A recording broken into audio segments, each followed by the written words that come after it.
Κυρίες και κύριοι, καλησπέρα. Ladies and gentlemen, good morning from Greece, good morning from Athens. My name is Maria Zerva, graduate of economics. I'm also a mandated regional council for development of unfavored groups and vulnerable groups of people. I'm also scientific co-organizer in ELLAN PASSE event. I'm here coordinating the event with Mr. Elias Agiannopoulos, lawyer. From Athens. Welcome to our International Roma Anniversary Conference.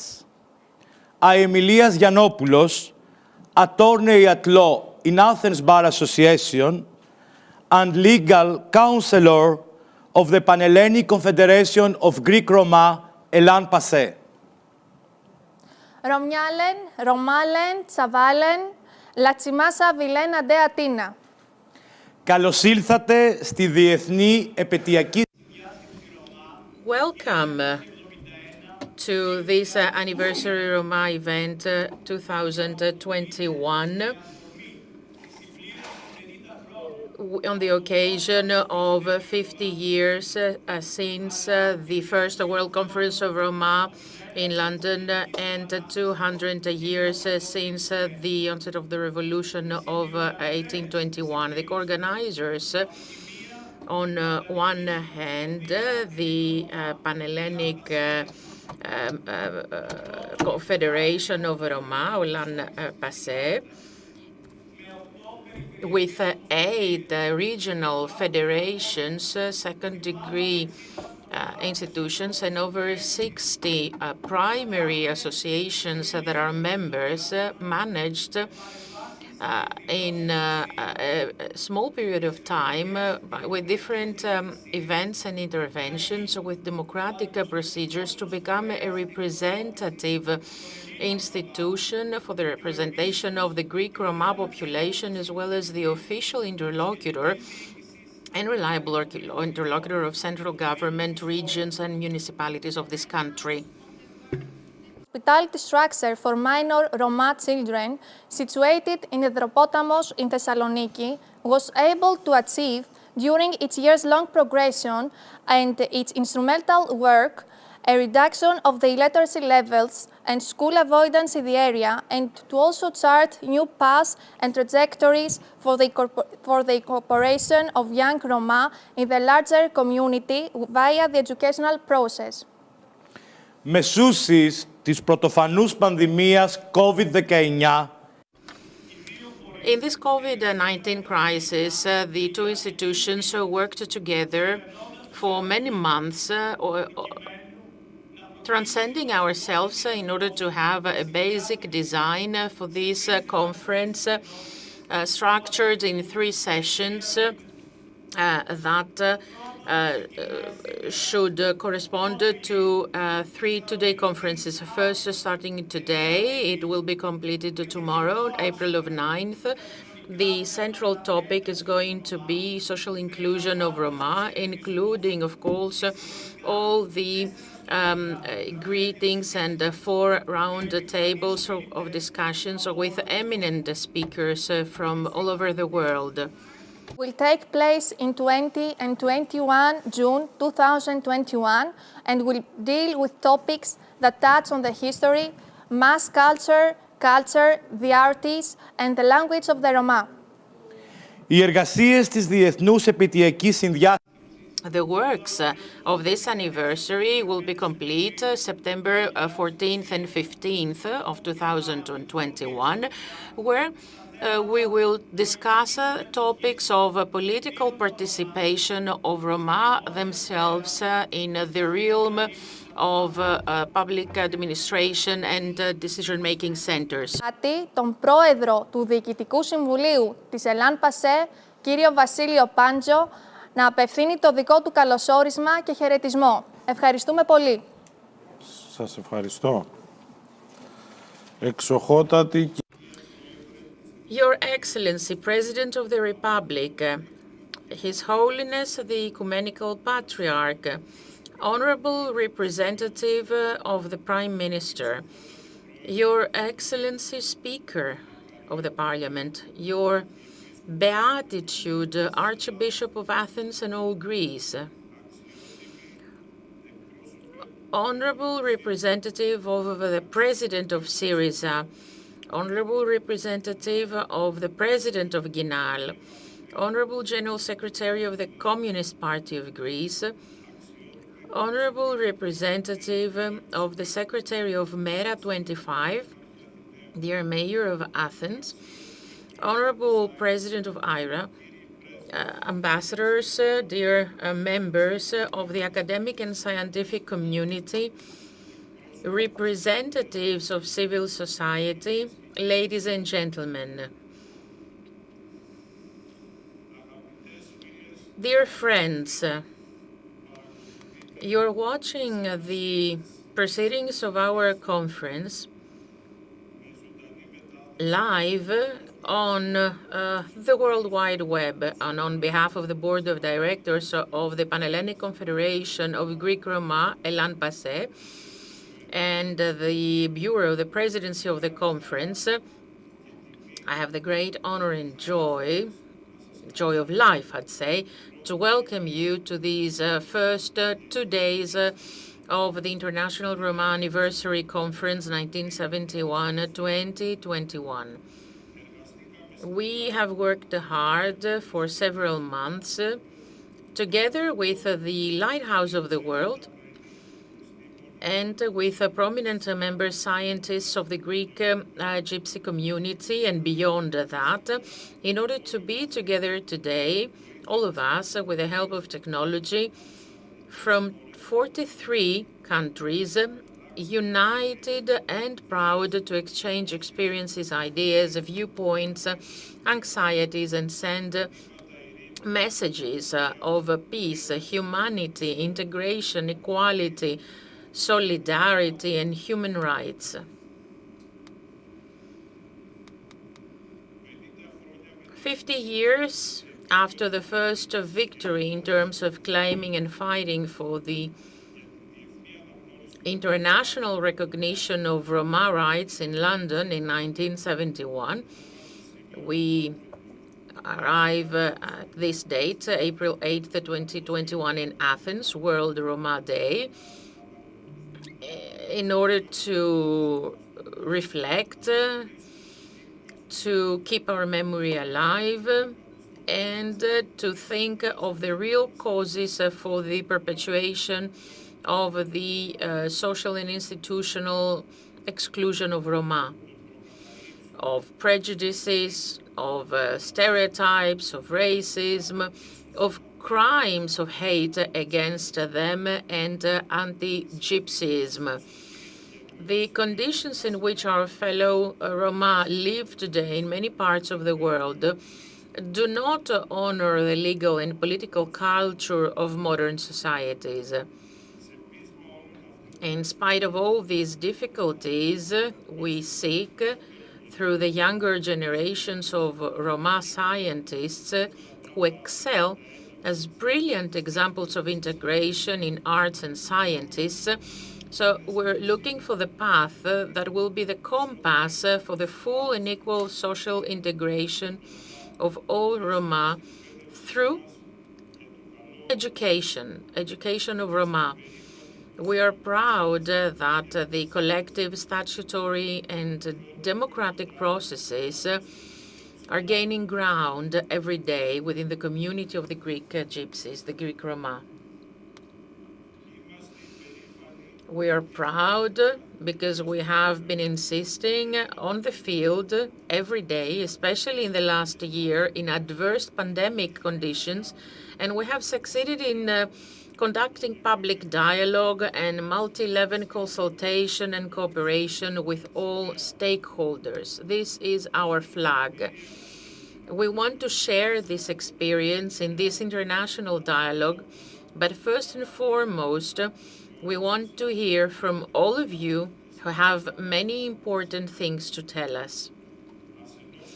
Let's unite our voices for a better world with justice, equality, humanity and solidarity, inspired perpetually by the fundamental legacies left by the Greek Revolution of 1821. Opreroma. Your Excellency, President of the Republic, we would like to thank you from the bottom of our hearts, from the warmth and humanity with which you embraced the whole project from the very beginning, placing it under your high auspices. I invite you to formally announce the beginning of the works of the International Roma Anniversary Conference 1971-2021, and I wish you all a creative and fruitful discussion. Thank you for your presence. Thank you.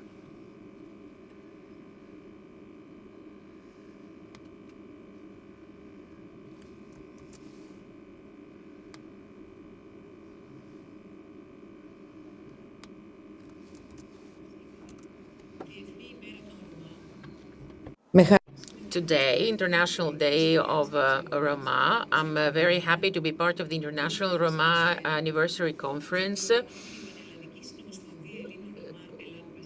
which is co-organized by Roma Passe Foundation and Pharos of the World. In recognition of the importance of Roma being included in our community, it is especially important to remember and cherish the tradition. If we think of all the problems that marginalize the Roma people and make everybody suspicious of that. After the first World Conference for Roma held in London, it is a good opportunity for all of us to remedy all the problems that Greek Roma suffer from, and all Roma, of course, around the world. It's important to remember traditions, but also to make sure that we pass on values to the next generation. So I am very happy that in the concerns of your confederation, you also talk of the problem of education, children's education, and fighting against school leakage dropout, that is, and fighting against children's work. School is a place where they can socialize, and where they can become autonomous and they can become free, they can make choices, they can get a job, they are conveyed values, and they break the vicious cycles of delinquency. It can make us doubt practices such as early childhood marriages, for example, and their oppressive character, giving way for the young Roma to open up their horizons and redefine their rich culture, deepen it, and show all its important elements to everyone, such as music. Dear friends, I know that the Roma are a social group that has been affected a great deal from the pandemic, and that all social distancing measures have limited their traditional activities, from which, of course, they live on. I know that they have a hard life in many Roma communities, health problems, accommodation problems that they face, their multiple vulnerability. And I know, finally, that in periods of crisis and social uncertainty such as this, we have the multiplication of phenomena of discrimination, of racism. So initiatives such as this one that shows that Roma wanted to be included smoothly in the Greek society urge the government to make reforms in order to include them, to have everybody equal, and strengthen the inclusion of Roma in our lives. So I declare open the works of this conference, and I wish you, of course, a fruitful and successful conference.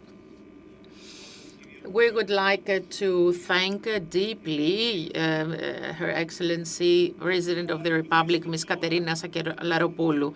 And now we will have the video message of His Beatitude, the Ecumenical Patriarch Bartholomew I, under the auspices of whom the whole organization is placed. We'd like to thank him. Εντιμότατε κύριε Πρόεδρε, Honorable President, dear members, dear friends,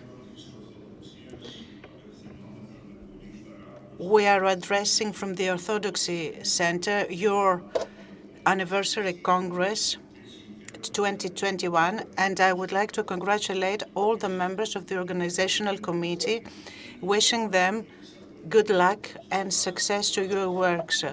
I hope you will take all the good decisions that you need for your combat. We would like to bless the work of the Greek Confederation of Greek Roma. In a very limited time, they have developed several important initiatives for important activities, and they've been a responsible interlocutor from the Greek state who has supported all the requirements of the Roma community in Greece. Their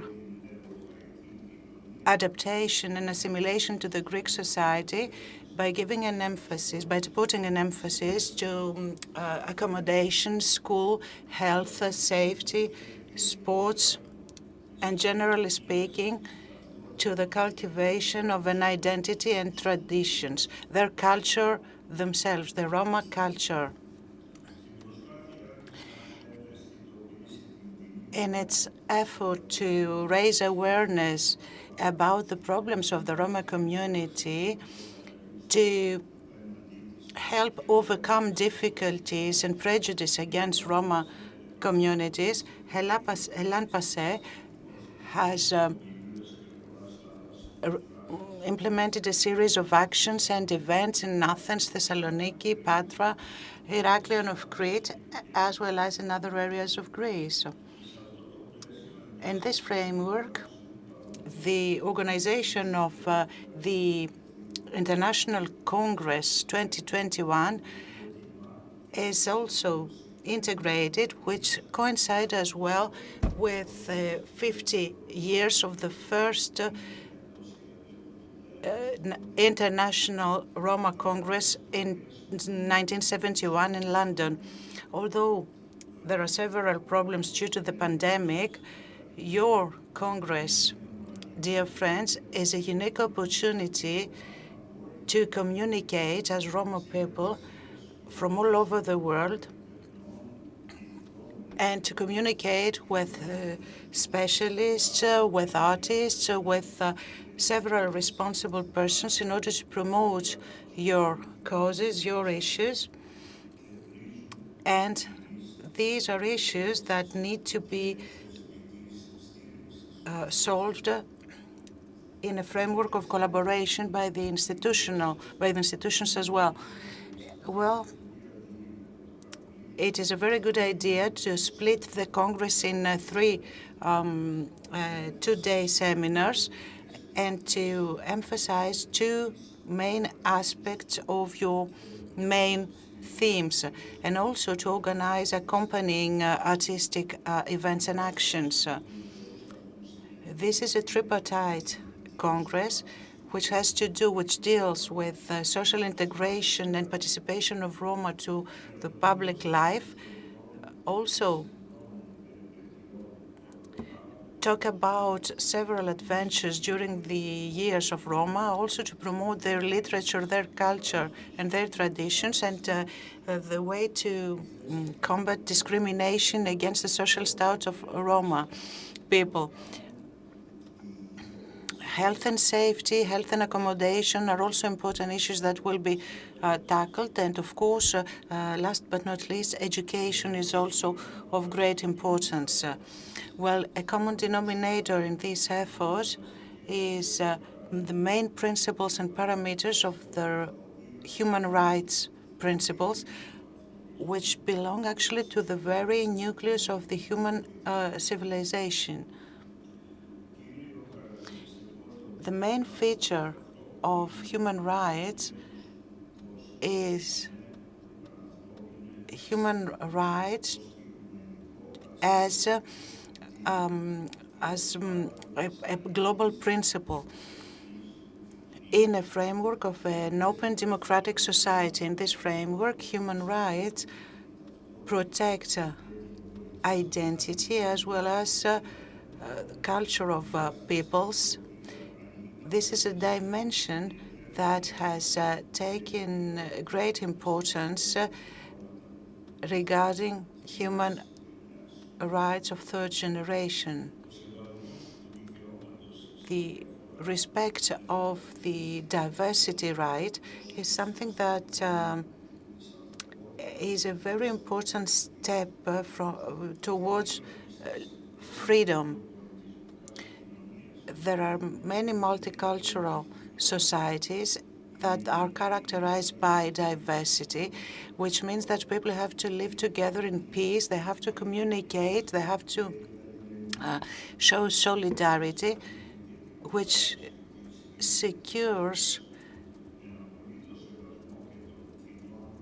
particularities, which is a very common principle. This is not a threat, but this is a possibility in order to promote the value of special identities.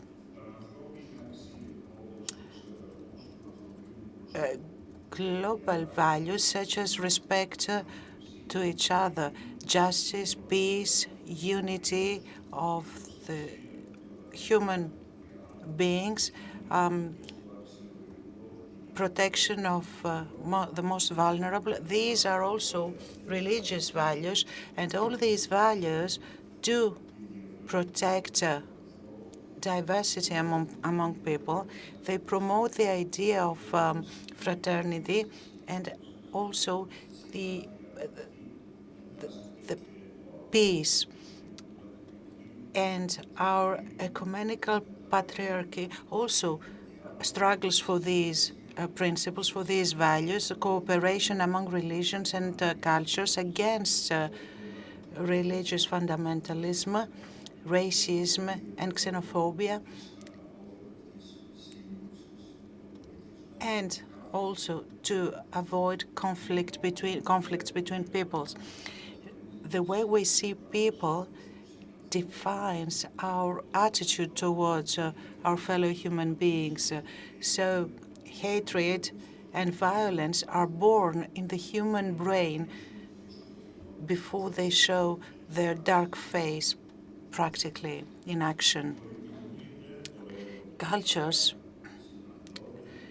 meet each other, they influence each other, and they renew each other. In this meeting, in this conference,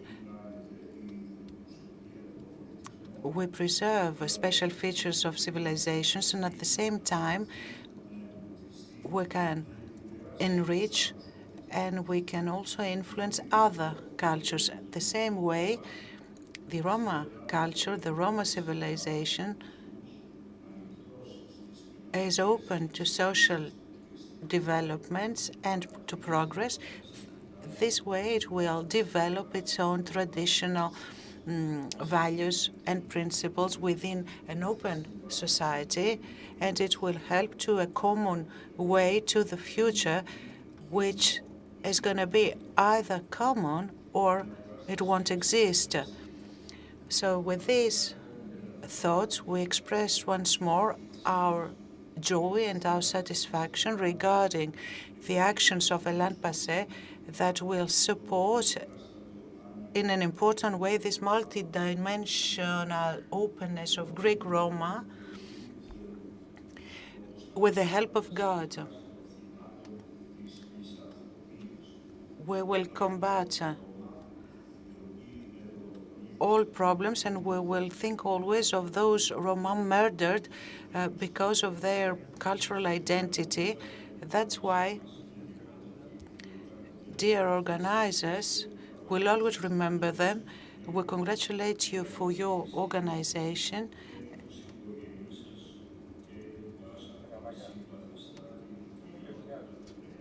and we wish you all the best as a very good Greek Roma community, and we wish you love and success. Thank you very much. We would like to ask the representative of the Prime Minister, Mr. Mitsotakis, Mr. George Stamatis, Secretary General for Social Solidarity, to take the floor.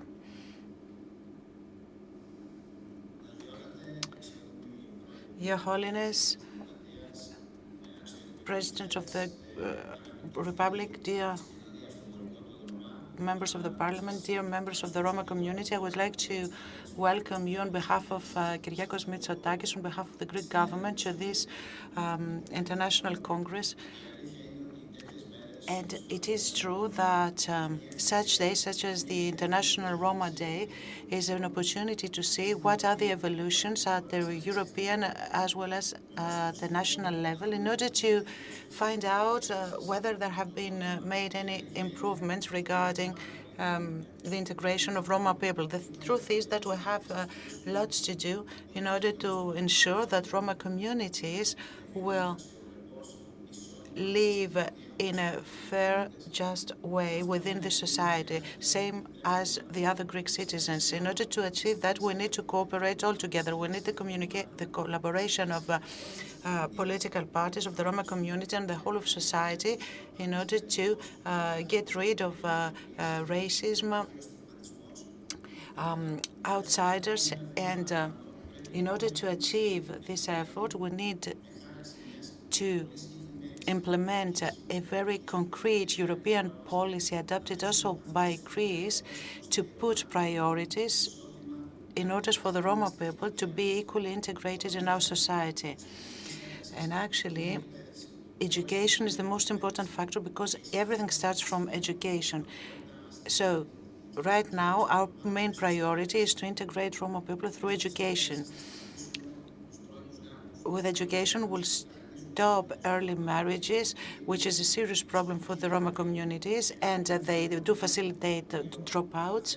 So this is a social issue that is of paramount importance to us as government, and to the Roma people, accommodation, decent accommodation is very important. So the European Commission, by the end of 2030, has put a priority for all the Roma people to have access to water. This is something we have to take care. We need to combat social exclusion that creates extreme poverty and does not help to the social integration of Roma people within our societies. It is very important for Roma people to participate. Our main policy, the European main policy, is the participation of Roma people in all decision making. We can't just implement policies for Roma people without them. That's why the creation of ELLAN PASSE, the creation of unions all over Greece and associations, shows that it is very important in order to create a framework of cooperation, so that within the next 10 years we will facilitate and we will integrate as much Roma people as we can. So if we have such a strategy, and with the help of other political parties and also with the civil society of Roma people, we will be able to achieve goals that will make us proud, and also we will be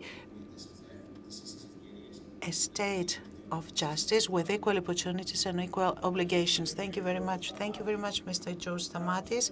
Now we will listen to a written message by our Honorable President of the Greek Parliament, Mr. Tassoulas. Athens, 8th of April, 2021. Dear friends, today it's a commemoration day for the biggest community in Greece and also in Europe. April the 8th was established as World Roma Day in commemoration of the particularly important event of their first World Congress held in 1971 in London, with the aim of preserving their culture and strengthening their claims of Roma rights and the international community. This is a celebration for Roma around the world.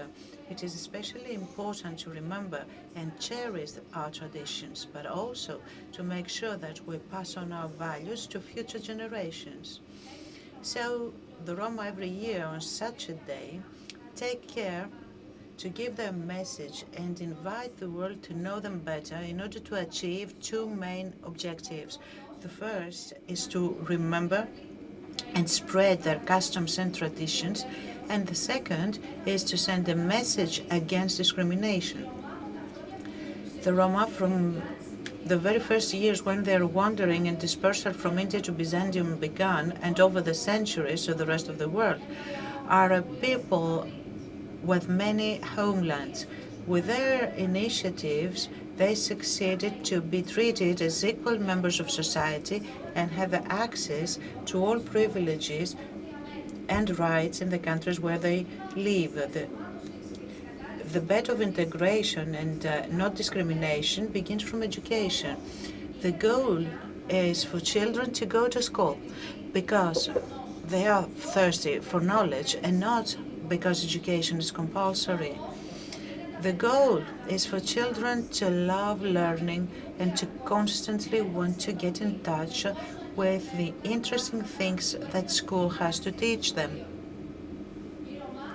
The Roma are a people known for their love of fairy tales, which are told to their children to teach them the moral lessons of equality, family, and friendship. Together we must be advocates for the rights of Greek Roma and win the bet by integrating into society two problems that community members are well aware of.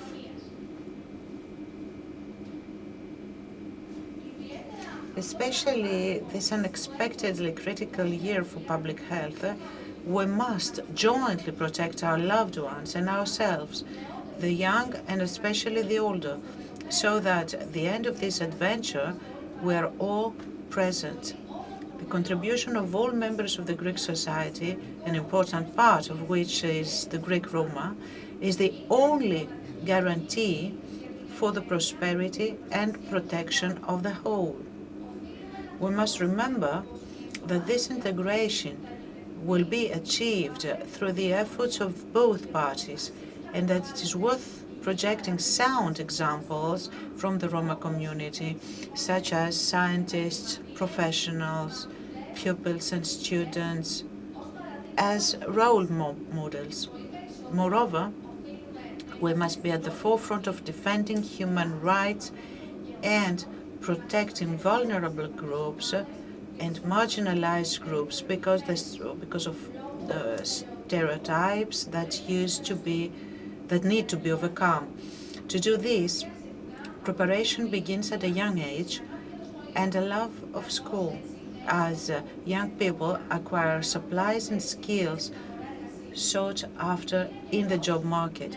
It is time to jointly solve the problems faced by Greek Roma in terms of housing, health, education, and employment, which are unfortunately problems that perpetuate.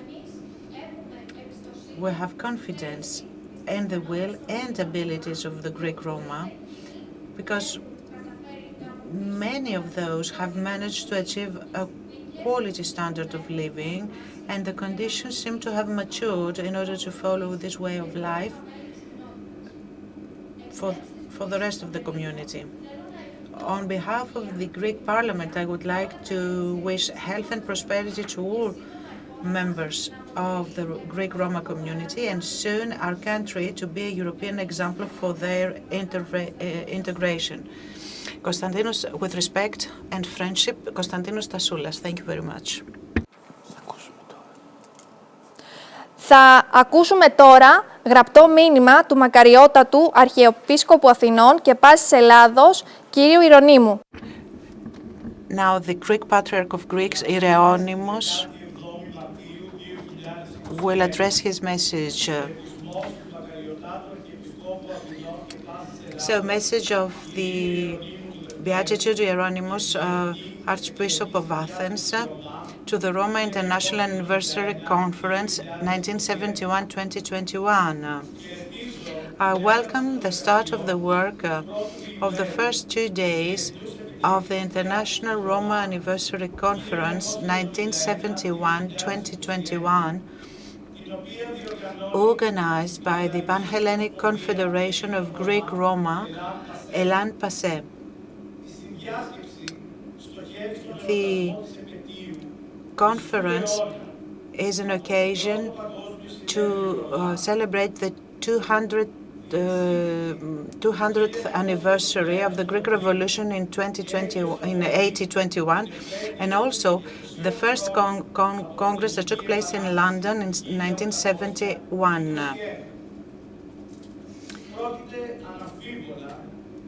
This is undoubtedly a global event. Roma communities around the world are now addressing their major issues with a clear perspective on the holistic integration of Roma into local society. Good practices and collaborations developed with local and regional actors are expected to improve the situation in critical areas of education, health, housing, employment, food, and other areas where problems are often found in Roma.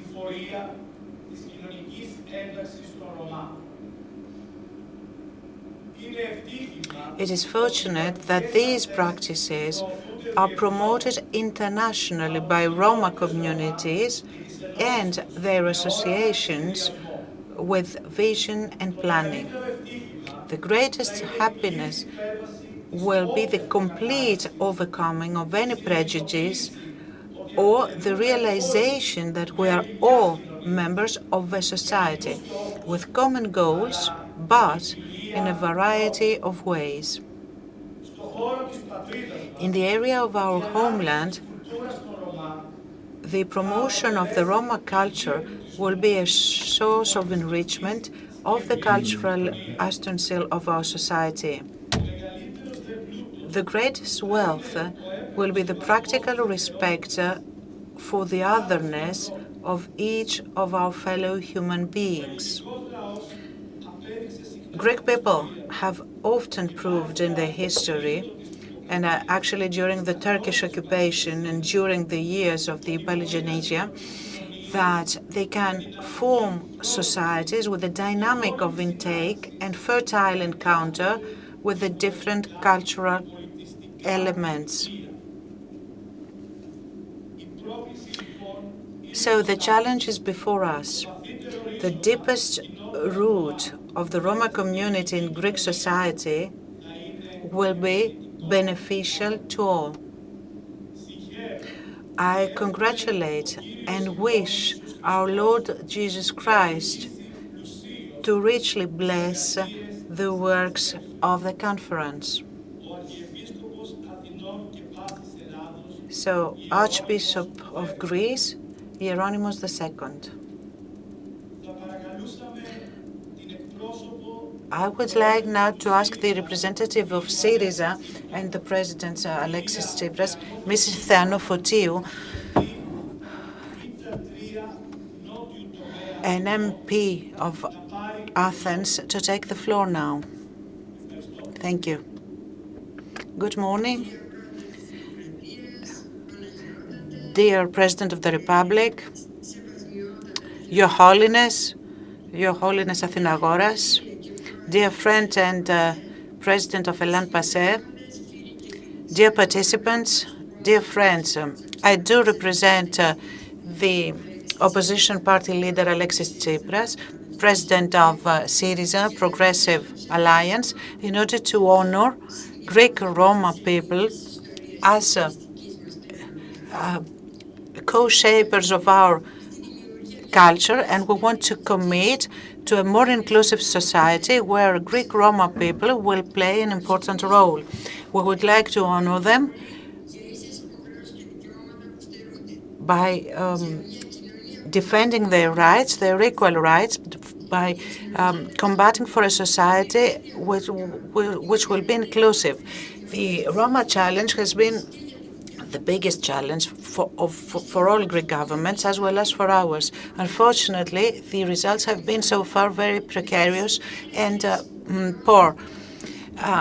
We've underwent several crises recently, in recent years, financial crisis, the COVID-19 pandemic, the environment crisis. So actually inequalities with Roma people have become greater.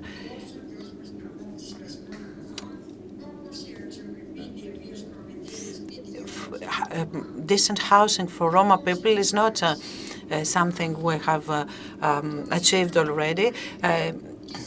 Electricity and water and even internet nowadays, as well as participation to education and free health are not issues that are solved. That's why during the Syriza government we have created our Secretary General of Roma people within the framework of the social solidarity for which I was responsible. And we have designed policies for all Roma. I mean, their achievements were above expectations, and we were approved by all European institutions as well as by the Roma people themselves. We have worked with ELLAN PASSE, which is the former representative of Greek Roma. They have achieved many things. They have done some important steps in order to promote their issues, and we do congratulate them for their effort as well as for the organization of today's conference and also for the future conferences that will take place in the near future. The Roma Secretariat General has become aware of all the problems, and we have elaborated specific plans in order to relocate Roma people who do not live under decent conditions. And such a design was interrupted in 2019. We offered them free access to the health system for Roma people and for other people as well, with a special piece of law. We offered the card of solidarity for free goods and food. We have created many initiatives. Since 2016, we started the school lunches by giving priority to Roma communities and municipalities. We have created 100 departments of Roma young people who worked as mediators. Mr. Pariteris is there, and I say hello to him.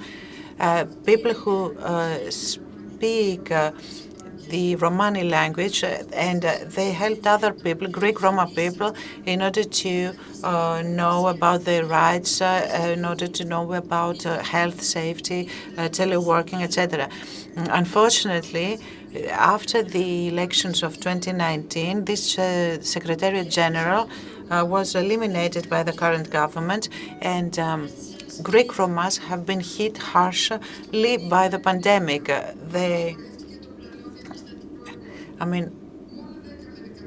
Only 10 to 15 municipalities have just used a part of 2 million euros, more or less, that were addressed to solve health and safety issues. All these measures, of course, were just about soap and water. Now there is no priority given to the Roma communities as regards vaccination.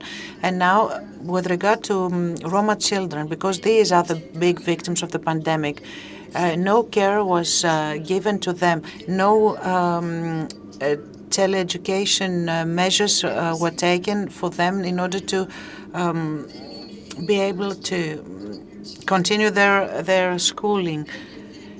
Most of them do not have a free internet or tablets or PCs and laptops. They don't have electricity. These young children may lose their school year, and their family will lose all the allowances according to the law 4659. That's why I'm asking you not to apply the law. Please be careful and about electricity. We need to take actions. Words are not enough. We need to bridge the gap of inequalities between Greek Roma and no Roma people. We commit for their social inclusion after the pandemic, and we need to prove this way that all policies and all political forces have learned our lessons from the pandemic, and we need to promise that after the pandemic, Greek Roma won't go back to their previous normality, between brackets, because such a normality does not let them, prevents them from social integration and from their rights. So we commit ourselves in order to recreate the Secretariat General of Roma people, which was interrupted. We need to work all together, to cooperate closely, and we need to inform Greek Roma people in order to let them know that they have free access to health, to primary health, and also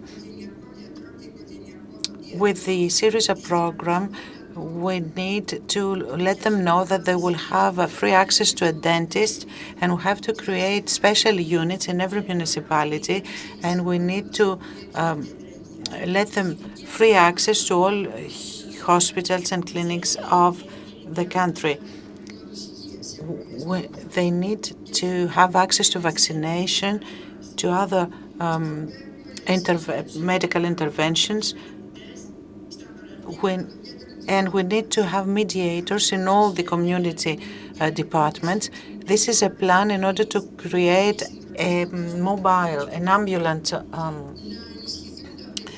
unit of health and safety. We need to reinforce the education for young Roma people, children. We need to help them within schools. That's how we educate young people in a new integration, inclusive culture.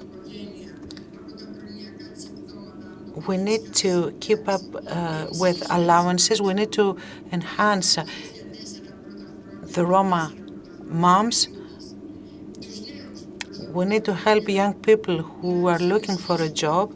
We need to reinforce these people with special vocational training programs created also by several ministries, and then for Roma people who do not live under decent conditions, help them to find decent housing by using the Secretariat General in order to relocate them and also to improve infrastructures, and also through a new program we support within Syriza about some financial means that will help them to get access to some free services. Last but not least, our society is an inclusion society, is a community, is a society of solidarity, and it will integrate all Greek people, independently of religion or race or financial situation. So Roma people, by keeping their features, their identity, will be integrated equal members of this society, helping in the development and prosperity of Greece. Thank you very much for your attention. Thank you, Mrs. Theanofotiou. I would like to ask the representative of the PASOK president, Mrs. Fofi Genimata, the representative of PASOK, Mr. Vasilis Kekeroglou, MP of Heraklion, Crete, and also Secretary of the PASOK, to take the floor. Thank you. Kinal.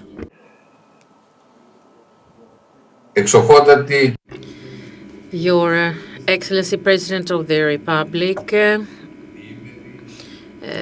who opened this today event. Honorable representative of ELLAN PASSE, ladies and gentlemen, friends.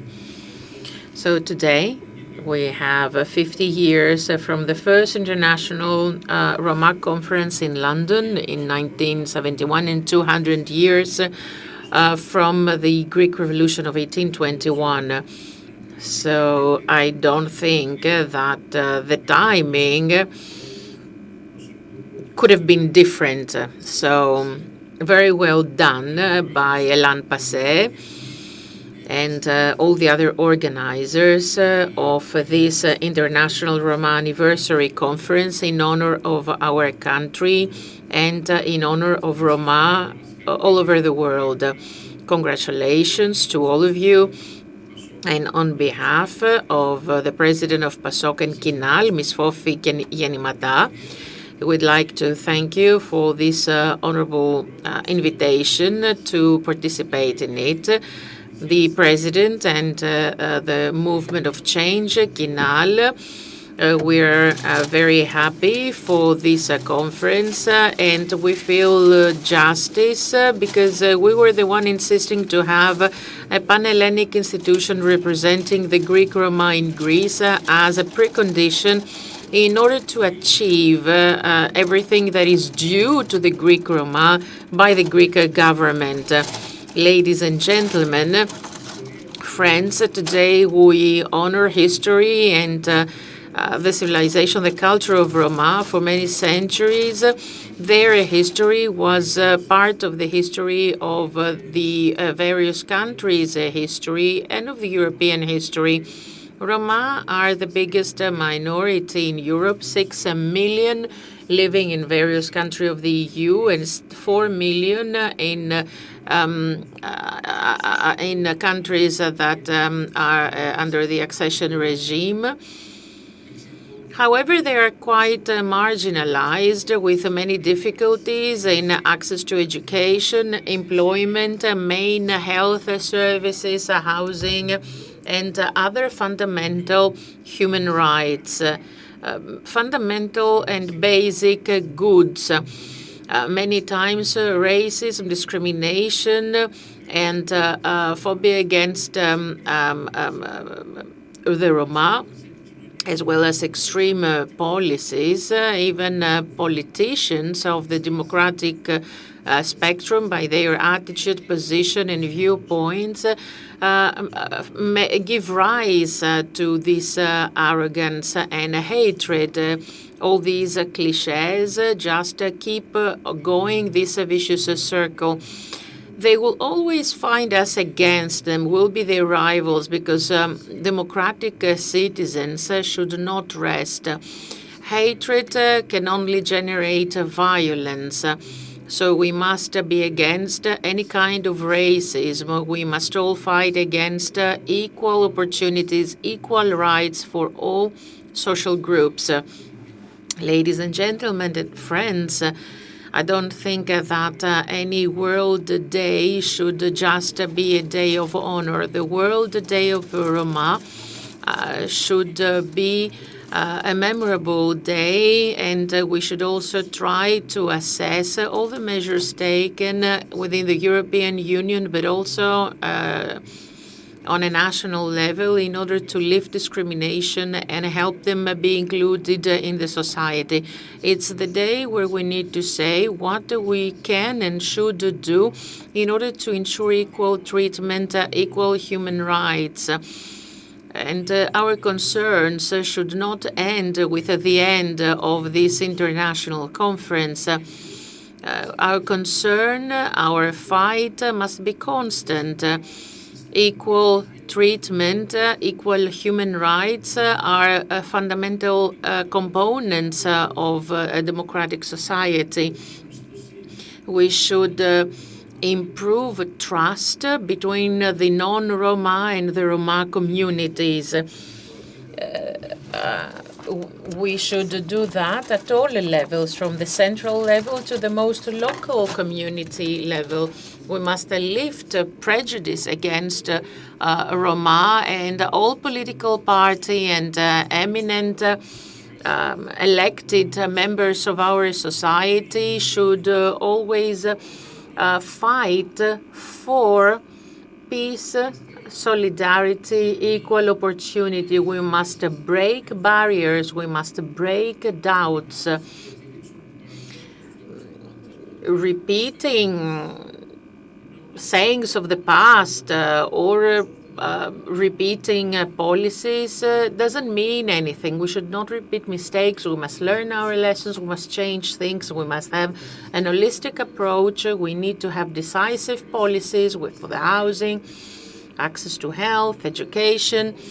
We need to have sustainable employment policies, innovative. There have been successful examples of such policies and holistic projects in the last decade with the participation and intervention of PASOK policies as well. We are past illiteracy. We have now brilliant academics. However, we still have a long way to go because, we also have the example of a child that hasn't been admitted to the next class level. The allocation, the benefit that was paid stops. And I don't think that this should be the case because we need to stop the dropout of the students. Education is the good that will put them out of this marginalization. If we don't achieve their inclusion through education, through knowledge, then we will just go back to where we were. So it's not right to say abandon or you can abandon school, you can drop out of school. No. We must all be against that. Parents, the Roma community, the government, and all political parties. We must support young scientists, Roma scientists, who have achieved a lot against all difficulties. They must be the example to be imitated, the role model. They must play the role of cultural mediators. We must continue tracing policies against discrimination and inclusion, financial, political, cultural, as well as for the emancipation of women Roma, because many times they are victims of discrimination even within the Roma communities. We should see that. Then projects that are supportive of Roma societies in regions, locally or in the European Union with for the implementation of a more inclusive society. All that is necessary. We must include a bigger number of municipalities throughout Europe and in Greece as well. In 7th October of 2020, the European Union redefined a strategic plan for equality, inclusion, participation of Roma in the member states with an horizon of 10 years, so from 2020 to 2030. On March 12th, last month that is, the Council of the European Union adopted a recommendation for the equality and equal treatment and the rights of Roma communities. The objective is for all Roma to make use, to exploit their possibilities and participate in all aspects of life, political, social, financial, etc. In total, and it's the first time that the European Union has an integrated policy, all this is part of the cohesion policy. In 2021 to 2027, we must cover, according to this strategy, the objective about this progression of the inclusion of a marginalized group. And there will be support by the European funds with regard to education, health, employment, housing, and all the civil registry documents, as well as topics and issues against inequality and discrimination. So we're talking about an integrated plan, and deliberation should start. Based on these developments, the government, regional governments must work together, make decisions together, and exploit the possibilities. Failure to trace policies or doing something cannot be forgiven. Nobody must be vulnerable right now. We must all work for social cohesion because, pandemic and new risks seem to make most vulnerable people suffer. And at that time, a state cannot fulfill its obligations against these vulnerable people. So the state must work beforehand so that no vulnerable people exist.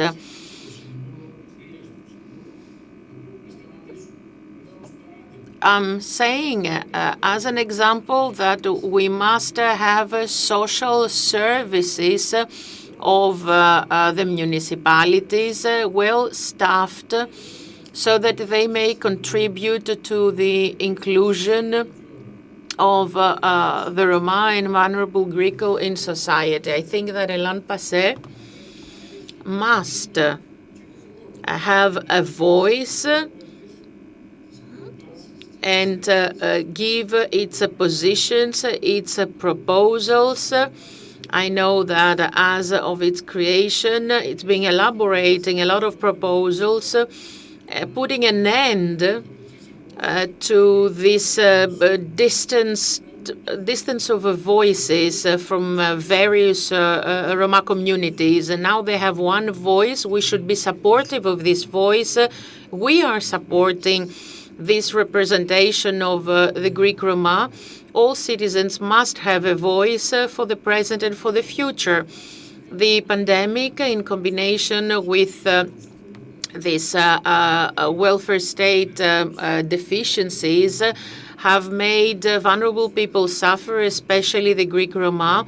We've seen that most of the time there was lack of confidence, of trust with regard to the measures taken, or that the measures did not support Roma populations that experienced the problem. Post-COVID period and the restructuring of the country is a crucial issue. Nobody must be left behind. No vulnerable population should be left behind. We're listening a lot about the recovery fund and about European financial packages and funds. We hear an RSF, a new social policy. It's the first time that Greece has a package of about 100 billion, along with equities in several projects in order to implement policies within 7 years. It's the first time, let me remind you, in 2010, in the beginning of the crisis, Europe was indifferent, not only about us, but about all the southern countries. Now that the problem hit them too, they feel concerned. So we have now access to the recovery fund. So the government should leave aside this unilateral logic and deliberate with local governments and local societies so that the recovery fund may benefit everyone in Greece, leaving no one aside. On Tuesday, we've had the first discussion in the parliament. Well, anyway, I'll stop here and invite once again the government to open up the dialogue even now in order to get the best possible result. It's the first time that we have the resources. It's a given thing, but we don't have a given policy or projects to use these resources. We must exploit them well, not just consume them or absorb them. We must use them well in the benefit of the inclusion of all vulnerable populations. Ladies and gentlemen, dear friends, KINAL is always by your side, supporting all efforts that lead to the inclusion of the Greek Roma.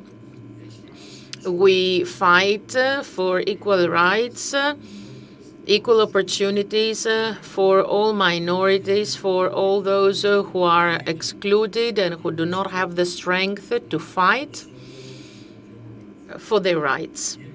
In closing, I would like to wish you the best of luck in this difficult period in fighting against COVID-19 crisis. I'd like to wish happiness and prosperity to the Greek Roma, but also to the Roma around the world.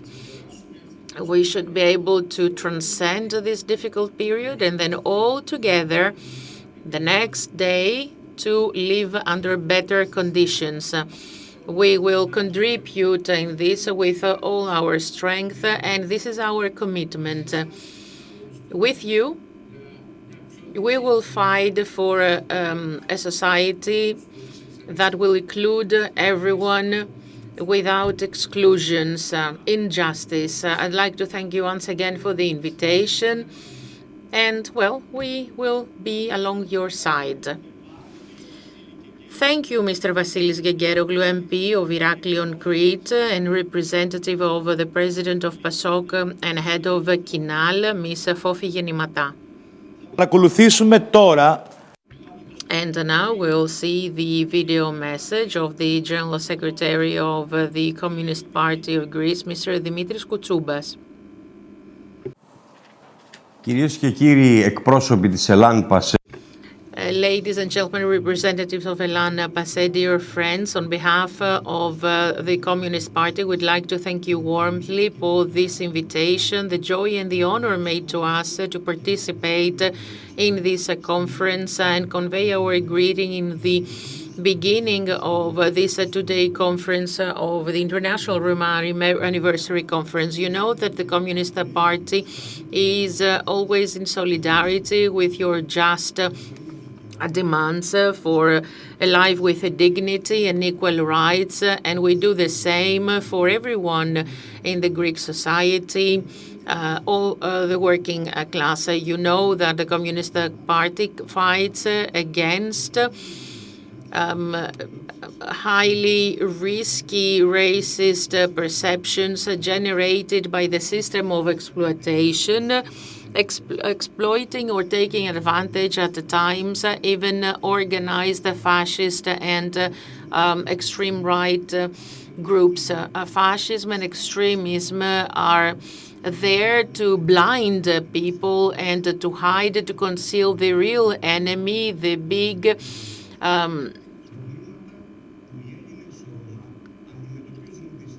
guilty part of all the problems. And they use the Greek Roma to show that there is an automation turning one social group against the other, poor against miserable, in order to remain, in order to have the rotten state stay as is. Ladies and gentlemen, dear friends, we are in a pandemic that has cost lives of in many of our fellow citizens. At the same time, all the capitalist world is characterized by the deficiency of health systems, understaffing, underfunding, refusal to confiscate health structures, private health structures, when we have dozens of patients that are intubated outside from ER with tragic results for them and their families. We are witnessing the competition of business groups and capitalist states focusing on vaccinations. So the vaccination process is very slow, with a lot of tragic consequences for the people. In these pandemic conditions, Roma are a social group that are even more vulnerable to the virus due to the bad living conditions and the lack of conditions with regard to tracking and isolating cases of COVID-19.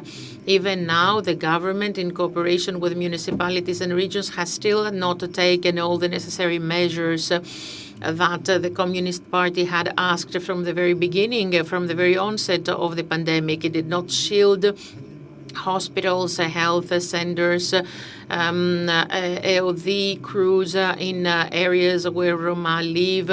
It did not confiscate private hotels for that matter. It actually left to the mercy of God all these people. The only thing it did was to send the SWAT teams and to make fortresses of suburbs in order to get fines from the communities of Roma, knowing that part of them cannot even fill in this paper of circulation. The Greek Roma have been a scapegoat for the development, for the evolution of the pandemic in several areas, such as the boom of the cases in Western Attica. The government tried to disorient us from the main focus of the problem, making the problem of the pandemic social groups. It actually photographed, it pictured the Roma without taking any substantial protection measure. This example of the pandemic is the most recent, but it's not the only one. We wanted to remind the unacceptable attitude of Syriza last government when on occasion of a Menidi case did exactly what the New Democracy government does today, closing the matter of delinquency by just saying that the Roma live in the area. Syriza government did not see any organized crimes to service big business groups that make millions of euros from drug traffic, weapons, and others. They don't see that such organized crimes stay intact because they are supported by the state mechanism. Measures that were adopted by the government did not solve the problem. On the contrary, they enhanced even racist perceptions against the Greek Roma. This is the reason why that they were proven void of any meaning from life itself. The solution to this problem requires a decisive inclusion of the Roma in employment, where employment will actually be a right for all the Roma population, same for the housing and for the living condition. In a society where housing does not mean something you should pay highly, but a fundamental right for everyone. What is prevailing here is equal treatment, equal access to education for all Roma, equal participation of all the young Roma. We saw this even more with this pandemic. We saw that Roma students cannot access online education since their families are not even connected to the grid, let alone internet. So the Communist Party has a lot of reserves against the various projects that are mainly funded by the EU, aiming at, as they say, the social inclusion of Roma populations. We believe that in the best case scenario, they are fragmented measures that do not solve or do not make it happen in order to solve a big social problem. We want to express at the same time our opposition with various NGOs that just undertake state responsibility for measures that should be taken for the social inclusion of the Roma. The Communist Party invites Roma to strengthen their fight and to claim solution to their acute problems along with everyone else fighting for work, income and rights. We know from history that everything that has been conquered was conquered by fighting against exploitation system. This is what the history of Roma teaches us. We do not forget Johann Rückenmittrochen in Germany that wanted to laugh against Nazi perceptions. He went on the ring, dyed in blonde with a flower on his face. He stayed there till the 5th round, and Nazi criminals started persecuting him, and they finally assassinated him in 1944, a Nazi assassin. Or the captain of Hellas, Vasilis Mitru, or Captain Gypsy, as they called him, from Evia, who was killed in Labuza battle after exploding an anti-torpedo submarine. Am of southern Evia at the time, Thanasis Janus said about Vasilis Michos, Vasilis ran as fast as he could to be where his heart told him to be, to Hellas. And there they saw him, they met him, they loved him, appreciated him. Villages knew who he was, Germans knew who he was. They said the gypsy is coming, and they were running to hide. He passed through the neighborhoods and everybody ran to meet with him. Immense love from the enslaved and friends, and greatest hate from fascist traitors and the Germans. The Communist Party wishes everyone strength and good luck and success to the works of your International Anniversary Conference. Θερμά τον κύριο Δημήτρη Κουτσούμπα. Θα παρακαλούσαμε τον εκπρόσωπο του γραμματέα.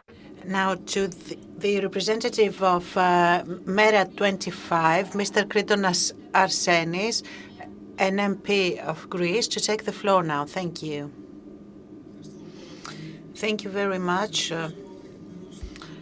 Actually, greetings from our President, Yannis Varoufakis. Congratulations for your conference, for the anniversary conference after the London Congress in 1971. We wish you all the best and lots of success to your works, and we will participate actively as well.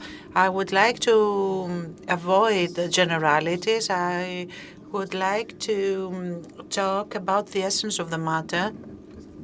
Without further ado, I'd like to say that in our declaration, we are talking about decent conditions of living and decent standards of living for Roma people without discrimination and exclusion.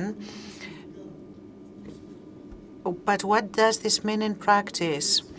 We have worked with many Roma communities, and what we see is that they have a great ability and a great know-how all over Greece we've seen how clever and intelligent are all these small people with small businesses, people who sell their products and they know how to sell their product. This is something which is pretty lost in Greece. They have a know-how that we have to preserve, their ability to sell their stuff, their products. I mean, this is a good opportunity to create a framework of education and of job creation and business creation, which can be based on this great advantage of Roma people, their ability to do a kind of commerce which is generally lost because they very well know all the details, and such a know-how has to be turned into modern professions that will give the opportunity for Roma people to be integrated also socially. This is something we've seen all over Greece. However, on behalf of Yannis Varoufakis and myself, I need to talk about the Roma help in the recycling issue, because recycling is largely due to Roma people.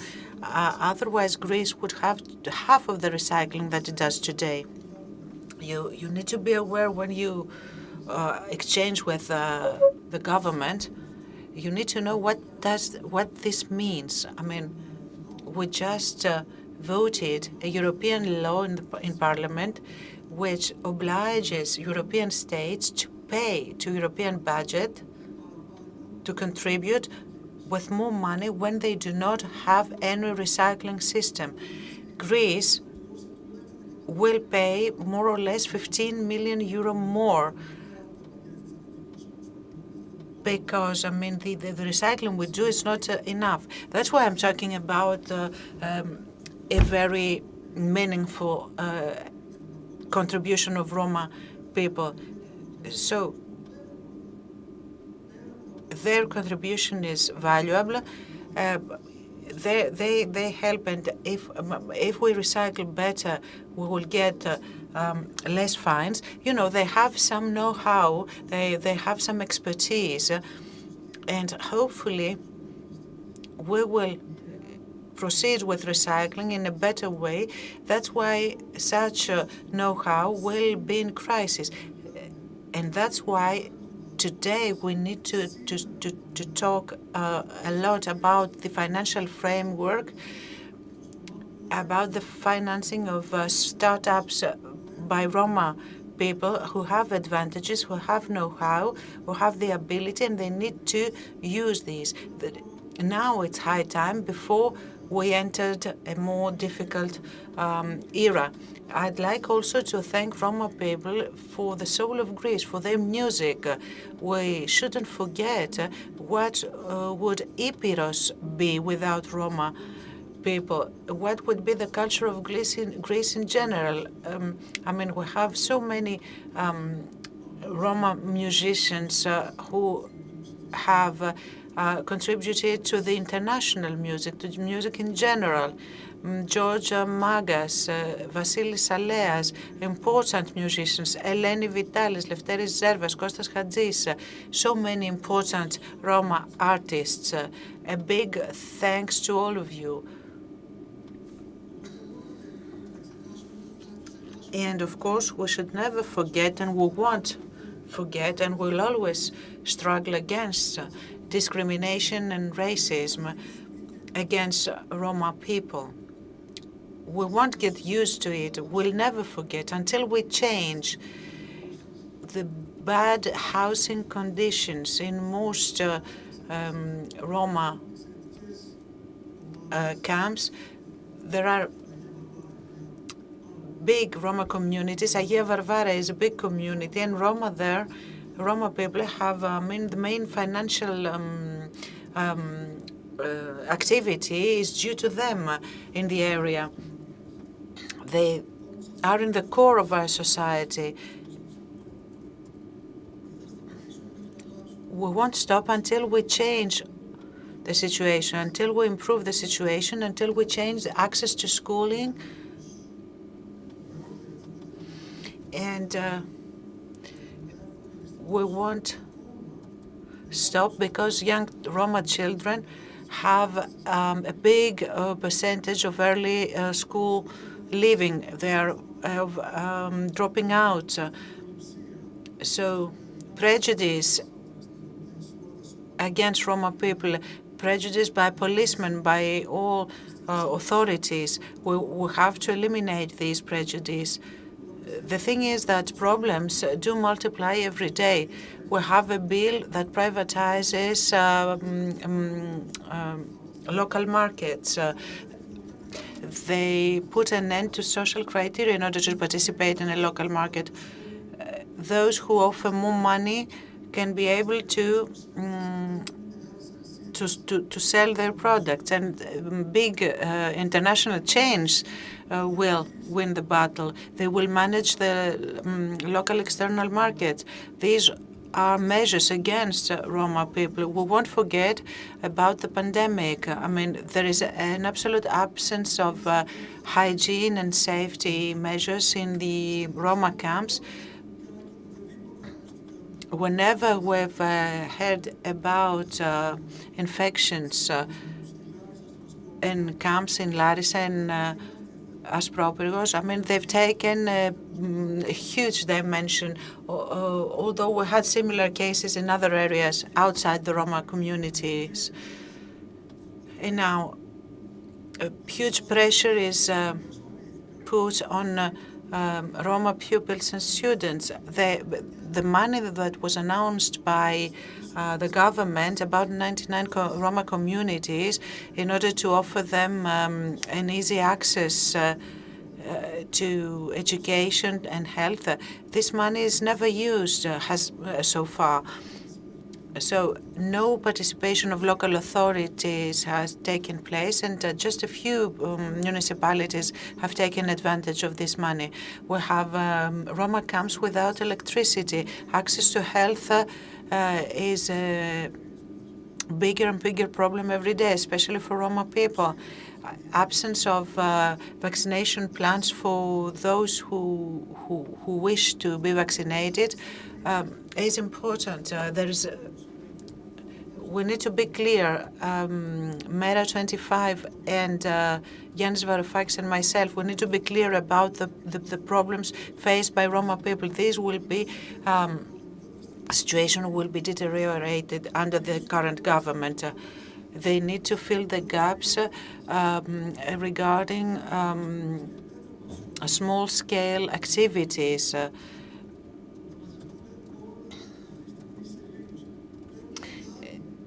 We have to ask for loans because the recovery fund is mostly a loan, and all this money, billions of euro, is offered by the government to the 5 biggest companies. A concentration of activities. This will be a harsh hit for Roma people. I mean, we're talking about an oligarchy. Activities of Roma people will disappear in this way. That's why we need to combat these strategies, these measures. We need to fight for an equal access and decent housing for all Roma people. We need to fight for this big financial framework in order to finance Roma people for new activities and to offer access to education for young children. Education is a serious problem because actually even school buildings are falling apart. We have many problems, such as the example in Corfu when the ceiling during the break collapsed, and fortunately we didn't have any victims in that kindergarten school in Corfu. This is the case in all the areas of Greece, by the way. And of course, health. Health is a big victim. We have dismissals of doctors. We have bullying of doctors.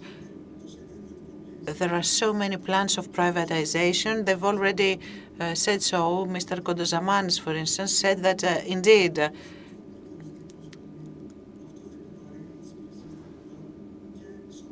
there will be privatizations, and this will be a burden to all citizens, not just Roma people. A society that protects all vulnerable groups of people. This should be our common objective. This will be the only secure society for Roma. The rest is just narrative, simple rhetorics. We need to protect all vulnerable people. This way we can protect everybody and our fellow human beings, Roma citizens. There are policies that are urgent within a more general protection of vulnerable people framework. Social solidarity, employment and production for everybody. Mera 25 is a party that will be close to you step by step until we get rid of all discriminations. Within the framework of solidarity, social solidarity, a social state.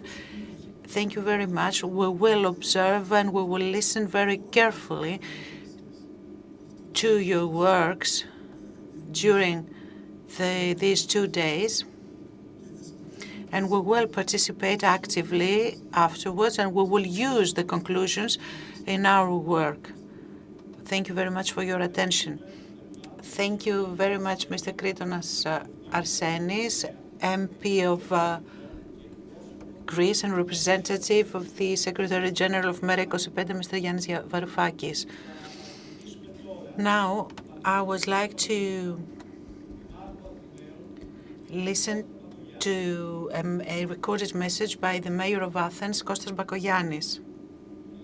Ladies and gentlemen, I'd also like to thank you all for giving me the opportunity to take part in such an important discussion, a discussion about all levels of society all over the world. It is a discussion that puts forward some common issues. We are in research in a way in order to find social cohesion, unity, solidarity, especially now during the COVID-19 pandemic. Because of the pandemic, such a research is more crucial than ever. We're talking about a composition. We're not talking about assimilation. We're talking about integration and not exclusion, about respect and a wall to racism. These are the challenges we have to face, and I think that the conditions are now mature in Greece as well in order to see from a practical point of view all these issues. We need to keep all the channels of communication open in order to fulfill with decisions, with plans, with initiatives, all the conditions that take us forward. We need to get rid of segregation and prejudice. And allow me to say that in order to win the bet, we need to unite all the pieces that create the bigger puzzle of integration. By talking about integration, we change the agenda that wanted Roma to be a problem, or rather a threat that had to be faced, tackled. Integration is against prejudice, hatred, and fear. As we used to say here in Athens, it is important the way to face challenges. The best possible way is a bottom-up approach. And it is very important to reinforce with all our forces access to Greek Roma people to education.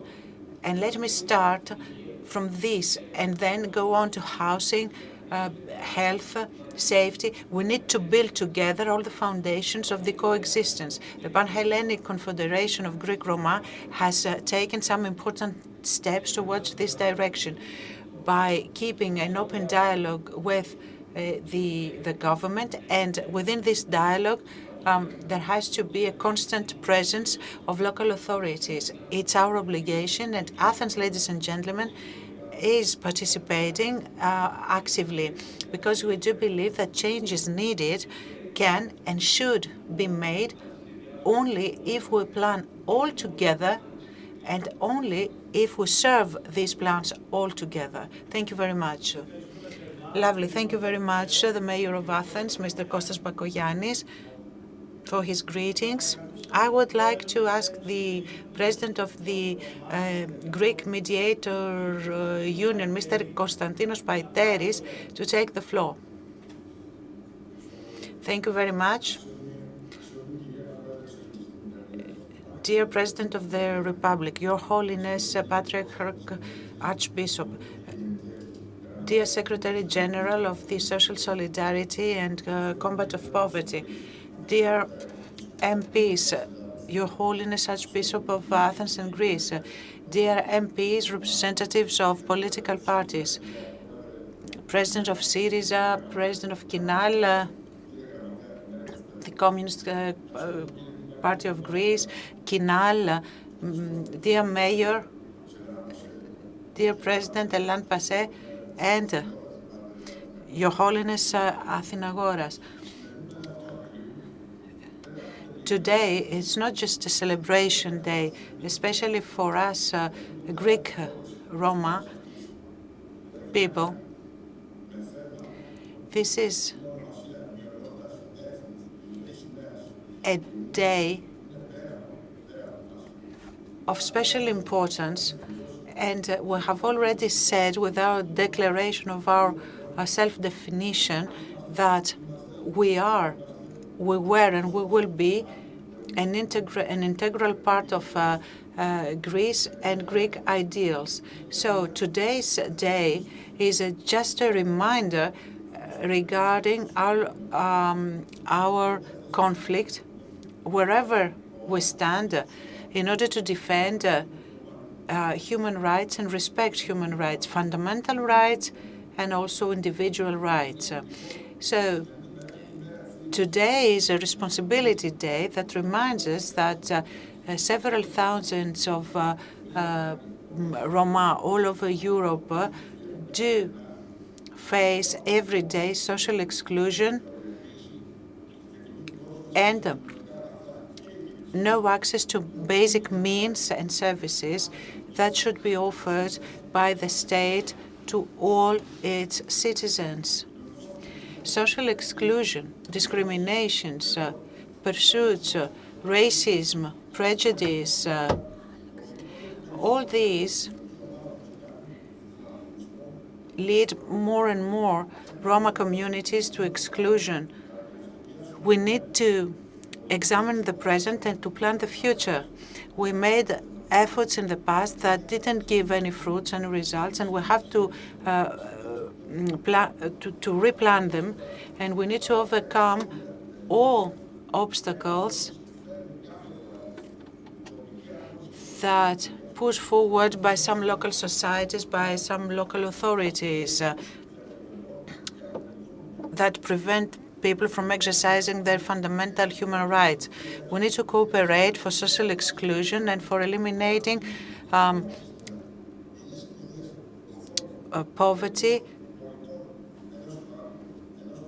and measures against European citizens.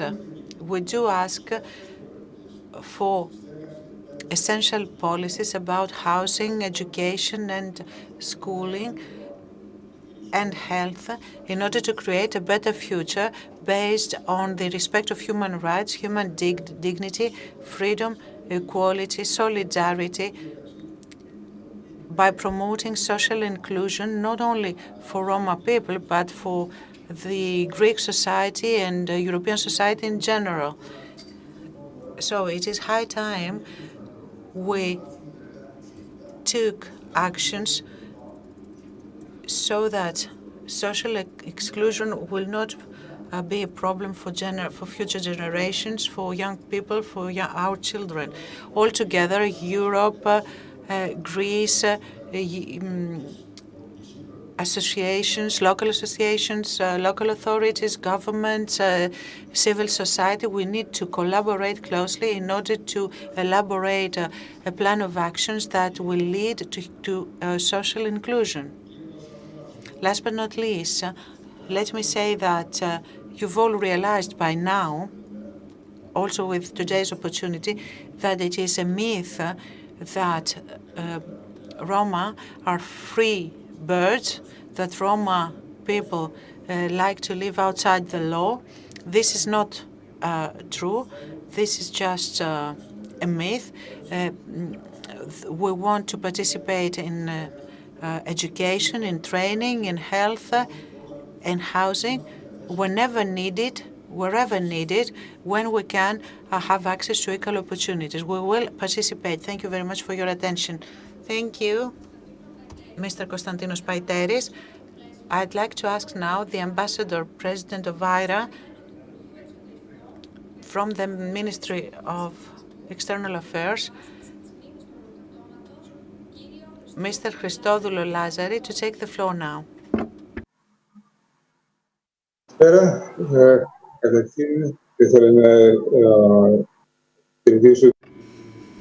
First of all, I would like to convey my greetings to Her Excellency the President of the Republic and his beatitude, holy beatitude, under whom this event is held, under the auspices of whom. Dear representative of political parties, dear President of ELLAN PASSE, as President of IRA, I would like to convey my greetings to this International Roma Anniversary Conference. I hope the works of this conference are productive. For 200 years, and a perpetual fight for inclusion.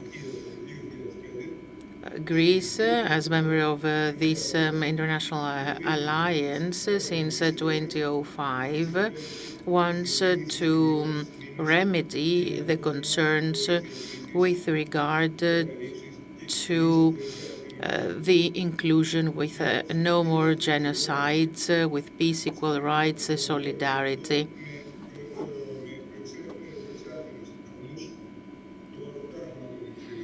So we are here to remember and commemorate everything that happened during the Second World War. This alliance and the genocide of women has been much debated for the Roma in IRA, and it's been there in all activities and interventions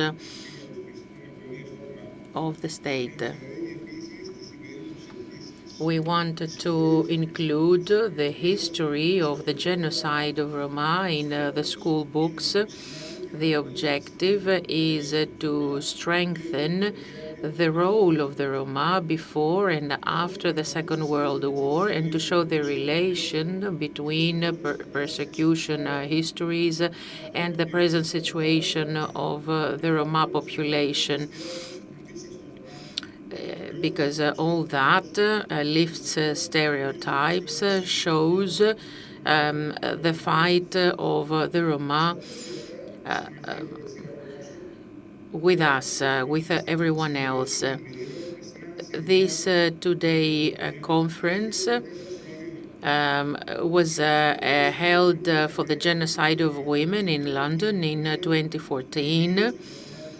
So genocide and persecution, this was the result of a research review. It was discussed after a lot of efforts.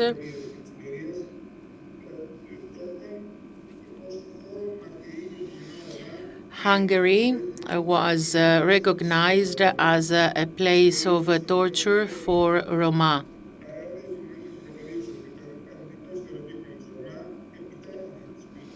All that accelerated the non-engaging works with regard to Roma and their access to employment.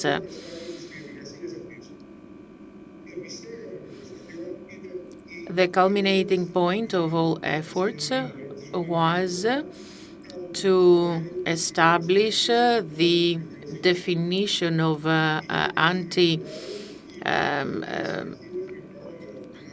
anti-Roma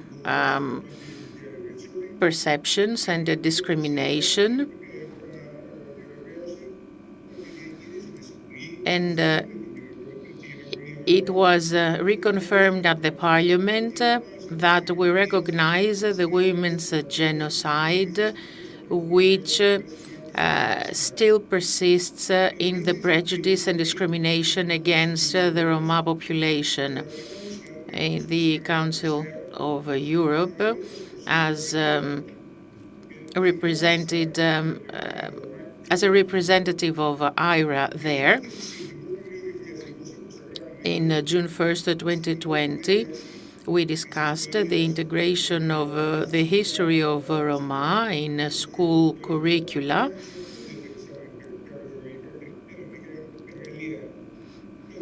to be used as tools for schools.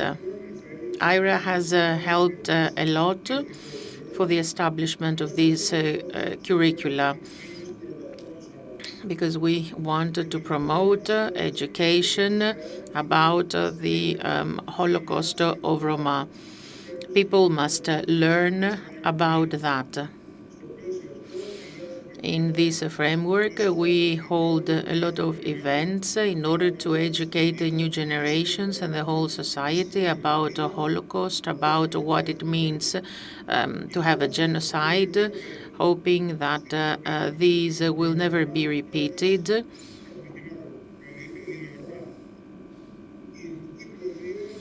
The Greek presidency focuses on raising awareness about the genocide of Roma with its historical and current consequences, and will support our works in the plenaries of Athens and Thessaloniki. In conclusion, I want to wish for the best for the Greek Roma and for all the Roma population. Good luck to your works. Ευχαριστούμε θερμά τον κύριο πρέσβη. We'd like to thank the ambassador, Mr. Christodoulos Lazaris. I'd like to call now Reverend Athinagores from the Lighthouse Project to take the floor.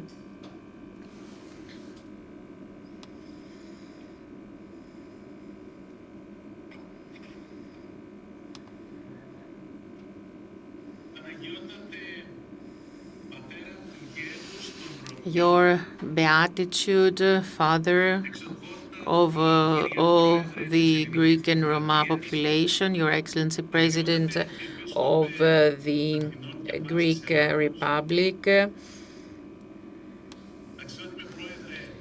Your Holiness Ecumenical Patriarch, my dear President Vasilis, I'd like to greet all of you, eminent guests. I'd like to thank you from the bottom of my heart from responding to our invitation, for being here to strengthen our fight. For me, it's an honor to be part of this big celebration of the Roma. I have the honor of being their man. I'm a Roma myself from my grandmother in Izmir. I am one of them. I'm there in the same table with them for sickness and health, for the joy, and for the sad cases. Anniversary, 50th anniversary since 1971. By why anniversary? Anniversary of the persecution. Because they decided to unite their voices. It is a celebration where people who lived injustice learn to fight back, to fight for their rights. Centuries of persecution for the Roma and for deracination, relocation, always seeking for refuge, always temporary, till they recover and start fighting again for survival, crossing difficult lands, abandoned lands, humanity nowhere, roots nowhere to be put, to be planted, always traveling. Now they also saw the obstacles of culture. Their job is to create barriers, to provoke wars. I'm here, I trace my frontier, nobody else can be there. Alas, for these travelers, how much more can they take? In the old movies, the cinema, where we have these cliché pictures, things are very romantic, with nice, eloquent codes for consumption, and bohemian life seems to be a choice of life. But what else to choose if you're prosecuted? Just the road. The road becomes your home and your destination. And when you travel, when you're not afraid of distances anymore, then you discover that the most difficult part is not what you learned to do for centuries, mapping the margin. Now you must cross vertically the street, to cross, go opposite, and find your other side. In order to do so, only some steps away, they must strive. The most difficult is that they must take with them only half themselves. The other half should be left behind, should not be sought ever again. They should learn how to read and write, find a job, have their coffee as a cosmopolitan. Who will tell these people what to take and what to leave behind, what is a value and what is a show-off? Where is the road to culture, to civilization? Not the one with frontiers and barriers and modern cafeterias, but the other way, the real way, the internal way. Education is the only one that can help them read between the lines and find out who they are, what their traditions are that should be honored and safeguarded as something valuable to inherit to the next generations. Education is the only safe navigator, safe compass for the difficult choice in life, the lighthouse that will shed light to their steps, to make them be in dignity in their lives, not to fall onto rocks, but to find a safe rescue, a safe port. Opre Roma.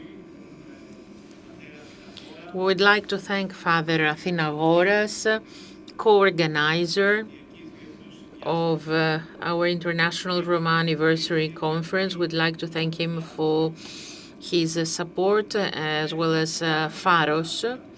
We have a lot of written messages conveying their greetings to this conference. Mr. Eleftheris Vianakis, Deputy Minister of Sports, MP of Thessaloniki, Mr. Apanatidis, MP of the Western Sector of Athens, Mr. Panagiotis Kourouplis, MP of Achaia, Mr. Kostas Markou, the Metropolitan of Larissa and Tyrnavon Hieronymus, Reverend Metropolitan of Theotida, Simeon. We would like to thank them all warmly. Now we reached the end of this first session of the greetings to the conference. We would like to thank you all for your nice words. We feel stronger. We feel inspired to go ahead with our daily fight. For 4.5 years, we are fighting in the field for the inclusion of the Greek Roma to the social tissue of the Greek and European society, enriching such a society. Now we will have a break until 3:05 in the afternoon. Then we will go on with our evening session with the two round tables. We'll talk about housing, we'll talk about education. We'll have many eminent speakers, lecturers from all over the world. So we'll meet again in 35 minutes. Thank you very much.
Παγκόσμια ημέρα Ρωμά.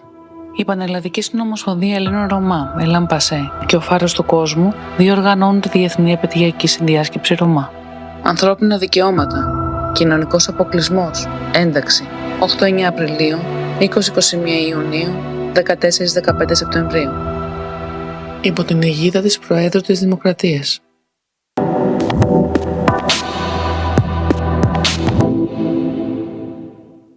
Παγκόσμια ημέρα Ρωμά. Η Πανελλαδική Συνομοσπονδία Ελλήνων Ρωμά, ELLAN PASSE και ο Φάρος του Κόσμου διοργανώνουν τη Διεθνή Επαιτειακή Συνδιάσκεψη Ρωμά. Ανθρώπινα δικαιώματα, κοινωνικός αποκλεισμός, ένταξη. 8-9 Απριλίου, 20-21 Ιουνίου, 14-15 Σεπτεμβρίου. Υπό την αιγίδα της Προέδρου της Δημοκρατίας.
Κυρίες και κύριοι, φίλες. Ladies and gentlemen, dear friends, thank you from the bottom of our heart for the works in this conference, anniversary conference, 1971-2021. We're very happy because we have a lot of greetings and enthusiastic comments about the first session and all the allocations that we heard in the morning greeting our conference. Now we will continue with the afternoon session. So we will call Mr. Gavril Amici, lawyer of Athens, professor of law, security, in the Department of Business Administration, Sector of Social Policy, School of Administrative, Financial and Social Sciences, University of Western Attica. Thank you very much for this introduction, and I would like to thank the organizers of this meeting, ELLAN PASSE, as well as Lighthouse of the World, for the great honor to be the key speaker in this first thematic of the International Anniversary Roma Conference, 1971-2021, beginning on the 8th of April, the World Day for Roma. I would like to greet you all on behalf of the Research Lab for Social Administration of the University of Western Attica. I'm sure this will be a reference point for the prosperity of Roma communities in Greece and in all the EU countries. As you've already heard, this conference will take place in the form of 3 two-day events. The first thematic event is about a very crucial stake for for Roma in the European region, which is the promotion of their active participation in the social and political tissue. Now, this stake, if combined with fighting against discrimination and promotion of their participation in the political life, gives us a consideration which keeps them away from cliches that trap societies and political elites that trace measures and policies for Roma without them, or to the detriment of Roma populations, which is more dangerous.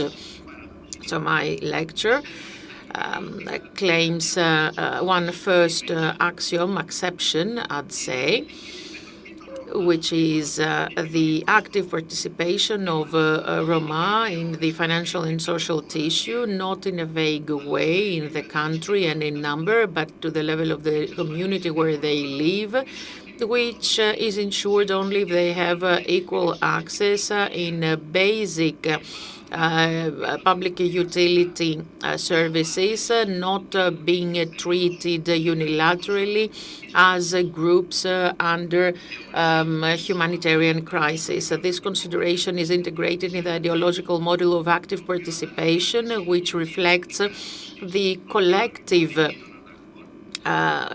responsibility for coverage of human needs that otherwise would be against human dignity. Risks now are no longer an individual problem or private liability, but they're a consequence of structural distortions, since there are different types of discrimination and stigma. I'm sure that Roma communities have a lot to say about to illustrate all that. In any case, the condition of the markets and society does not allow their access. And finally, public goods, in essence, are not really do not have a universal range. So what I suggest for the ideological part of our discussion pursues three main priorities. One, support their income in order to ensure dignified living standard, especially for people that lack sufficient resources. Second, linking them to employment through projects of promoting them to do that. And third, access to services. But how can we delimit these basic social services? These are services that improve quality of life and efficient use of social benefits. For many decades, this is a main tool to achieve objectives of the EU and its member states, such as cohesion, high levels of employment, social inclusion, and financial development. These services include education, employment, health, housing, social security, and social care, health care. So many people will probably wonder, Roma communities in Europe, well, do they have equal access to these basic services? The answer is no. An important number for the 11 million Roma that are in the European community still live in camps in areas that are within the urban tissue, whereas 6 million Roma living in Europe as a minority have a chronic problem of access to typical education, typical employment, and public utility services and healthcare. More precisely, although we have, and I'm sure that in the roundtables afterwards, many speakers will talk about that, there are many discussions about funding and operational tools of the EU and of other international organizations such as UN, Council of Europe, and ESF facility. Total progress for Roma being integrated in Europe, well, resources are quite limited.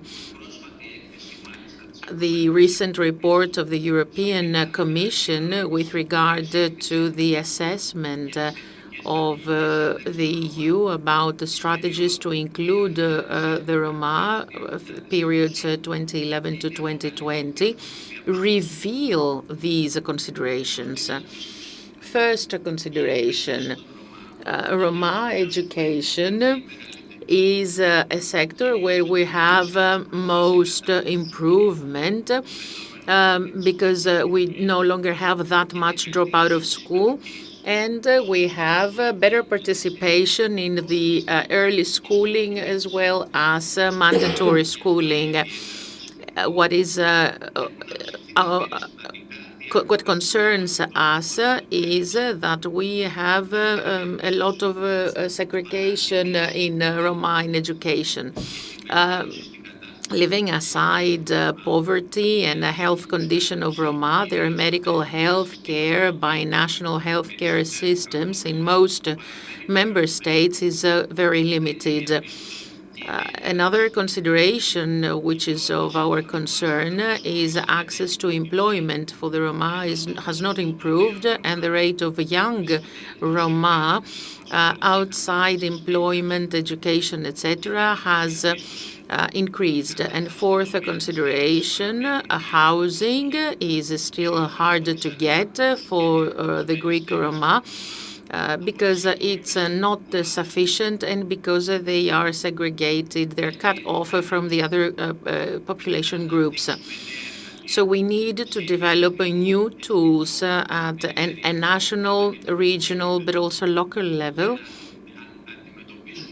in order to face not only inclusion challenges, but also prosperity challenges for Roma population, and all that, especially during this pandemic of COVID-19.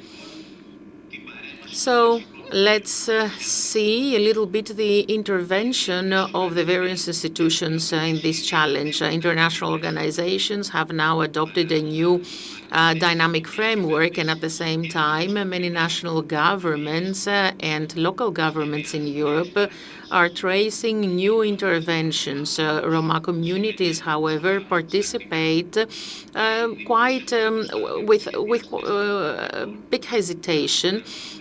They want politicians to understand their concerns and needs. Very quickly, let me say two things. The Council of Europe wants to take actions for the promotion of Roma communities in the next decades, and the EU wants to promote the new strategic framework for Roma for the period 2021-2030. Through the announcement of 7th October 2020 and the creation of the Council in March 2021.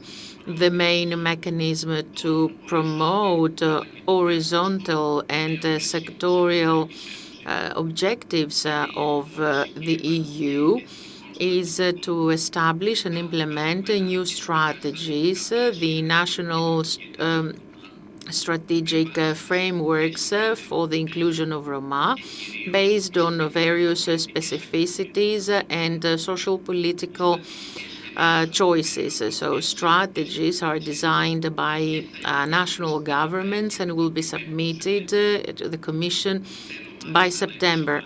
I would like to state that for the first time, the European Commission invites member states with important Roma population on their territories, and Greece is among these member states, to include into their national strategic framework for Roma more ambitious commitments vis-à-vis other member states, according to which they will provide for a number of measures to prevent a fight against discriminations against Roma, the segregation of Roma children and access to education, housing, and breaking and lifting cliches and prejudice against Roma. They will also include in their general policies of social inclusion, inclusion of Roma populations, focusing on the regional and local level. And finally, they will exploit all European and national funding tools in order to promote reforms of general policies aiming at integrating and including and taking targeted measures where general policies cannot face efficaciously specificities or special needs of vulnerable populations such as the Roma populations. I will end with a special remark about Greece, the country that accommodates even online this international anniversary, Roma anniversary conference, 1971-2021.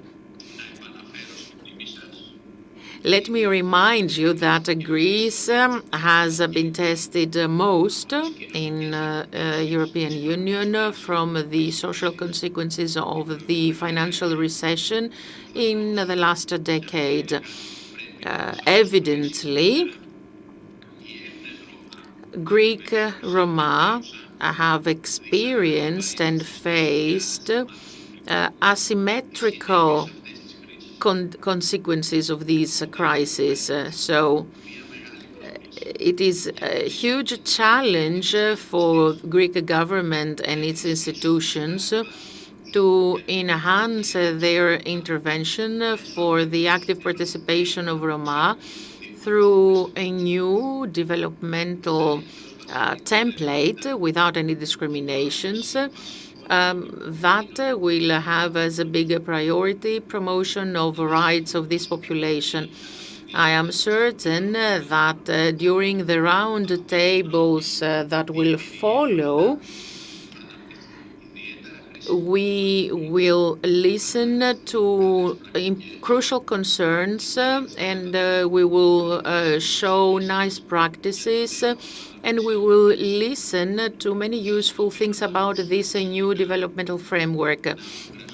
I believe that we should listen to what Roma communities have to tell us, understand them, and then in the end of this two-day conference, I believe that we should take notes without prejudice of what we've heard and understood. Thank you. So thank you very much, Professor Mr. Amitsis, for your thorough lecture. We would like to thank the West Attica University working and contributing in the new national policy, which should mirror the concerns, the challenges, and primarily as underlined policies with the involvement of Roma. Otherwise, they are doomed to fail. So, let us kick off with our first roundtable on housing policies towards inclusion. Moderator of this first roundtable, Mr. George Pierakos, professor of Western Attica University, cooperating with the Social Administration Lab. We wish every success to this first roundtable. Mr. Yiannopoulos, thank you. And good afternoon, ladies and gentlemen, friends. Good afternoon. As mentioned by Mr. Yiannopoulos, I'm Pierakos, professor in Western Attica University in Social Policies Department and deputy head of State Administration Lab. Access to suitable housing is an essential topic for Roma people as it is a main factor for social inclusion. Roma are poorly housed in most cases, inadequate utilities, energy, natural gas, water, in conditions that impact on their access to healthcare services, education, and deficit in terms of social structures and the labor market, namely their overall social inclusion. Policies investigate the interdependence of all the above, and this is a priority for the European Union. At this point, allow me to stress that the research lab of the Western Attica University has integrated housing as one of its top research priorities and represents the university in Housing Europe, mainly the European Network on Social Housing. Our university, as of 2017, is the first university partner in Housing Europe. As you may have noticed in this roundtable on housing policies towards inclusion, we've got a very interesting panel, and we'll have the opportunity to listen to views, insight, policies, strategies that reflect this sensible field, as well as proposals. To save time, Let us move forward with the first presentation. The Ambassador of Norway in Athens, Mr. Andersen, shall address monitored welcome.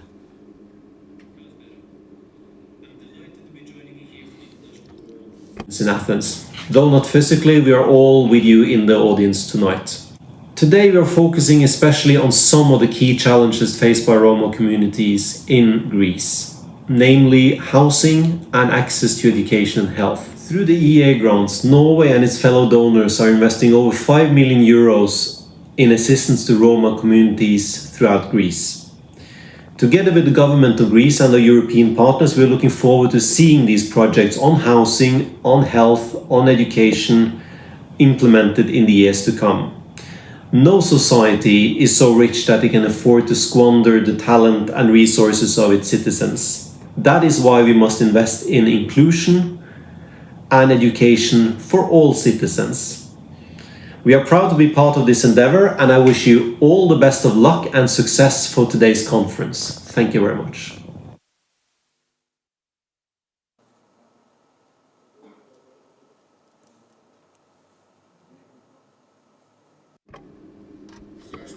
Thank you, Ambassador. And now we have with us the Secretary General of Social Solidarity and Combating Against Poverty, Mr. Georgios Stamatis, representing the contact point, national contact point for Roma. You have the floor. Good afternoon. I would like to welcome all panelists. And again, this initiative of ELLAN PASSE to organize this conference contributes by and large in considering challenges that have been problems for Roma people for years. I've been attending as of the beginning. I wouldn't like to get into details. However, it is true that certain things need to be described as such. We should not be fully Roma people. We should not be claiming that we have put forward for them solutions, meaning housing is an enormous problem for Roma people. The European Commission, the new strategic framework outlines how we need to upgrade their housing conditions by recognizing thus this challenge. It is a paradox because the very Commission sets as a top goal to give access to 90% to Roma people. Well, this by itself highlights how we lag far behind in terms of housing such people.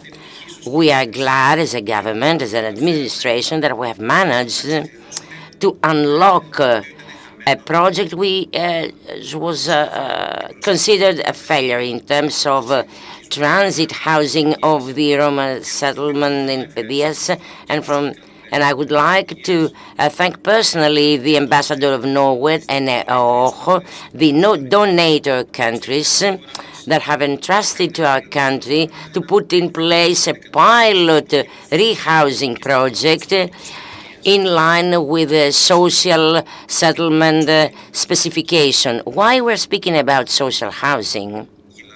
And it is important because beyond making available houses, we are speaking about an organized space of 56 settlements, fully equipped, necessary so that a household can live in. Utilities, together with social services, so that Roma people can fully get integrated in the local community. Via this project, we'll train Roma people in managing households. In other words, how we manage the accounts that we need to pay, how we set a household because we may have the building, but if we are not organized, there's no household. In Greece currently, the largest possibly Roma population is located in our country. And these people live in unacceptable condition in a Western society. And this somehow guides us as to how we move forward in the future.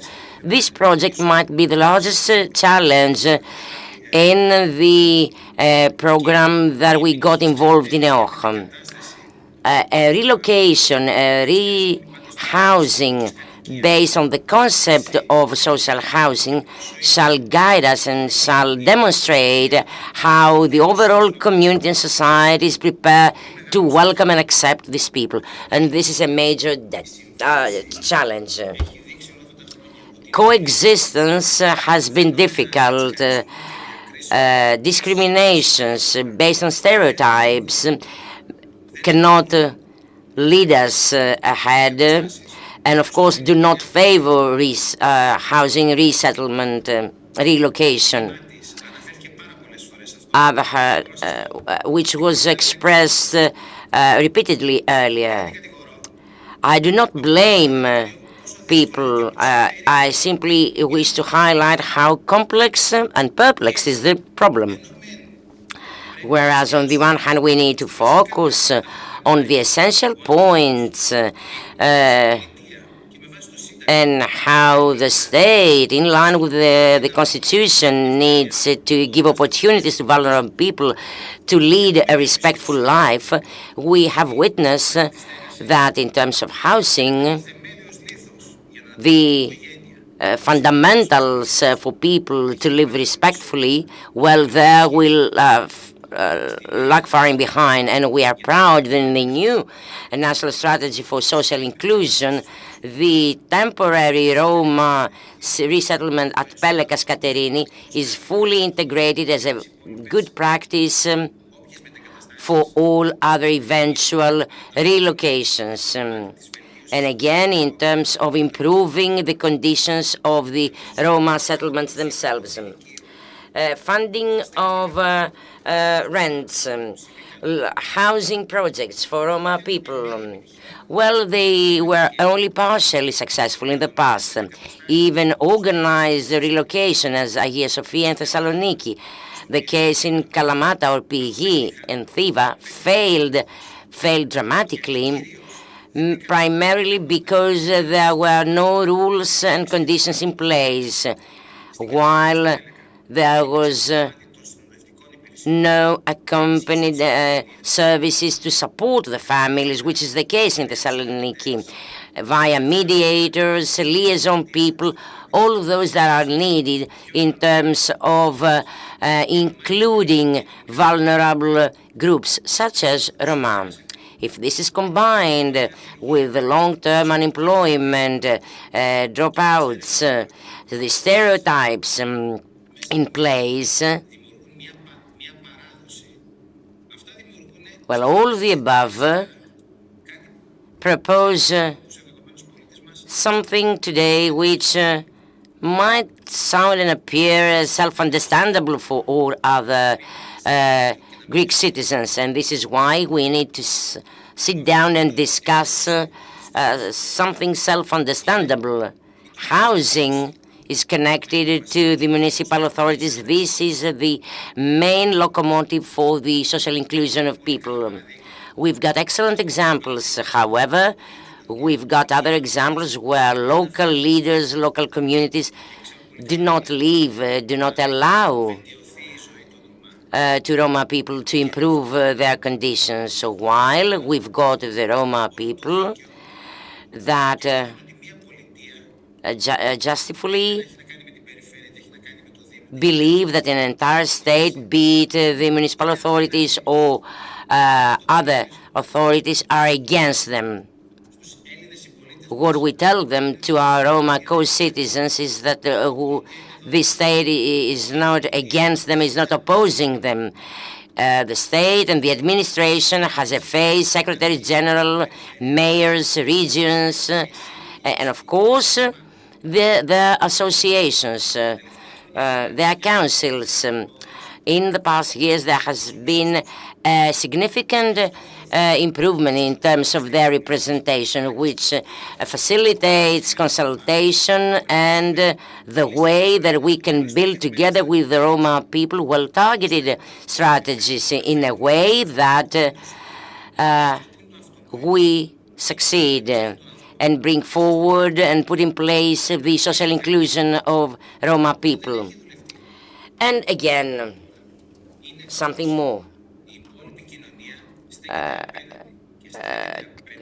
connected with the way the community behaves, because there is a distinction. However, when we are referring to Roma people, we are referring to Greek citizens with equal rights and equal duties. The better, the challenge for us, and I've been repeating that from the very first day of my office, we need the cooperation of multiple agents of all parties. We need to maximize our interventions in order to empower the Roma people, while via strategic frameworks, strategic deadlines, we must reach by the end of this decade and have them fully integrated, included under Western European conditions. Housing, well, there are many ways to consider it and develop programs accordingly.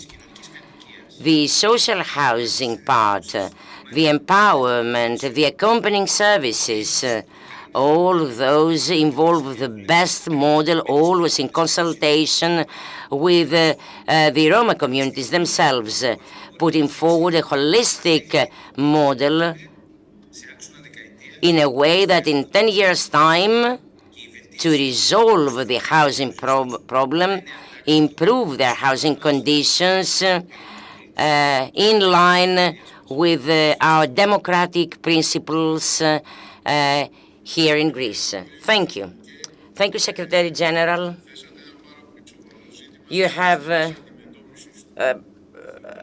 proposed a very important point, that of the social dimension of social housing, and we'll have the opportunity later to discuss it thoroughly. Let us now move forward to our next speaker, Mr. Efthimiou,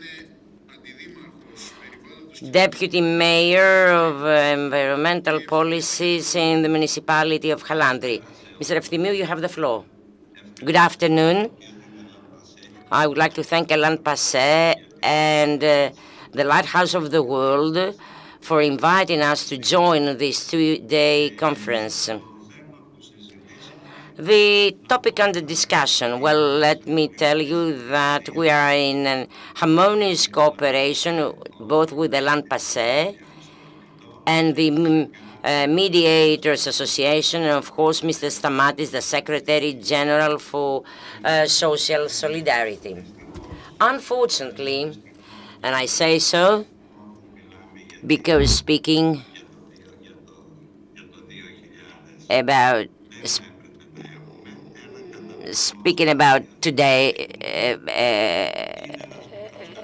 today's, we shouldn't be having a settlement of 300 people on our borderlines, living in abominable conditions, poor access to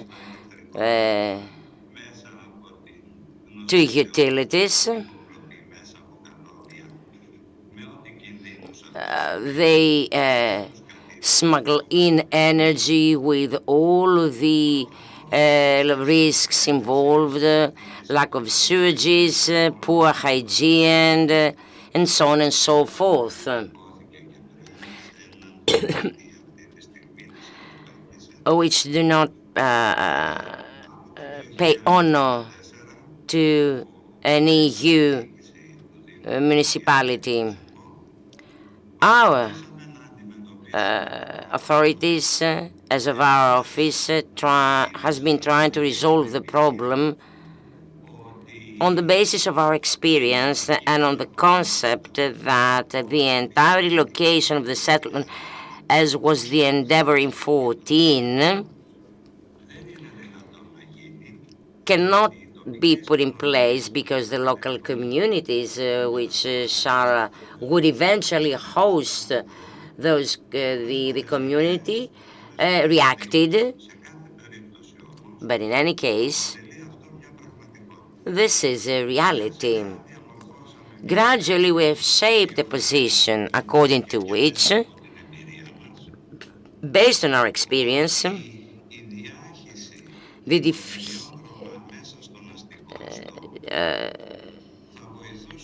having Roma families scattered in the social tissue, that would break the concept of a nomad settlement lifestyle involving several problems, and this irrespectful to their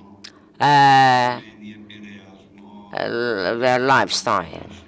I'm referring to neighbor relations, rather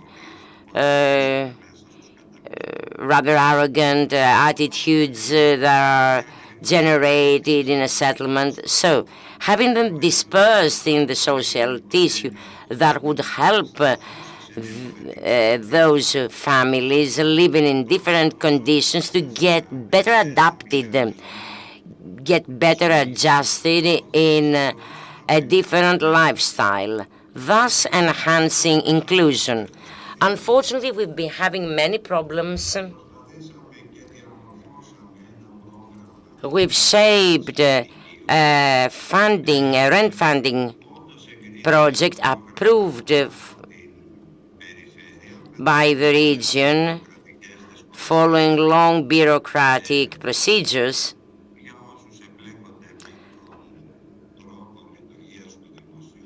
For those aware of the public administration procedure, well, you may easily understand what we've been through. Finally, we had the project approved, however, it was never implemented, whereas funding on the part of the region could not be absorbed. With own funds, we have promoted this plan. We've relocated to houses some families. The outcomes of this endeavor are quite satisfactory as of the beginning. Well adjusted in neighborhoods where there have been reactions at the very beginning, having Roma people settled in the nearby houses. Despite the monitoring, we did have problems and difficulties to have the families themselves aware of different lifestyle. And I'm referring to their administrative duties, regular payment of accounts, and so on and so forth, despite the fact that they were assisted, which demonstrated that accompanying a family relocated in a house needs to be continuous, and it is not enough. The second challenge we have faced is relevant to the following. Beyond housing, well, we would fund the rent and part of the utility charges. Well, the real problem and challenge remains job. Relocate a family while the family is still redundant, no matter how supported by other social structures, in fact, it cannot be a solution. Somehow, inclusion is blocked. So we have created two social cooperatives, one in constructions and the other one in green spaces, in cooperation with redundant mansions, so that in joint works assigned by the municipality, those families participating in this pilot project to be occupied, and again give them the opportunity to become familiar with a specific profession in a way that they could grasp other opportunities in the wider field. On our part, we wanted to witness whether if they were willing to work, somehow break the stereotype of having Roma people unwilling to work. So the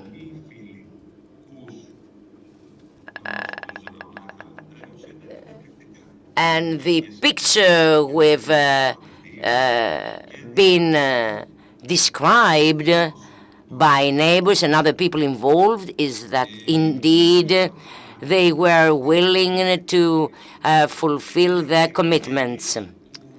The other part is relevant to families that, due to their culture, attitude, they couldn't get integrated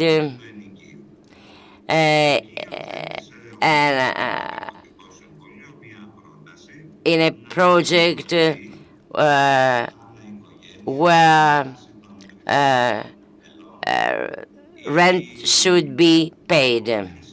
So we've decided to remove them on their own decision from the settlement and their own decision to choose the space of relocation against payment.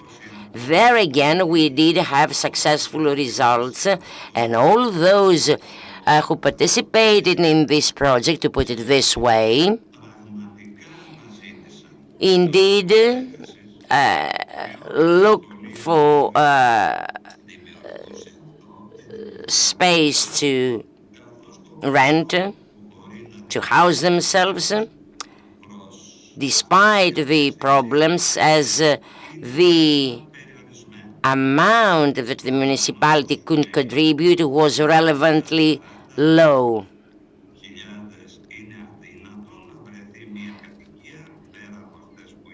Making available a specific limited amount wouldn't allow us to fully accommodate all the families that were willing to move. However, to our knowledge, to our understanding, the outcomes by now are quite good. Let me observe at this point that it is impossible for a municipality alone to be in a position to undertake the entire load of solution of a problem which, beyond its desire, must be under the umbrella of the state.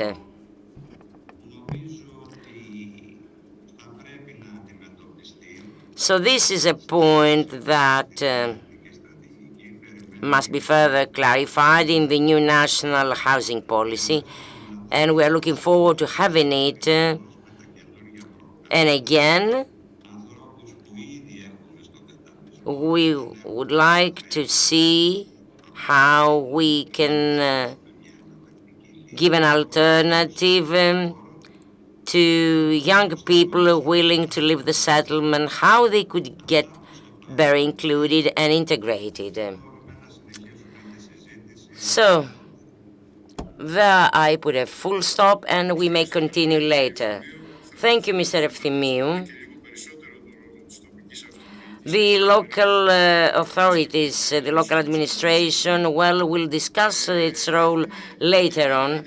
Now we've got the pleasure to have with us Mr. Zakharov, Deputy President of IDO of Europe, representing Slovakia in ADI Rome. Mr. Zakharov, you have the floor.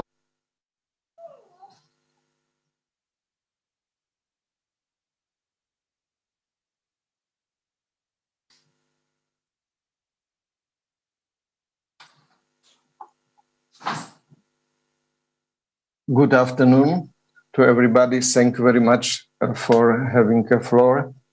I would like, if it is possible, to share my presentation.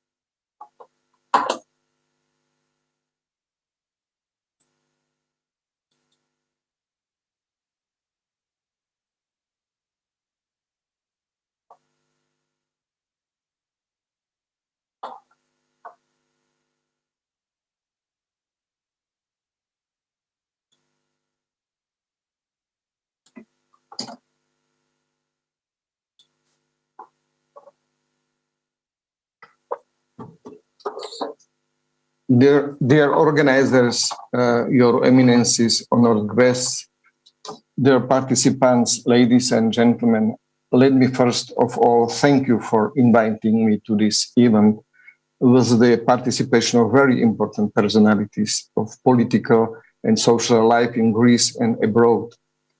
Congratulations through the president of ELLAN PASSE and president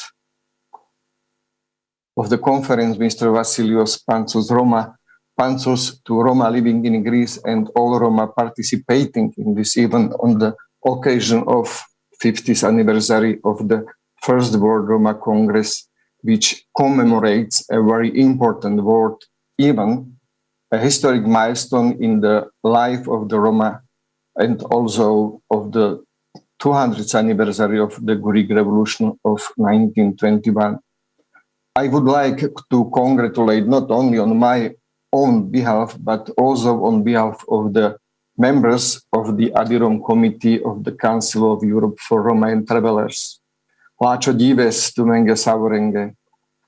The issue of housing for Roma living in Europe is a very important area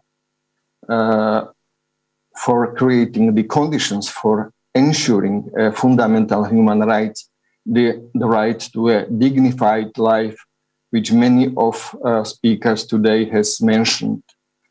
Allow me in this time limit of 15 minutes, based on the request of the organizers of this conference, to share with the basic elements of housing policy in Slovakia with a focus on Roma integration.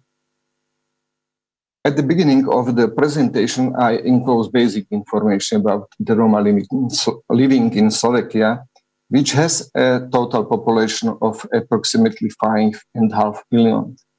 Detailed information on the life of Roma is provided by the Atlas of Roma Communities in Slovakia, prepared in 2004 and updated in 2013 and 2019.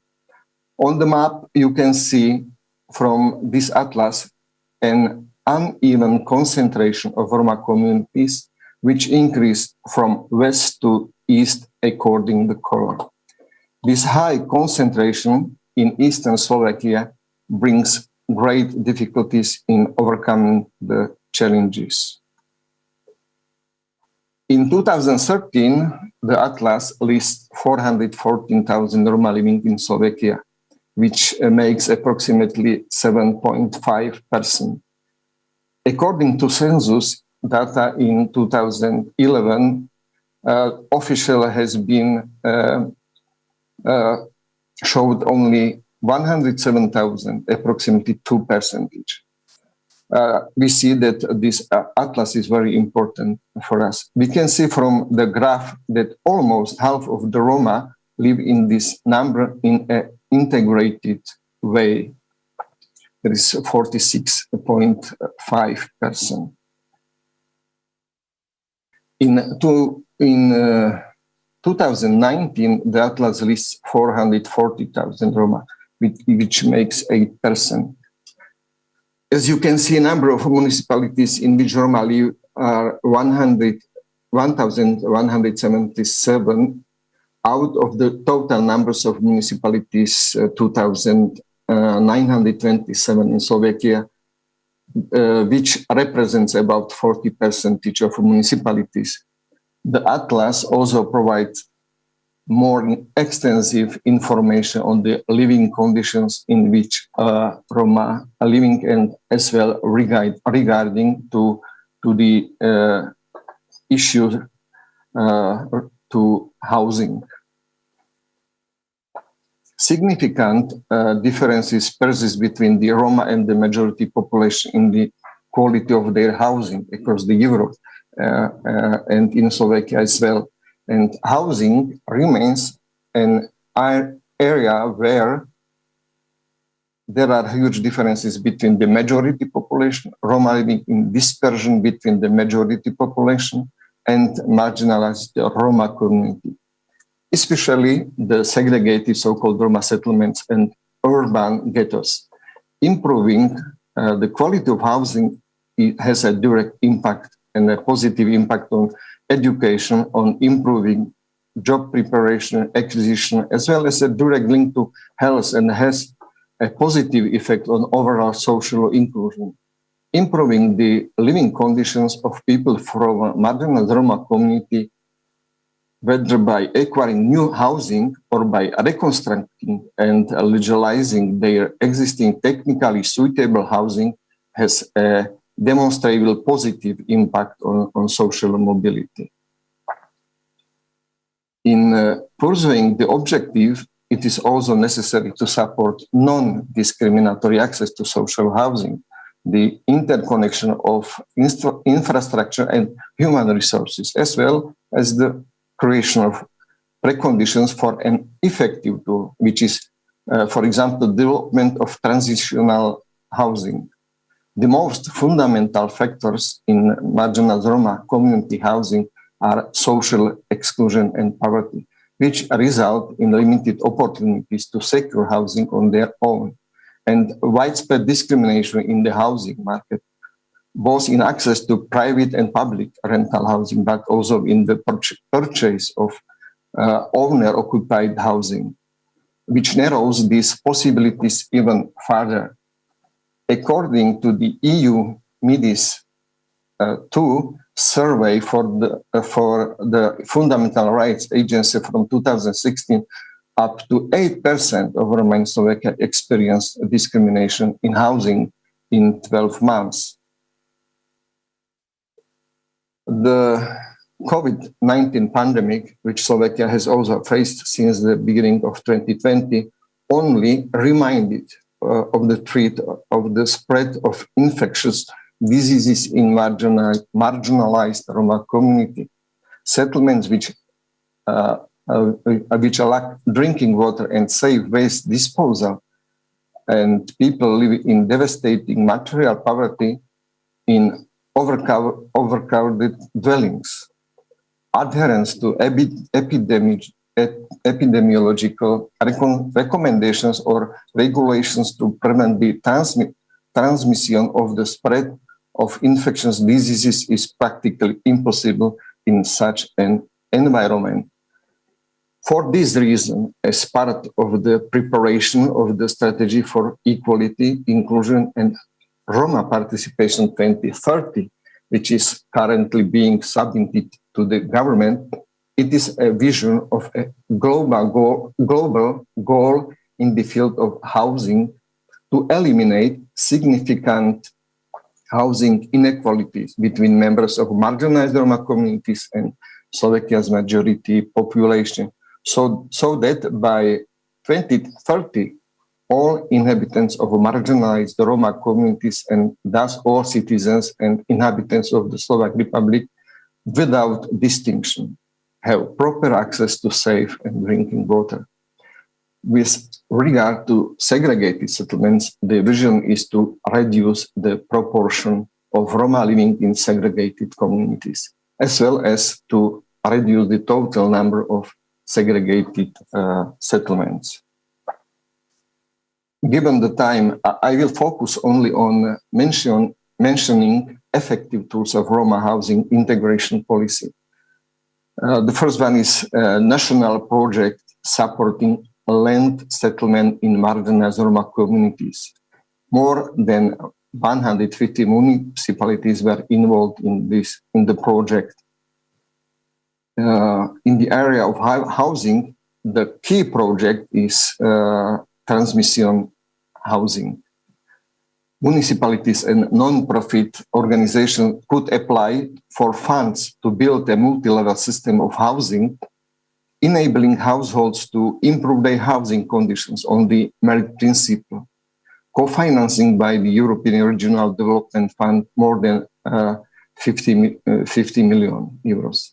In this project, the client moves on to gradually demanding forms of housing with the support of a housing assistant while acquiring sufficient skills for sustainable housing. The measure is also supported by the creation of a project for Roma caretakers. The provision of the next tool is the provision of microloans for the construction and legalization of their own homes for Roma families is understood as an investment in starting fundamental changes in the least developed localities in Slovakia. It supports the activity of families who want and to know how to take responsibility for financing their own housing. Transnational housing is a system of different types of housing accompanied by different intensities of field social services. Families are accompanied by steps from basic housing with intensive social support and education in topics such as financial family management, care and maintenance of the apartment and common areas, to higher levels with less intensive social support. The long-term goal is to enable households to become independent and enter the open housing market, whether by finding a commercial rental apartment or building their own family house. In the system of transitional housing, it is appropriate to involve as many different possibilities of adequate housing as possible. Housing owned by the municipality or cooperating church or non-profit organizations. It can usually be, for example, in the order from lowest to higher, temporary crisis housing, at first modular housing, next apartments of a lower standard, apartments of a higher standard, or even rental family houses. The highest level, the exit from the system, should be the opportunities for the most capable families to become independent and find housing within the normal housing market, whether as rent or personal ownership. The provision of microloans for the construction and the legalization of their own homes for Roma families is understood as an investment in starting fundamental changes in the least developed localities in Slovakia. It supports the activity of families who want and know how to take responsibility for financing their own housing. Families receiving microloans do not have access to ordinary housing loans. Most of the year, they live below their subsistence level in income, and their job opportunities are not stable. They have no property. This is a generation of people who grew up in the so-called culture of poverty. This significantly affects all their future decisions. Micro-housing loans are certainly one of such decisions. This is one of the reasons why families who want to secure financing for the self-help construction of houses from a microloan scheme must have regularly and improve the management of their finances for at least a year. They also regularly meet their financial obligations to other creditors, including the municipality. They agreed to work actively with field social workers who teach them to cope with difficult life situations until the microloan is repaid. I maybe could finish here, stop here, and I am open and prepared to, in case of questions, to answer to them. Thank you very much for your attention. Ευχαριστούμε πολύ, κύριε Χερό. Ήταν πολύ ενδιαφέρουσα η παρουσίαση. Thank you, Mr. Hero. I think your presentation was really a best practice that we could make use of in the conclusions of this conference. It's a best practice showing how we can include market stakeholders in this social housing. Now we go to Ms. Rena Papadaki. She's a deputy mayor of social services of the municipality of Heraklion in Crete. She's a representative of the local society. And Ms. Papadaki has her positions to convey to us. You have the floor. Thank you. One moment. I'm going to try and share my screen with you. I don't know if you can see well. Όχι. Βλέπουμε. Ωραία. Καλησπέρα σε όλους. Αρχικά... Good afternoon. My name is Rena Papadaki. I'm Deputy Mayor for Social Services of the Municipality of Heraklion in Crete. First of all, congratulations to ELLAN PASSE for this event, for the International Roma Conference Anniversary Conference. Thank you for the invitation, and let me describe to you initially the situation, the current situation at Heraklion.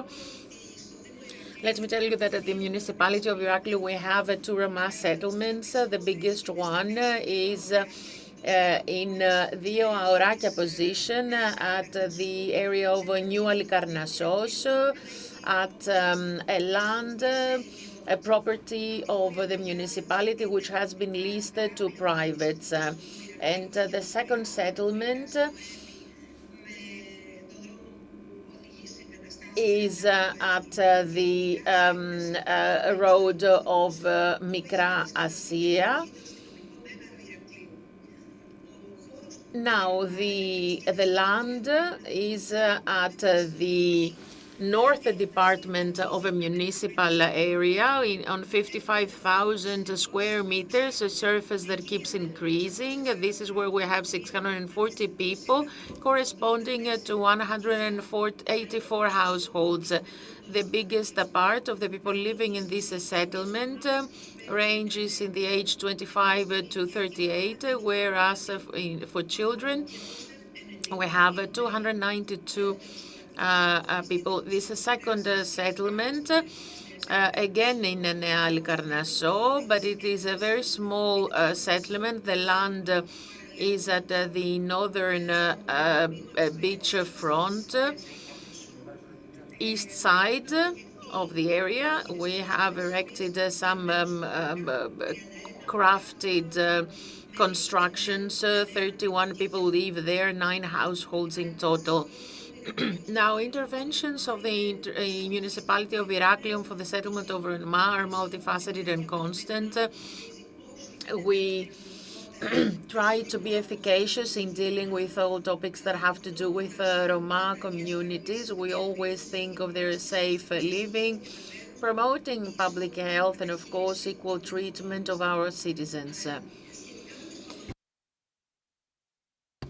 With regard to the initiatives and projects that have already been completed, and given that the municipality of Heraklion undertakes any effort to support Roma communities by exploiting funds or equities, we give them fresh water. I came here and for 5 years now we have collectors with water supply devices, and of course this drinking water and the whole system is provided to all households, and every month we collect money for the water consumed by the 2 settlements. we also try to drain the waste waters, and we have waste disposal services as well. We also try to cover other needs of Roma populations and communities for primary health care from the GP of Roma Annex, and for educational projects to younger Roma. It is important to talk about the community center, Roma Access of Heraklion, that plays an important role. It is a structure that targets Roma communities.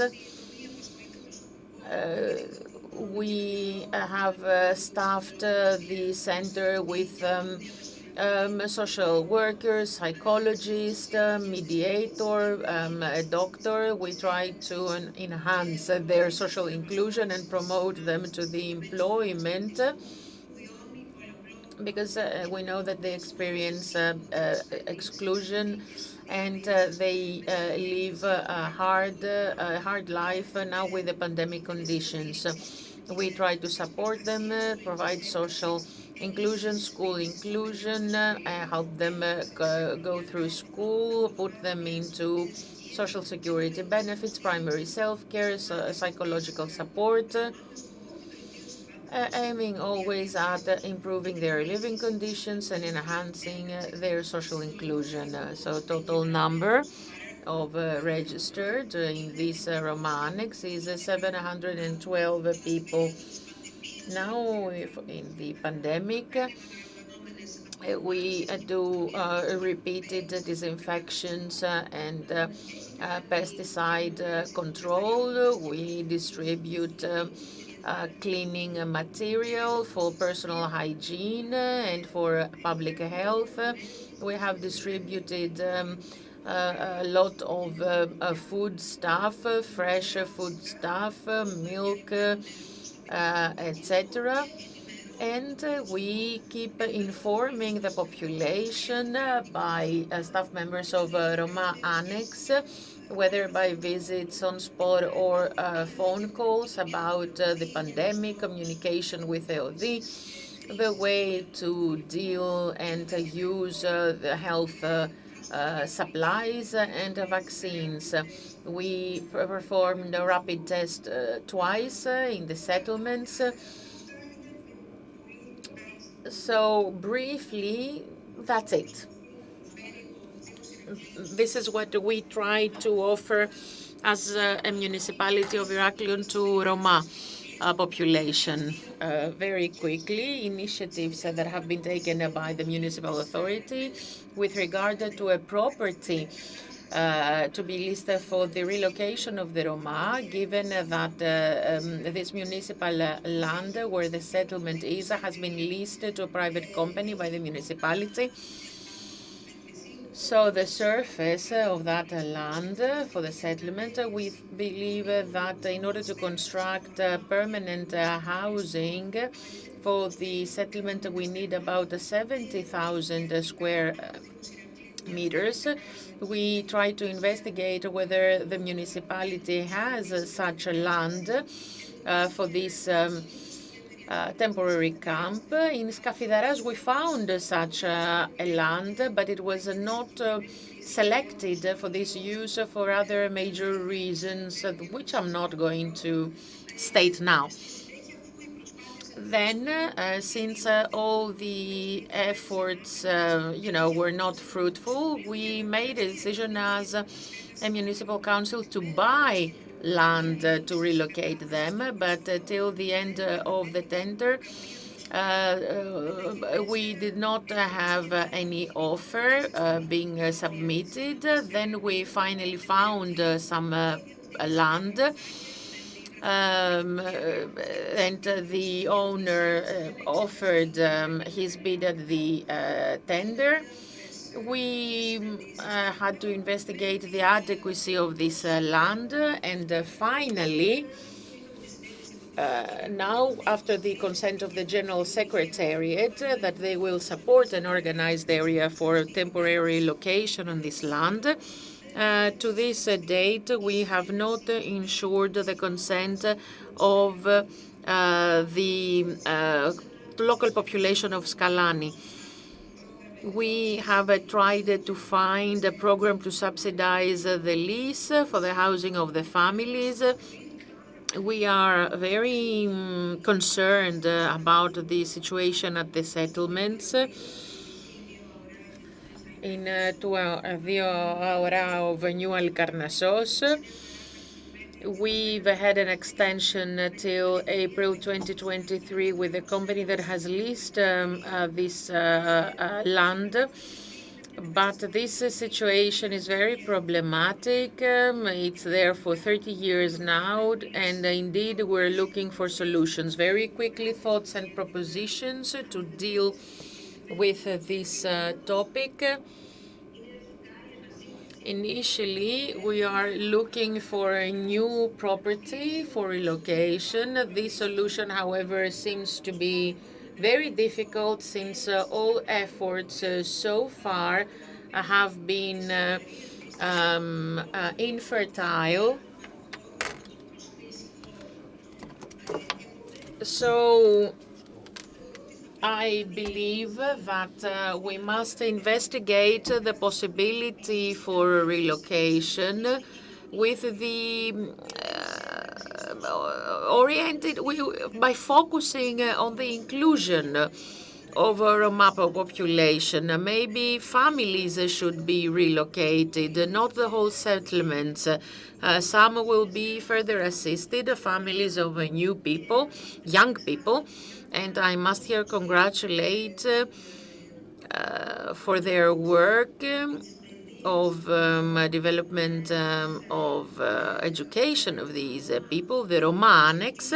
So I want to congratulate the Roma Annex because we believe it is their contribution is decisive because education is the only one that can break barriers of discrimination and prejudice. So this is systematic cooperation with schools where they are in order to reduce the dropout. I think this is a very important work that they do.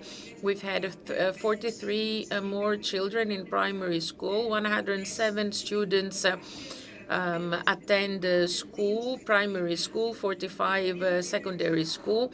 2/3 out of them attend regularly, and this is very important. Roma Annex enhances teenagers. They want them to go ahead with high school. They do consultation for children and for parents. I believe that the education is a very important aspect. This is why I'm describing it a little bit further. Now, to come back to relocation, because it is most important right now for us in Heraklion, we have to try and find ways for social inclusion through programs for rent subsidy or social housing project. Now, for the first project for rent subsidy, conditions must be met. Conditions must cover most families. And with regard to social housing, I think it's a solution for the urban area of Heraklion and surrounding urban areas. It will cover people with low income, with problems of housing and population of the settlement, maybe with low rental. They can start with low rents till they are independent financially. It is a serious and very composite matter, social matter, and dealing with this matter, we need to map realistically the reality based on which we will find solutions. It also means that we must have political will on all levels of government. And of course, we need to have a jointly accepted relocation and social inclusion program designed both by the stakeholders and Roma themselves. We need to have targeted activities of all institutions of everyone in order to be able to implement programs until we achieve their social inclusion in the end. Municipality of Heraklion really wishes and tries and persists in including Roma populations at all levels and wishes to solve the problem of their relocation. Of course, this is a difficult stake, but it is truly very important to solve it. We have met on many occasions with representatives of Roma communities, and all municipalities and all municipal councils, even before us, have met with representatives of the Roma populations and with the administrative authority, the private company who has leased the land of the municipality. There's also an interpolitical party commission working on that, exploiting the experience of everyone in order to contribute into finding a solution to this crucial problem. Because as time goes by, the problem is intensified. So the stake of relocating Roma population is really very difficult, but there is a need to solve it by being sensitive, by having a feeling of justice.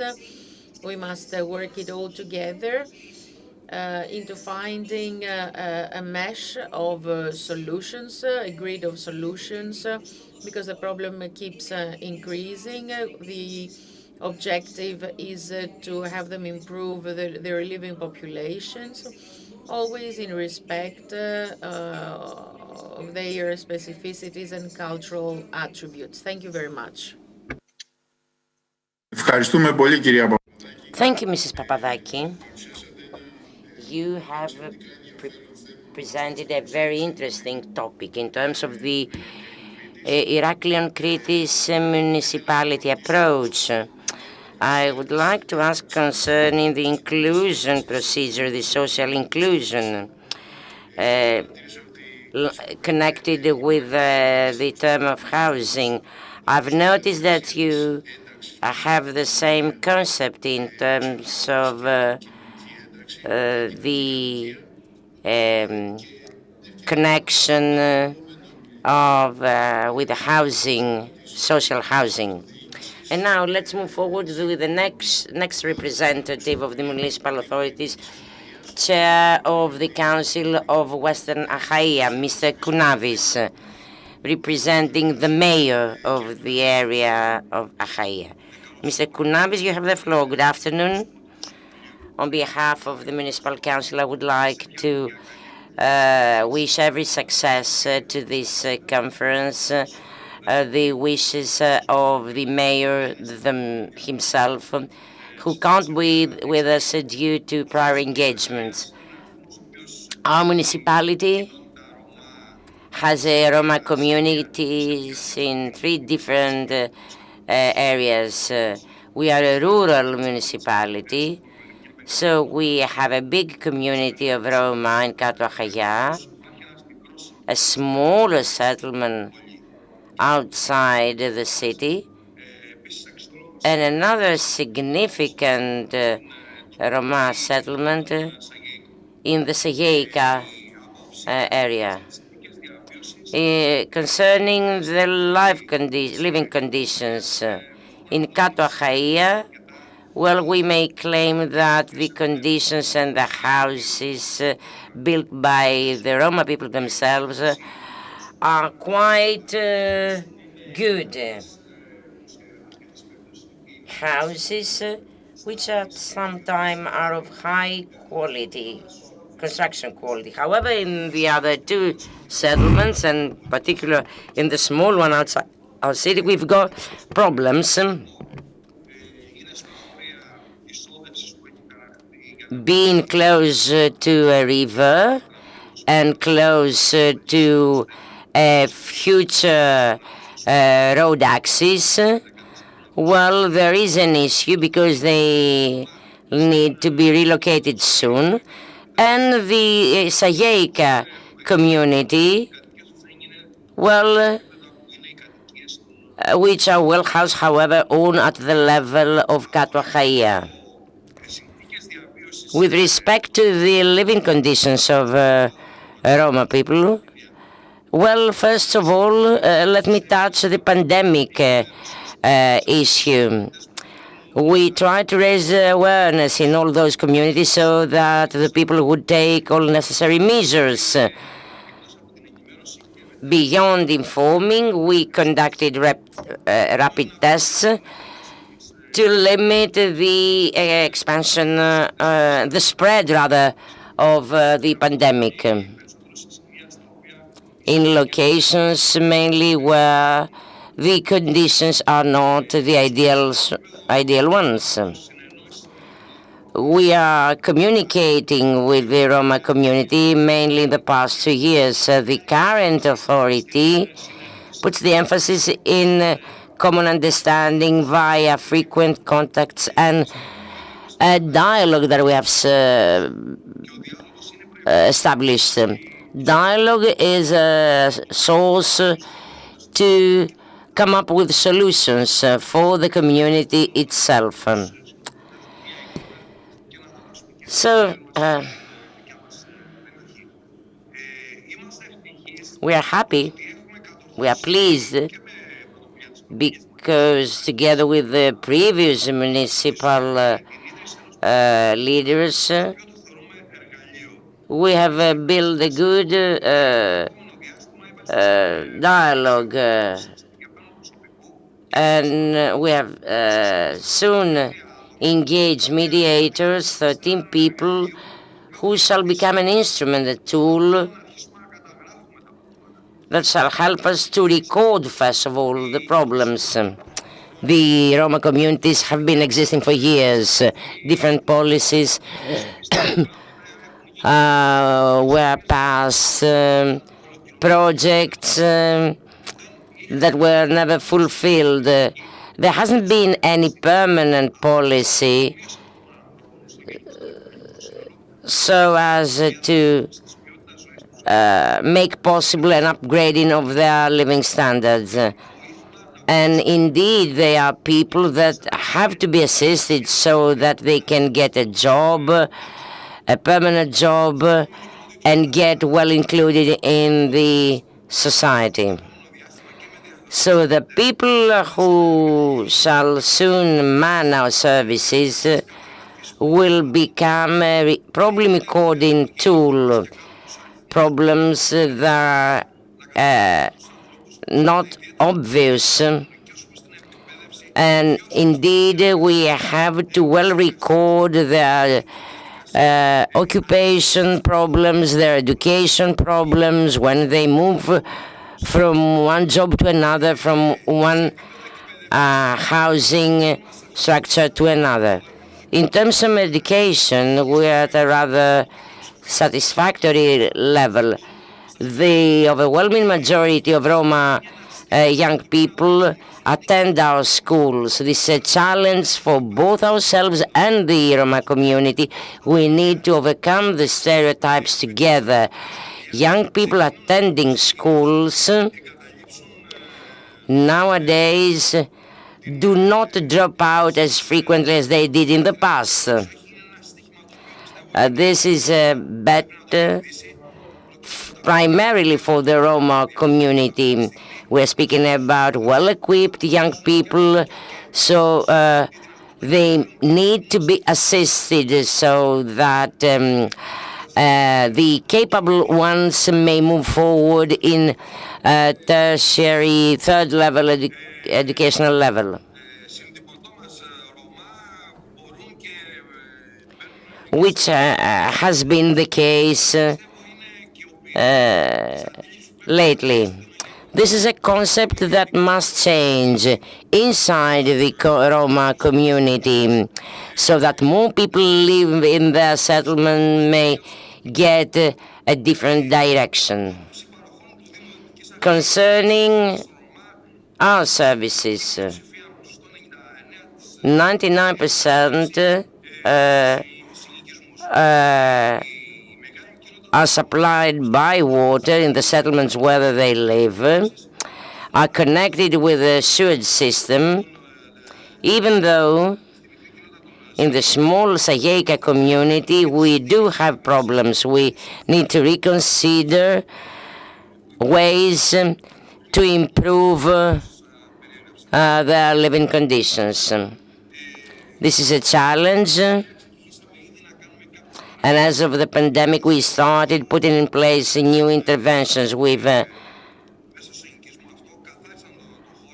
cleaned the area, we put in place regular waste management in a way to increase the living conditions. However, concerning housing, part of Roma people do not have access to projects that would help them get a proper housing, either move into a different one. There are no funding in place, or somehow help them refurbish and renew the houses where they already live. This is a challenge and a problem where a national policy must give an answer. This is the only way to achieve a living standard for Roma people equal to the one of all other Greeks.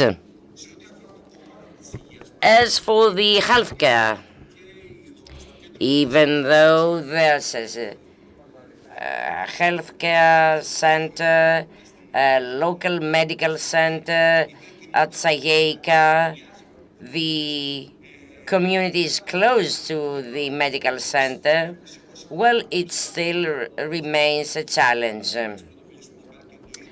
We put in place initiative, the healthcare center itself tried a lot. So the major challenge is to have the largest part of the population as quickly as possible vaccinated. Meanwhile, there is another issue. Currently, the Kato Achaya community is candidate to ensure funding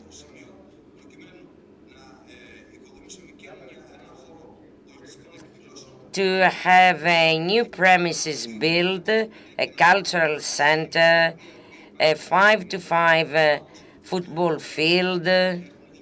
We do have the area, and this is our goal, so that young Roma people can enjoy themselves and meet with other people there. To conclude, let me stress 2 points. We need to have a steady and not fragmented policy. We have been mentioning different solutions, different proposals. In our case, in Western Achaia, unless there's a permanent dialogue between the Roma and Roma communities, a dialogue that can eventually put in place measures, proposals, and combined with the administration, we can have outcomes well monitored in place. Well, we cannot face the future optimistically. We have failed in the past. So I repeat once again, we need a permanent, well-targeted policy with specific funding, well controlled, aiming at the social inclusion and the upgrading of the living standards of Roma people. So let me once again repeat my deepest congratulations on the work you've been doing, and I wish every success to this conference. We would welcome concrete results that may be of help. Thank you. We would like to thank the head of the Municipal Council of Western Achaia, Mr. Kounavis. He put forward the potential of the local authorities in mobilizing the local communities, in building a dialogue which could eventually generate social solutions. And of course, at the end, we'll have the opportunity to discuss this topic in depth. How, meaning the local administration can mobilize local communities. Let's move forward to the civil society. And we invite Mr. Fotis Spiropoulos, representing the Volunteer Equal Society Organization. He's replacing Mr. Menditis. Mr. Spiropoulos, you have the floor. Thank you. Indeed, my colleague, due to technical problems, can't join us, even though he was looking forward to. Equal Society has been striving a lot on safeguarding the human rights of Roma, so that a new policy may be shaped, guiding the community ahead. So let me introduce myself first of all. Let me introduce our organization. Equal Society is an NGO generated in 2010, and in line with our articles of association, we are against discriminations and in favor of social inclusion. So throughout those years of operation, we've been trying, under our slogan, close to the people, to put in place our vision. It is not an easy endeavor. There are many challenges, and lately, being aware of the major need in relation to the Roma people, we've built up a consortium with ELLAN PASSE, a partnership rather, with ELLAN PASSE and another association who have put in place their own project of an observatory, rather, in favor of the Roma human rights. Why we got inspired and we took this path? This section of this panel has been the beginning, let me put it this way, by shaping a framework, a policy framework, by putting in place interventions through advocacy, through mediation.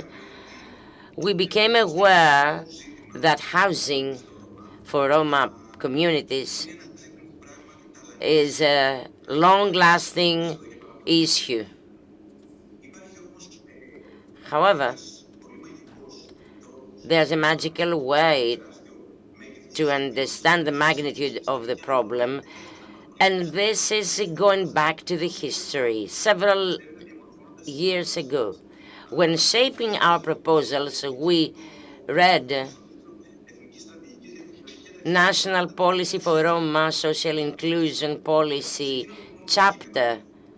At this text, there was a reference on the strategic goal for 2020 to guarantee housing for all Roma people. 10 years have passed by. There have been steps. However, ensuring housing, well, wasn't fulfilled. This is the truth.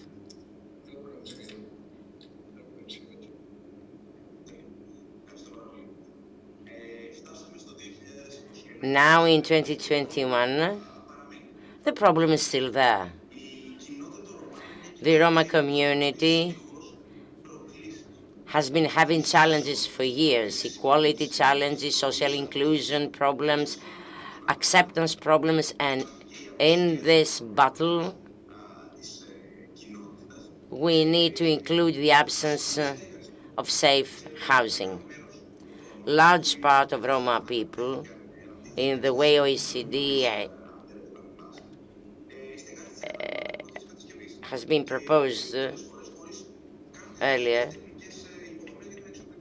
well, we need to clarify that we're speaking about rudimental, basic construction facilities. Well, I believe that it's our duty to work towards this direction. What I mean by that, ensuring housing for the community. The easiest way to answer is as follows. Relocation, resettlement, decent housing. Well, all the above are true. We are not against. However, there is another factor involved. What we call sustainable, operable, and safe house, organically connected with the wider community. Mr. Papadakis stressed it very correctly by mentioning that communities must be organically connected with the social tissue.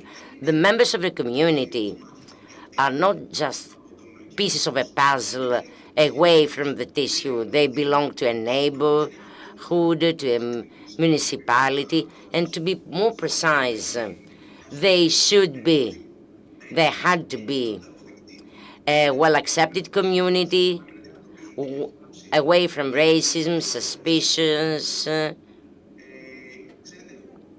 Well, you know,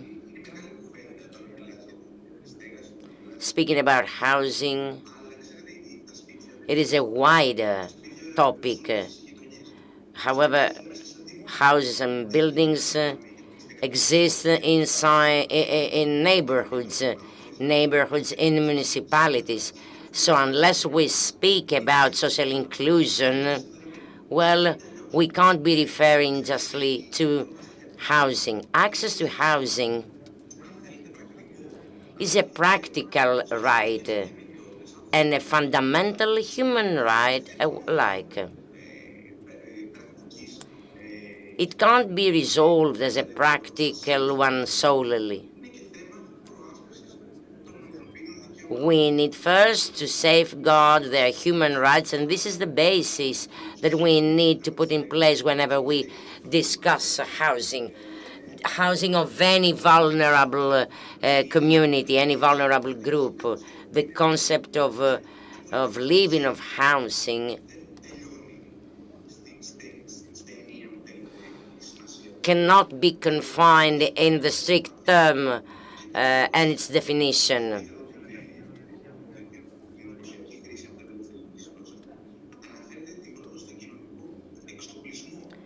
And this is why I would rather add access to utilities, to any social infrastructure existing. The practical, pure housing can be easily resolved. However, it is intrinsically connected with the safeguarding of human rights and all other fields that I've mentioned earlier. When we designed the Rome initiative, we discussed all the above with Mr. Paiteris, all Roma leaders under the umbrella of our partnership, and we have concluded that it's high time the community incubate the day after, together with distinguished advocates prepared to fight for human rights. So the observatory for their human rights, even under this pilot scheme, as it is co-funded from active citizens funds, managed by Solidarity Athens and Bodo Sachs Foundation, well, proposes as a duty via this initiative to serve the following. As an organization, the Roma project is there to change people's lives, to explore the housing issue, to invest and guarantee the human rights, and we are there to help them become members of the wider social tissue. It's high time we changed the people's life, to change the mentality which is there and blocks us, obstructing us to take a step ahead. That's it on our part, and thank you. Thank you, Mr. Spiropoulos. Excellent observations. Indeed, in a way, raising the awareness of those proposing projects, you well set the framework within which social housing could operate as an instrument for social inclusion.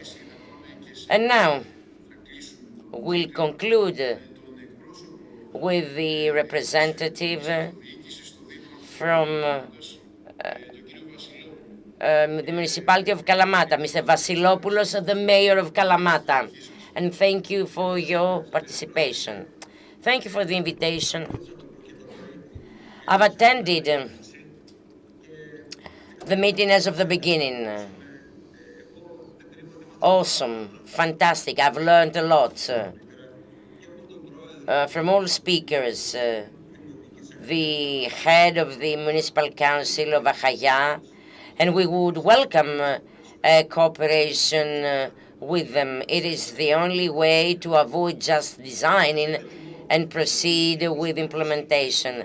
We honor this conference, and we wish that the conclusions be towards the correct direction, contributing to the solution of Roma problems. The major one being, the major one for most communities is poverty, which generates all other problems. Abuse, housing. There's a common denominator, however, education. So it is necessary that we all understand that education and culture shall lead the Roma people outside social inclusion. So those are the problem. The Roma communities, the Roma leaders, together with the local authorities, must cooperate to resolve this top problem. The municipality of Kalamata has adopted this concept in working towards this direction. I believe that the climate, the environment has been changing, mainly after the visit of the president to our municipality. Most Roma people understand what I mean, and they help us. At this point, however, let me stress that part, unfortunately, insists on obsolete practices, violence, and so on and so forth. Even though we do believe, I stress, that there is a different way towards prosperity. Let us not forget that Roma people were the first one who taught us recycling, which demonstrates that they can do a lot more. We are prepared, at least we in Kalamata, we are prepared to sit down and discuss with them and bring about solutions. And this is what we are expecting from this conference. I believe that this conference shall enrich our knowledge and the host of solutions in place. Thank you, Mayor. Quite precise your contribution, mainly in relation to the cooperation between the two communities, the links that need to be in place, which shall bring forth solutions. We've got some questions. So let me start with Mr. Stamatis, the Secretary General. I do not know whether you are with us, Mr. Stamatis. Are you still there? Αν έχετε την καλοσύνη να μας αναπτύξετε... Could you discuss and dwell on this, on the topic of this pilot? I don't know, however, whether Mr. Stamatis is attending us. Πάμε στην... Oh, well, it appears he isn't with us. We've got a question from Sweden. Mrs. Larson is with us. A question for Mrs. Papadakis. And let us grasp the opportunity to ask all municipal authorities representatives. Mrs. Papadaki, do you have a study, a survey in place concerning the way the beneficiaries of those policies well developed have experienced their implementation? Have you got a feedback from the beneficiaries themselves? Study, research, no. But of course we frequently meet, even though that was more often before the pandemic. We would have regular meetings with the Roma population representatives in our area. We haven't come to conclusion. The climate was excellent. We got common goals. The one I mentioned earlier, to come up with the best solution so that the people may live under respectful conditions. I understand that they've got many problems, and despite the municipal efforts in providing service and so on and so forth, the major problem still remains the way they are housed and the way they are socially included. Of course, we need support. However, we need to bring about a joint solution. The climate is fruitful, but the problems are still there. Allow me to ask at this point, Mr. Efthimiou, how do you believe, what do you believe, which do you believe that the role of the municipality could be in this spirit, how the authorities could mobilize all the forces in place, social forces, and so on and so forth, changing, moving into another house wouldn't resolve the problem. They are more relevant to social housing, social inclusion. Well, I've sent you a PowerPoint which is both in Greek and English, so that our foreign guests can have access. Now, speaking about housing, first of all,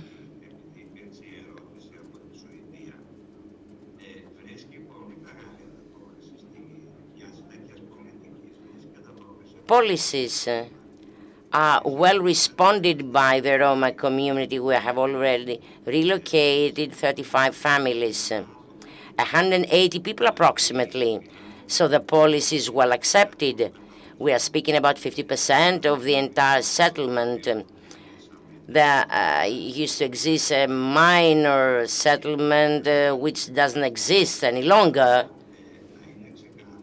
So it needs to be clear that the Roma people are willing to relocate, to change their lifestyle, at least for those living in our area, in our municipality. Now, concerning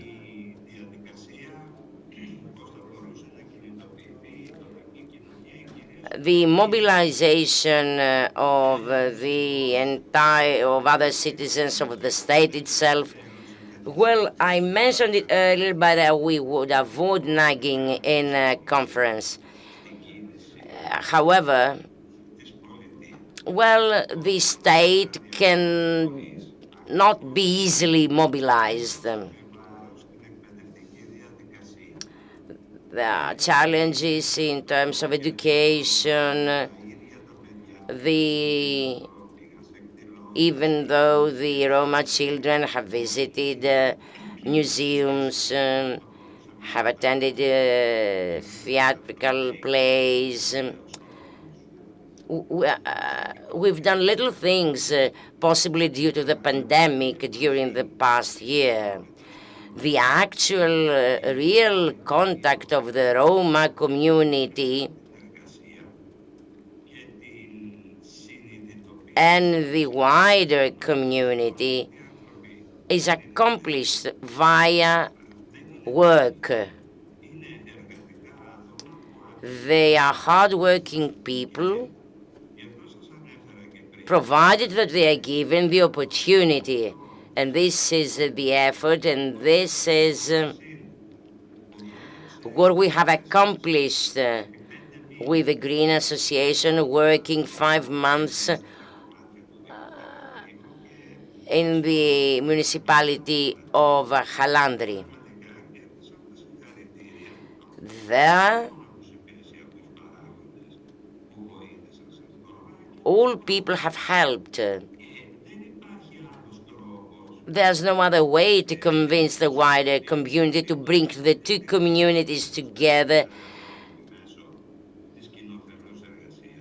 I remind you the Kinofelis. This pilot project and hiring Roma people in cleaning crews, which raise the awareness of other citizens to become aware that they are not just wild people, pocket lifters and so on and so forth. They are honest people, hardworking. We've spent 750,000 euros to implement this project in an effort to highlight this different profile of Roma people. And we did so not just to escape the so-called settlement challenge, but mostly to bring together the communities. And had we the help of the state, we would have come up with greater results. Housing was a point of dispute with the previous and the current administration. When we relocate in block a community, well, somehow we reproduce the ghetto it existed. This no-but lifestyle, vendettas, violence, families prevail one over the other. We've been working hard to have them spread into the community. We've put in place and worked together with the Greek police forces, and now we have them accepted by the community, the Roma community. Policemen can go there, law enforcement forces can go there, sit in the community, have a coffee. This wasn't an easy achievement. We need to break this house-to-house linear movement. And in our municipality, we have unrecorded buildings where we could house families. After the completion of the cadastre, well, we've asked to be given some kind of concession by the state, and we weren't given. So there are solutions as long as we are willing to find them. The top one being the municipal authorities to be there, actively working, not just typically settling an issue. And I'm not referring only to Roma people, because there are no Roma people without electricity, homeless people, the pandemic making their condition even worse. So all those people need to be assisted by the local administration. We've been trying to follow this line. However, unless there are central guidelines and decisions and funding, indeed, there won't be a solution. And in the next conference, we'll be just repeating the same things over and over again. That the things, well, there has been an improvement, but not full solution, and so on and so forth. I do not know whether I have covered you. Indeed, you've stressed the role of local authorities and the role of the central administration as well, meaning the state, which together with the local authorities must investigate and explore this issue. Mr. Kounavis, I do not know whether you wish to add something. Το μικρόφωνο σας. Θα ήθελα να επισημάνω αυτό που είπε ο κύριος Ευθυμίου. I would like to stress and repeat what Mr. Ευθυμίου mentioned earlier. The osmosis, the merger between the two communities. While no Roma citizens believe that Roma people are something alien, we won't find a way ahead. It is extremely important to come to an understanding that the two communities understand one another and work in an organized way. The Halandri model is excellent. It may trace the path ahead for all municipalities. And I've been preparing, I'll send this note to Mr. Ευθυμίου. Well, I would welcome an exchange of experience and idea. The intramunicipal understanding is valuable, and different communities have enormous experience that need to be shaped in a common framework. Thank you, Mr. Kounavis. Mr. Ευθυμίου mentioned something very important, that there has been work door to door to complete this work and project. Mrs. Larson has another question.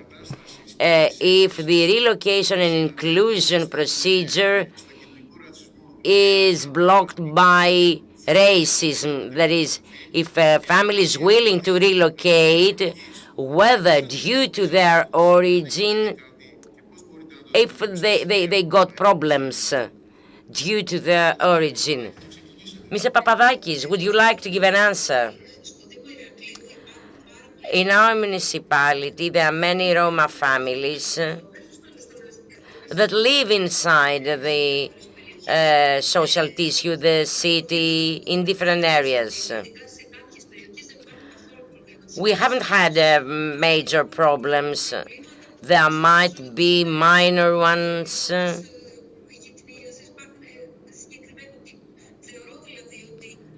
By and large, I believe that we can achieve an osmosis, a merger. Work is required in our municipality. There are many people, Roma people, working in the municipality. They are colleagues with non-Roma people. They cooperate smoothly, and this is an excellent example. The importance of education has been stressed, and I would like to repeat it once again, that education and the culture of ourselves, of our children, of our people, being together with Roma children, this could help towards the correct direction. We need to be more sensible, more open-minded,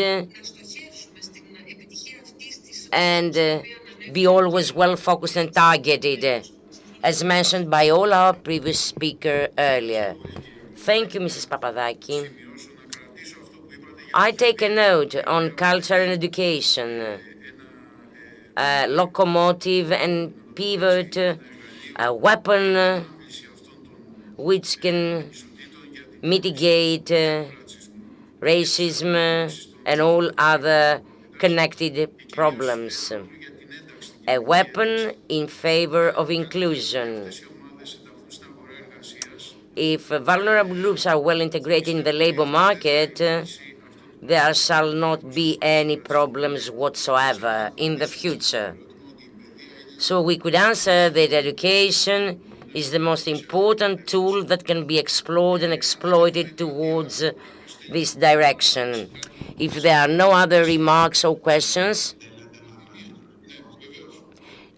could I contribute? Yes, Mr. Efthimiou. We've been having many problems. I told you earlier that we had this rent funding problem. The landlords, the proprietors of the houses, of the apartments, didn't welcome the project despite the municipal guarantee that they wouldn't lose their money.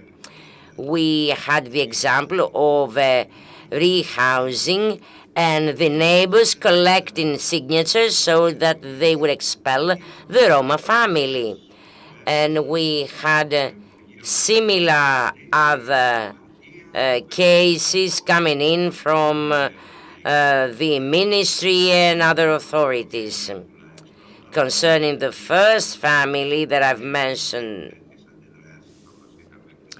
where we had strong reactions, well, I can tell you that when they left this house 4 years later, all problems had disappeared, didn't exist. Well, this is the example. One or two good practices can become a role model for the future, for all other people. Mr. Spiropoulos, would you like to take the floor? Indeed. Well, I live at Hlandri, and I'm from Kalamata. My origin is from Kalamata. So I would like to say the following.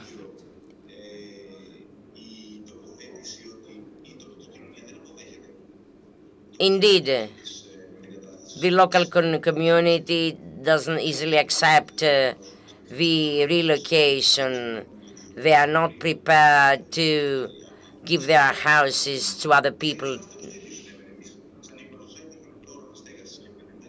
Equal society had a problem when moving from one place to another. We had problems in housing homeless people, even though we were there to guarantee their rent. So we would urge for the following. Project must be accompanied by aware-raising measures. As Mrs. Papadaki mentioned earlier, when people work a person next to another, well, this social racism shall eventually stop. This is the beginning. There shall be excuses for some time. In every community, there are two kinds of people, black and white. Those that have social stereotypes against certain groups, and there are others who do not. For those having social stereotype, well, there again, we have those that got prejudice due to ignorance and those that can't be educated no matter what. For those that are ignorant, the aware-raising measures are extremely important with role models, examples, information campaigns to highlight that Roma people are just Greek citizens that need to get fully integrated in the social tissue. Those campaigns require some kind of sophistication, not just leaflets. Nowadays we got an online communication, and this may play a role in having them accepted by the local community. We do not need field work. We need something tangible via essential awareness actions. So I would invite the representative of local communities who believe in their work, and I praise them for their efforts, to have essential actions integrated in their projects. So I thank you once again for the invitation. Thank you, Mr. Spiropoulos, for your intervention. Thank you for the additional note regarding the process. As Mrs. Larson says, well, social work at local and personal level plays a very important role in this, in the entire endeavor for social inclusion. At this point, let me thank all participants. I'm very happy to have been part of this panel. It's been an honor to have you contributing. And of course, we'll meet sometime again in the framework of the national strategy to discuss again the inclusion of Roma people. Let me congratulate ELLAN PASSE for this excellent initiative on organizing this international conference, bringing together different insights and views.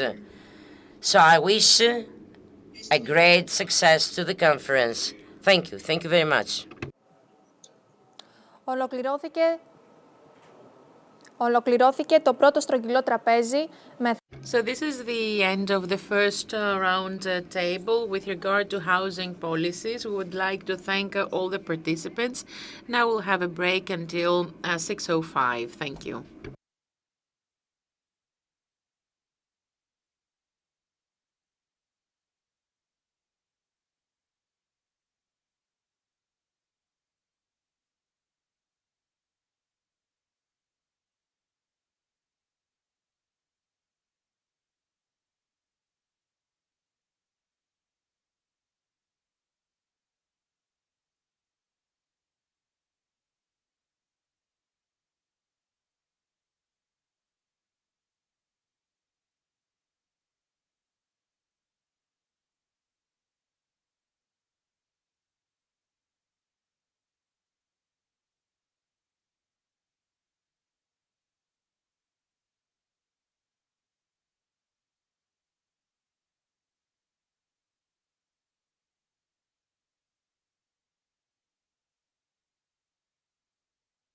Παγκόσμια ημέρα Ρωμά. Η Πανελλαδική Συνομοσπονδία Ελλήνων Ρωμά, ELLAN PASSE και ο Φάρος του Κόσμου διοργανώνουν τη Διεθνή Επαιτειακή Συνδιάσκεψη Ρωμά. Ανθρώπινα δικαιώματα, κοινωνικός αποκλεισμός, ένταξη, 8-9 Απριλίου, 20-21 Ιουνίου, 14-15 Σεπτεμβρίου. Υπό την αιγίδα της Προέδρου της Δημοκρατίας.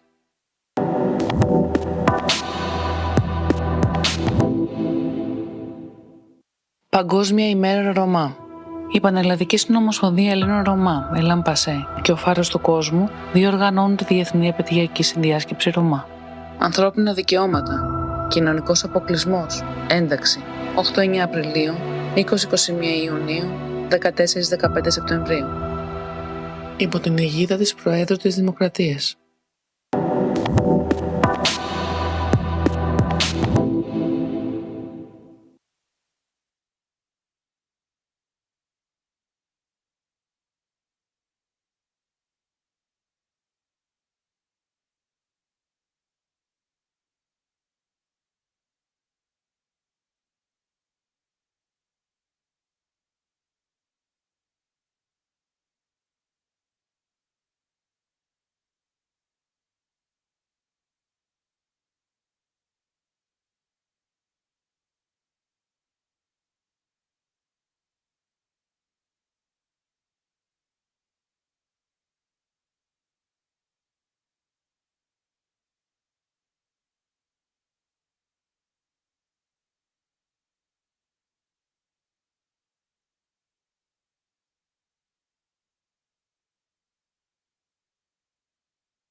Ξεκινάμε τώρα με το δεύτερο στρογγυλό. Let's just start now with the second session regarding good practices and procedures of integration. Our coordinator, Mrs. Irini Rapo, is a mediator in the Roma Center in Florina. She's a professor. She's a Roma herself, and she's a graduate of the University of Thessaloniki. She's also responsible for human resources management and also a member of the committee of ELLAN PASSE and a member of the administrative board of Greek Roma mediators and collaborators. Irini, you have the floor. Good luck. Καλησπέρα και από μένα. Κυρίες και κύριοι, καλησπέρα. Good evening, ladies and gentlemen. It is a great pleasure for me to coordinate today this round table regarding education and employment, good practices and procedures of integration. There are many experienced people among us today who will talk about the importance of the educational procedure, and at the same time they will present us with some good practices in the area of education. First and foremost, I'd like to give the floor to Mr. Angelos Hatzinikolaous, who's a professor at the University of Thessaloniki, and he's also a teacher with 37 years of experience. Since the 90s, he's offering his services in schools with Roma children in Thessaloniki. He's also a researcher and a scientist in order to combat racism, to defend children's rights, and will give you the floor. Thank you very much. Let me share with you my PowerPoint presentation.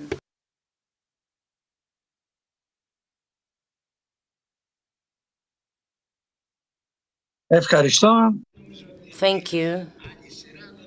Well, I thought the order was different, but anyway, when I attend a conference, I'm joining a conference, I propose a topic.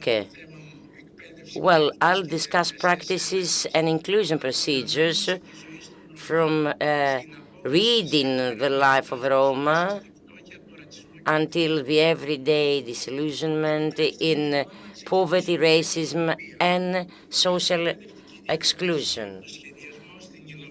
All practices require on the part of the teacher a continuous study and renewal of knowledge. This is the first motto I would propose. The second one, well, the same is invalid for any intervention program which is in connection with the social and financial environment where this intervention is carried out. However, this second motto is considered self-understandable at a scientific level, but not at an educational daily practice, institutional practice. So, before kicking off, let me add that all educational practices require theoretical attitude on the part of the teacher, and this attitude requires more or less an interpretation of the individual inside a community. Any educational intervention up until its establishment is relevant to the four decisions that I put forward later in relation to the two mottos that I've put forward earlier. Which are those? Is the content of education, the teaching strategy and methods, and the themes, the topics, together with the means that we'll put forward. This design does not involve education itself, but the organization of any project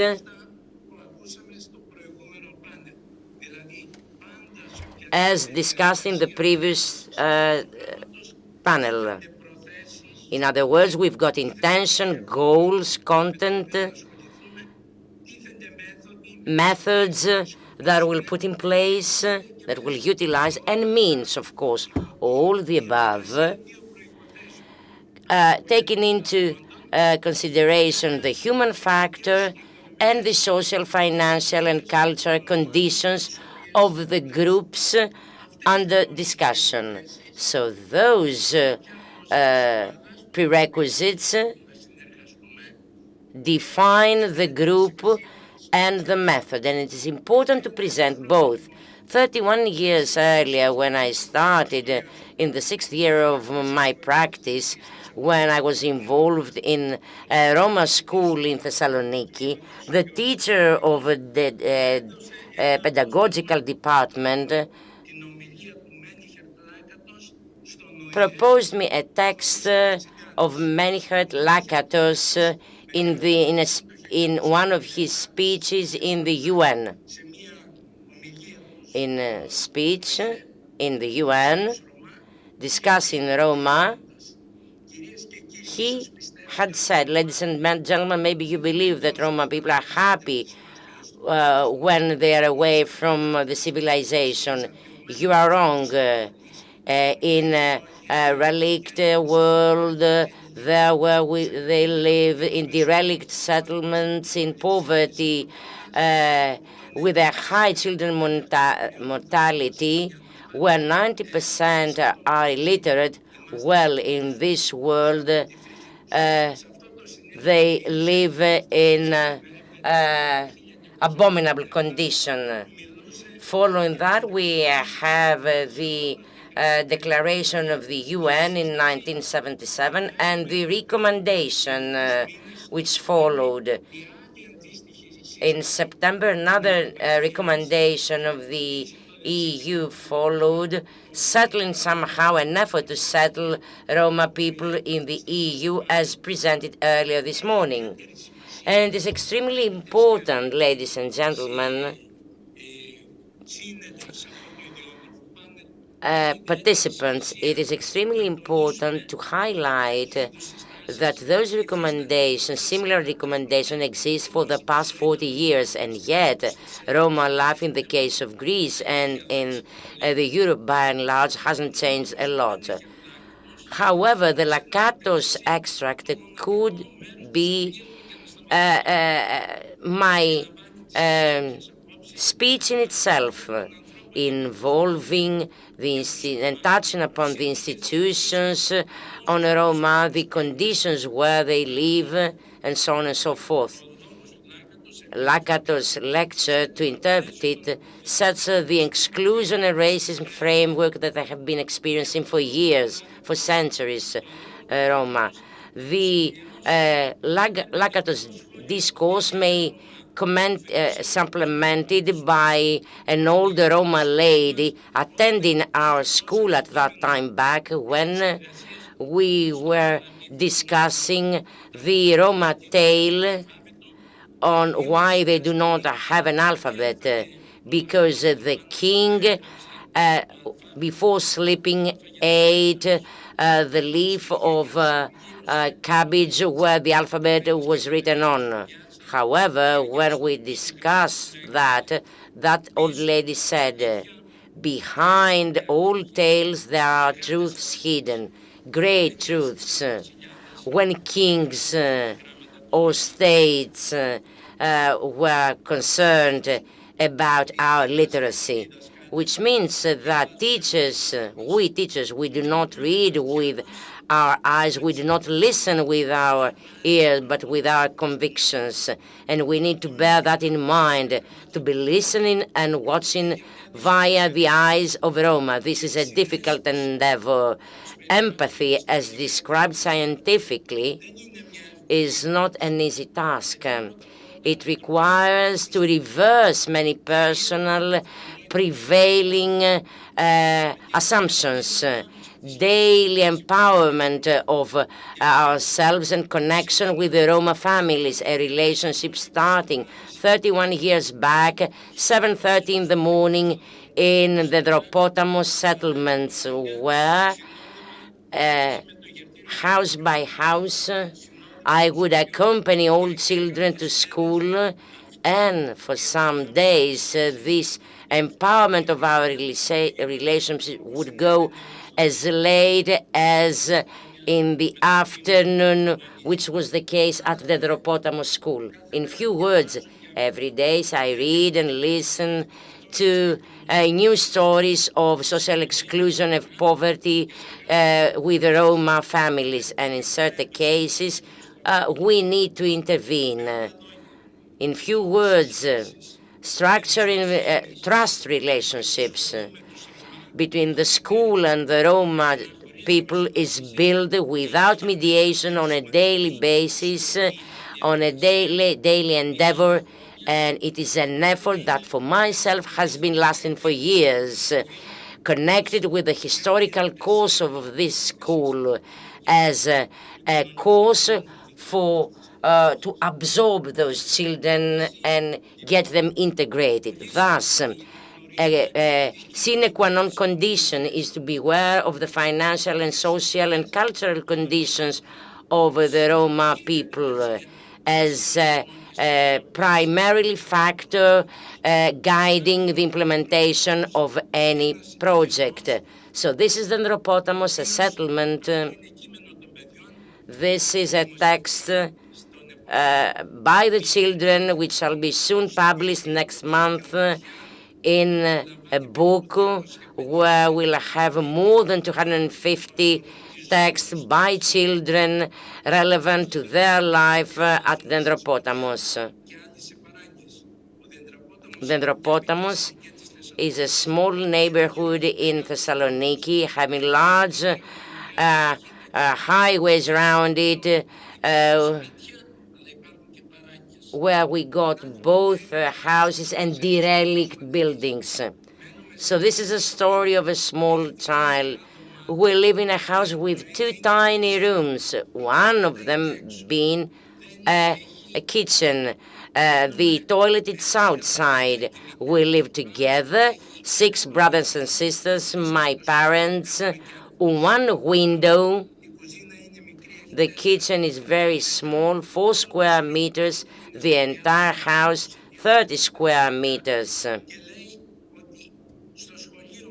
And at school we've learned that every child to be living in respectful conditions needs at least 10 square meters for himself, herself. It is a very important observation noted down by a child in a literacy process. Thus again, and the factor for teaching them, those children. This is a text by Adam Nelson. All children have the right to education and training. Children should attend school every day. We've read on newspaper that lots of kids do not go to school because they need to work. In other countries, there are no schools at all. In the Dendropotamos, many children do not attend the school because they do not have money. My classmate Michalis arrives late because he works late at night, and Varvara is absent many times on several occasions because she needs to look after her sisters when her parents is away to work. The Convention 77 of UNICEF underlines that education needs to be free, gratis, and the states needs to look into having all children at school educated, protecting them, protecting their rights. So those kids connected us and brought forward the exclusion, the experience, or rather the obstacles that have to go through on a daily basis so that they reach their schools. It is extremely important, the inside of those children and the cultural approach they adopt as a particularity of the Roma culture, which, however, can be approached by different institutions in a different way. The way it is explained it brings racism sometimes very close to those attitudes. The questions concerning the Roma children education remain unchanged for 40 years and are expressed by dropouts, illiteracy, and on several occasions on their delinquencies. Ethnographical attitudes have prevailed relevant to an alleged biological or cultural nature of their origin. In that framework of this scientific, so to say, approach, a significant educational discourse is developed, unfortunately, even by educators themselves. And despite adverse efforts, it has prevailed against all other forces in favor of their literacy. The goal being, on the one hand, to avoid highlighting the responsibility of the educational structure in shaping eventual dropouts, and on the other hand, in conveying the responsibility of the above culprits to the Roma people themselves. Let me add another factor, that young female children are given to marriage at a very early age, thus blocking their education. As a result, we may record sometimes the presence of Roma people at school as a problem is itself, and this is expressed by educators, unfortunately, sometimes. Let me quote the problem of Roma children at school. And yet, it is extremely important the way we explore issues, scientifically speaking, or the way we define terms. And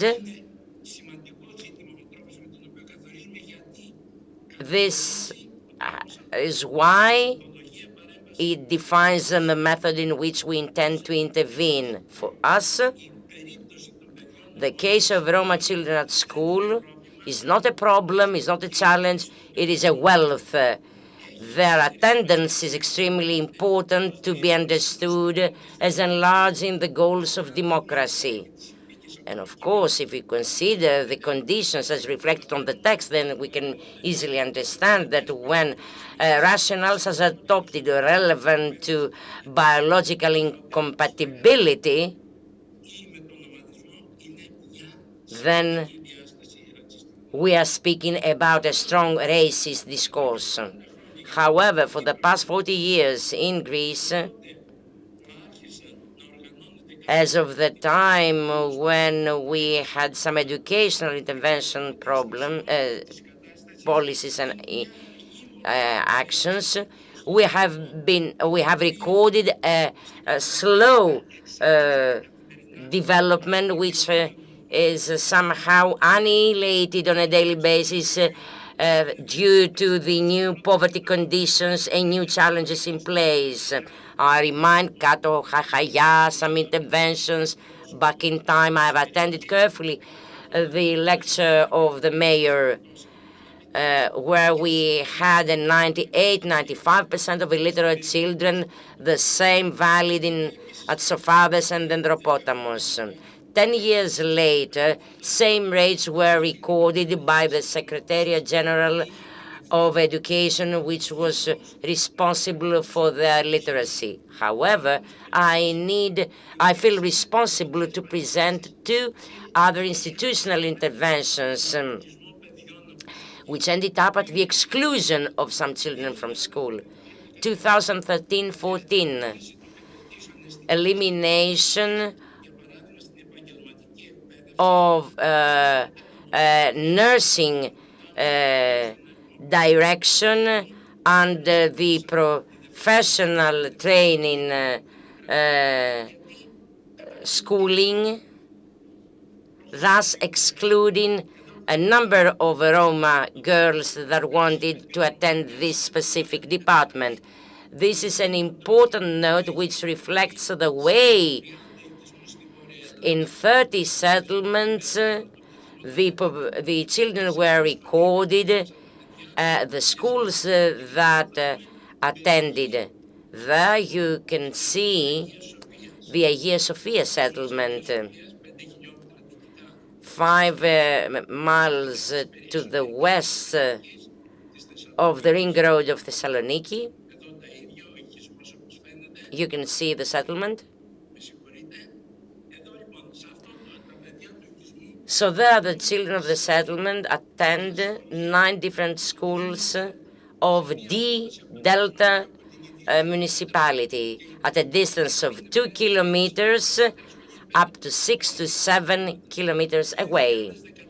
2013-14. The delay on hiring buses to transport the children from Hagia Sophia settlement late February 15,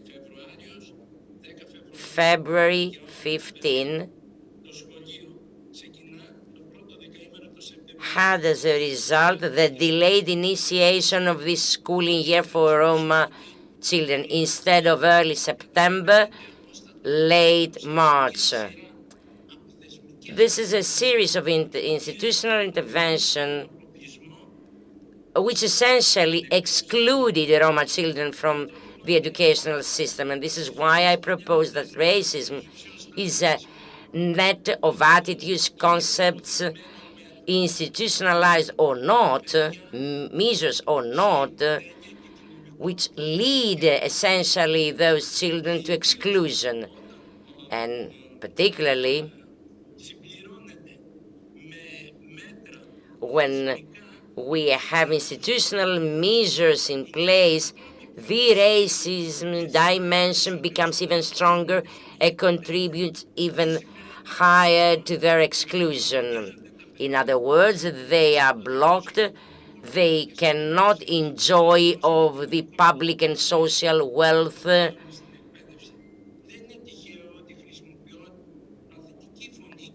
I use passive voice in an effort to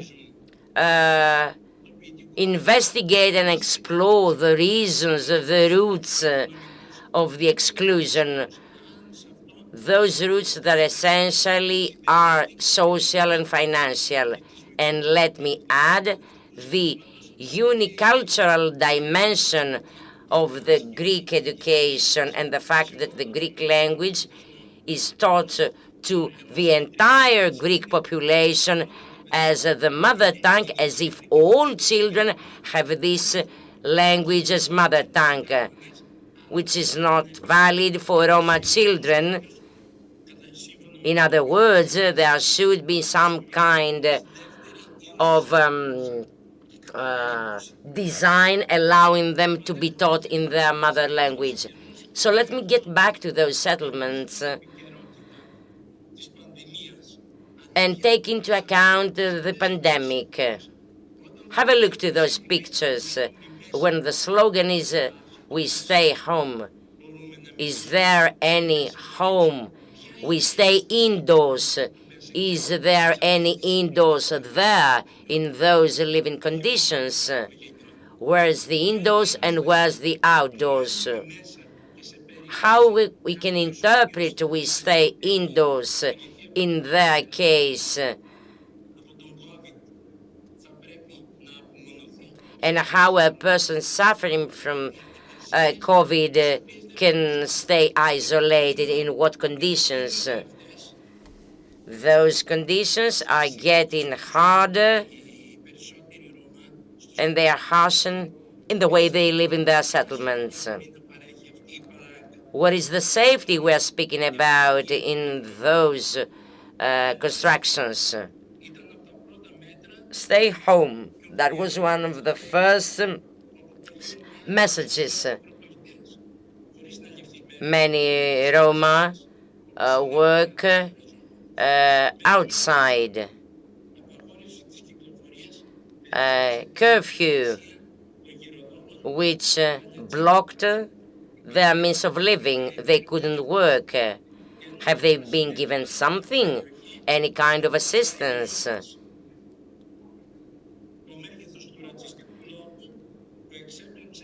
And all the above, accompanied by the racist discourse of a journalist on the TV, on a top channel, when analyzing the Laris statistics. We've got very good news, he said. Out of the new 56 new cases, if we abstract 20 Roma cases, we've got, thanks God, only 36. Fortunately, it had been those very lines have been a topic of a long debate. And some historical data. In 1979, until that time, Roma people weren't considered Greek citizens. They were recorded only by the police. They didn't have an ID. They couldn't issue documents. Imagine a person that could not come to an agreement, buy or sell and have a contract, could not easily move, rent a house or buy a house due to this lack of documents, while such person wasn't recorded as a citizen, couldn't issue a birth certificate which would allow her to enroll her child to school. So those are some views of different ladies. We'll have them soon printed on our book. How need becomes history and how history becomes silence. And let me quote, all those until 79, however, years passed by, but now everything remained unchanged. We could keep few jobs being illiterate. Now, those that are illiterate and do not go to school cannot move forward. What can we catch up? We've been running until the 80s. How can we live without documents, without being literate? We would be thrown away just for being gypsies, Roma, and they would say, gypsy children are dirty, they are naughty, they fight between themselves and they steal. And that was the words of their children. And before crossing the school building's door, we would be pushed away. This describes the horrendous conditions they would go through, despite the fact that eventually they acquired the Greek citizenship. I won't present you all those quotes. Let me stop in 89, 92, when we had the first poverty-free project in Western Thessaloniki, Menemeni, Evosmos, and Kordelion, under the guidance of Yorgos Tsakalos, professor, having partners Mrs. Kokidi and Tresu. The specific project was the first significant holistic approach project relevant to recording vaccination, citizenship, and enrollment at school. Afternoon courses at the beginning, then they were regularly incorporated at school programs. And actually, we had at Evosmos 6th school, we have recorded at that time, and I was actually the teacher, we had recorded as many children as to have a 12-seat school, 7th Cordelio, there again we had in the 90s courses, and at Dendropotamus, even though we had one school up until 1990, later 2-3 more were developed, and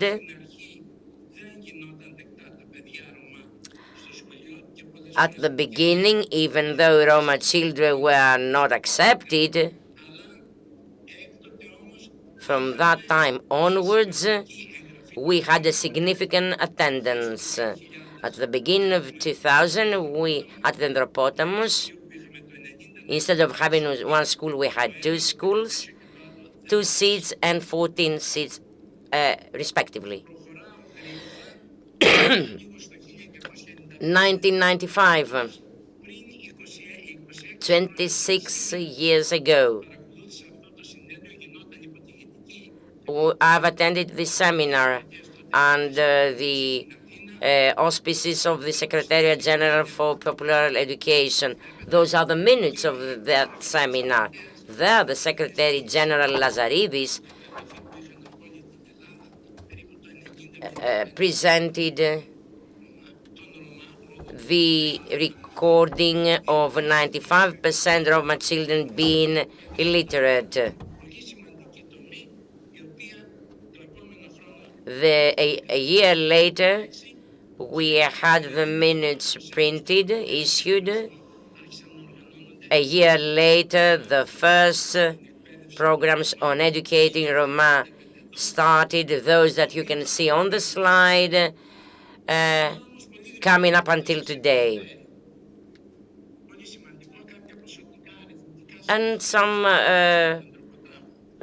quantitative data relevant to Dendropotamus. These pupils force 136 children, 3rd intercultural primary school, 5th intercultural primary school, 183. Most of them, 90% of them being Roma children. In both schools, 388 children, according to the recording of 2015, and we need to note a drop of the school in force because we've had a mapping of the children for the entire northern Greece, and we have the method implemented, the schools, and 25 cases of schools where, together with social workers and educators, we had the recording of the children for 4 consecutive years,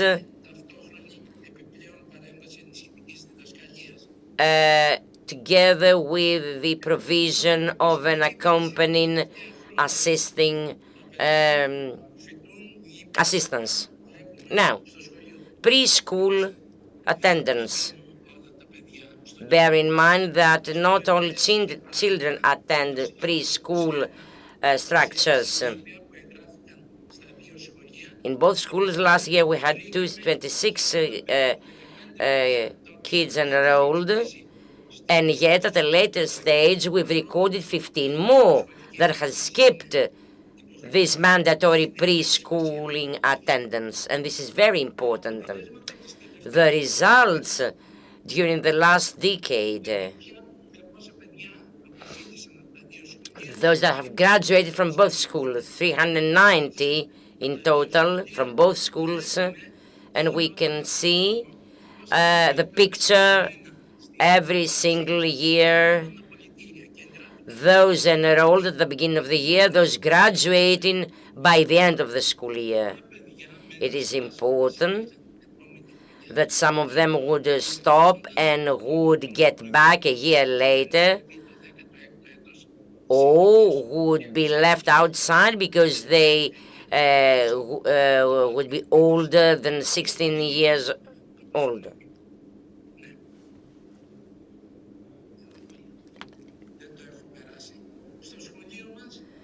In our school, something's wrong with my slide, says the speaker. In our school, As of 23, we have an adolescent class for children that were unable to complete their studies or due to age. They had to attend last year twice. So this course is in operation as of 2005. And there we have children, adolescents rather, 12 to 16 years old. Under different conditions, they would have been left outside. So as of 2012,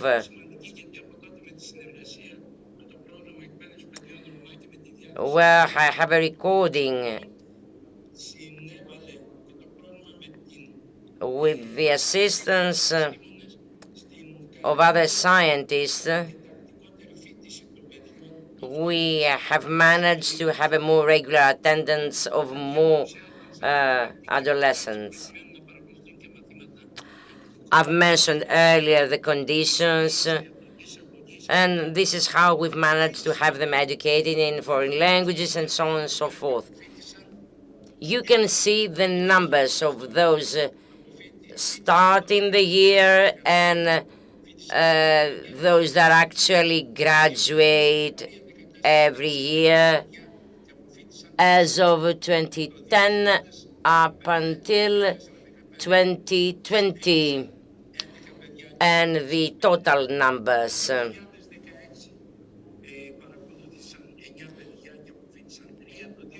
In 2016, 2017, and so on and so forth.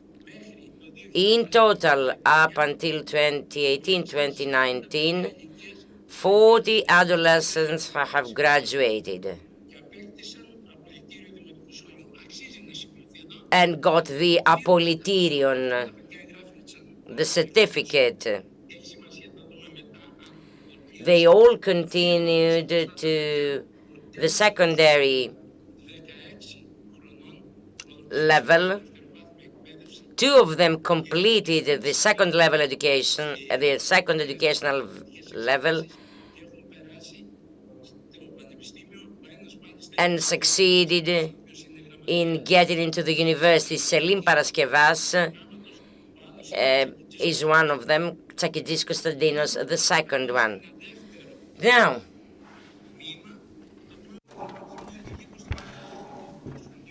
a second issue with regard to the adult education that functions since 2004, thanks to George Hadjipavlos and Mrs.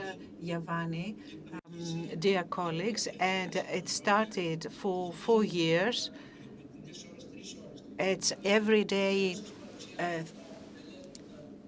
actually it's 3 times a week, 3 hours, especially in the afternoon. And let me say that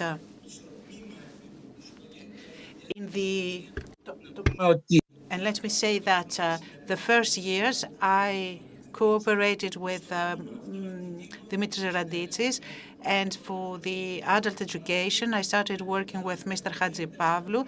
For the last 4 years I've been cooperating with Mr. Dodos, who's the principal, with Mrs. Mendju, Mrs. Maria Kitsiouli, and Mrs. Hadji Eleftheriou Irini. It's worth saying also that the decision to create such an adult section is also included in the works of the association as an educational activity of the school during afternoon hours. It is an important tool in order to have such positive results. Now, I'd like to talk about secondary education, secondary school. Well, these are the results for the 5 last years. Well, 72 kids, 15 to 16 years old. These have actually repeated the first secondary year, and that's why we have such differences in numbers. It's worth saying as well that those many kids actually drop out already from the very beginning, from the first 3 months of the year. The graduates, from 72 children who graduated in 2018, only 25 graduated, and only 26 in 2016, from 78 in 2018, only 26 graduated in 2020. Is this an important number or a rather small number of children? Well, it's quite scaring because we see that failure is quite heavy, and we need to pay attention to this. Now, from the graduates, either they continue to the next 3 years of their secondary education, or they've started following their education in technical schools, technical secondary institutions. These are numbers that I will give you. I don't need to get into details now. I'll give you my presentation, but it's worth saying that from 23 kids in 2016, only 8 graduated in 2018, and so on and so forth for the following years. Well, these are small numbers of children graduates. Only one continued to the university, and all the others followed private technical schools. An older description. This is the Second Chance School. Well, it's been working for the last 2 years. It's a second chance school, and here we got this data from the principal of the school. These are the results of the graduates who followed their education in this school, and I'd like to thank the principals of the primary schools and the secondary schools for all the material they gave me. So, last but not least, let me describe a few things with regard to graduates. Well, not all of these children are of the same age, of around 15 years old or 17 years old. It is important to underline that when these children started, I can't present, of course, all the details, but we need to say about the children who started their primary education. Have they all finished their primary education at the same age? We'll see that the last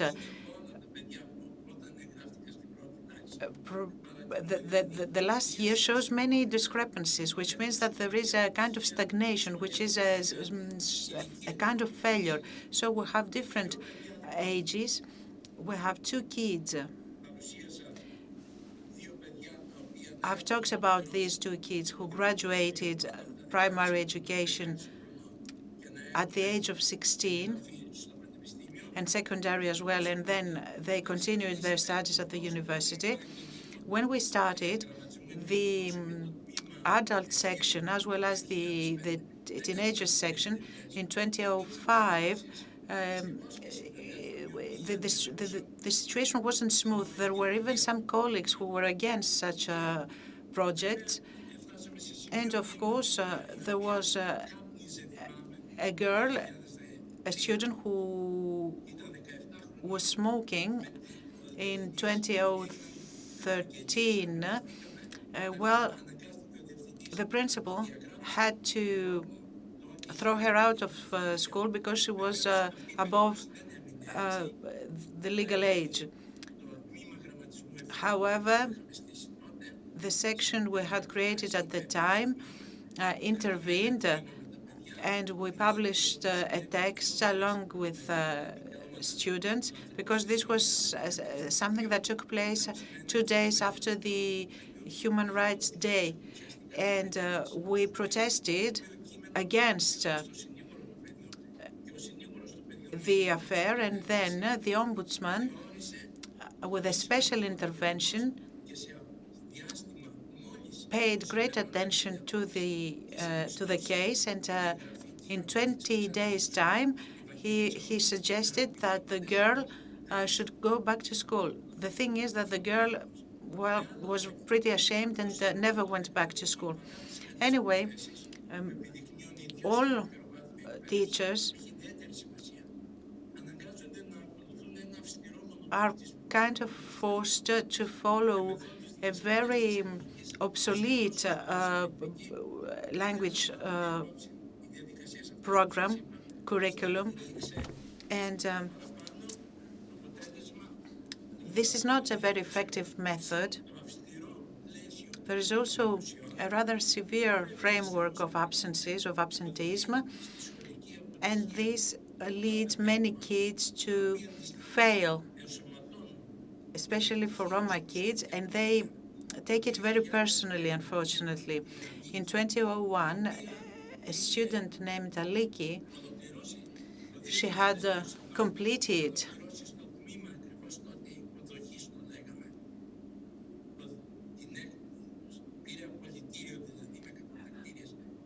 her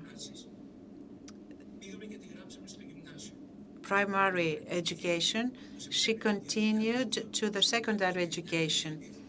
In the year 2002-2003, she was living at the time in the Anthropotamos settlement, and it was at the time the settlement was at the west side of Thessaloniki. As a result, Aliki took the bus every morning at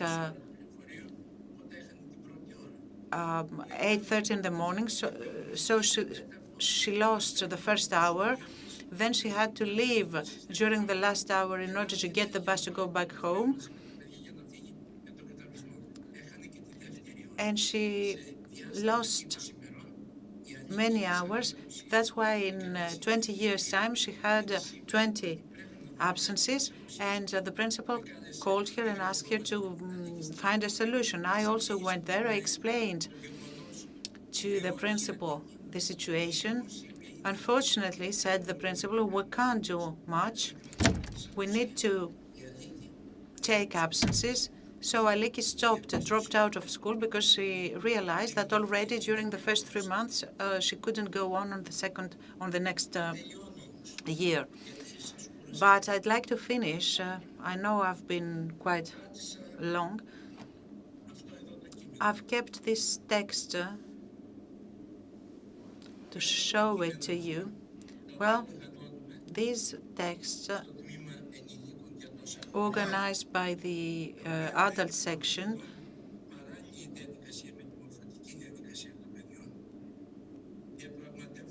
we negotiate the fact that social exclusion and language include contradictions and are the texts themselves the proof of a struggle, of a fight given by the Roma children in order to go to school. Nectarios, our pupil, 15 years old, in 2017 wrote this speech, this goodbye speech, after he finished his studies. So, 15 years old, Nectarios, along with 8 more fellow students of the same age, they graduated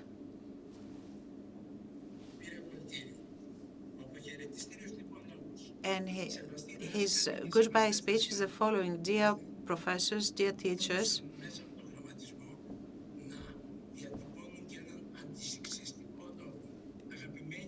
dear parents, dear students and of our school, since I'm the oldest pupil, I'd like to thank all of our teachers for showing us the future. Every teacher, in their own way, teach us things. They've given us some opportunities. every day from the very beginning, since we entered the school,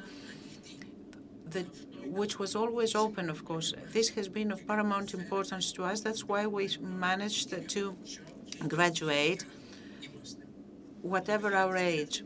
So this goodbye speech of Nectarios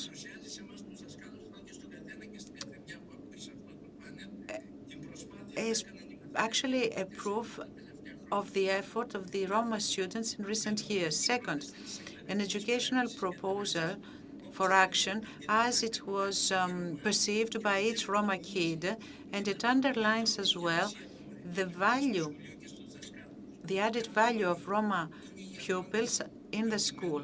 So this is the answer to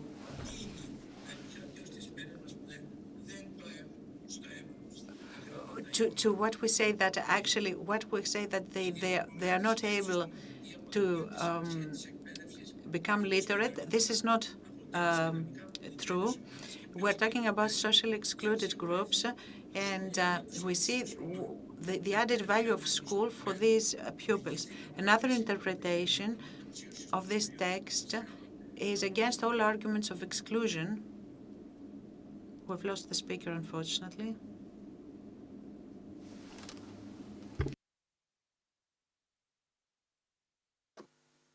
Ναι, υπάρχει ένα τεχνικό θέμα.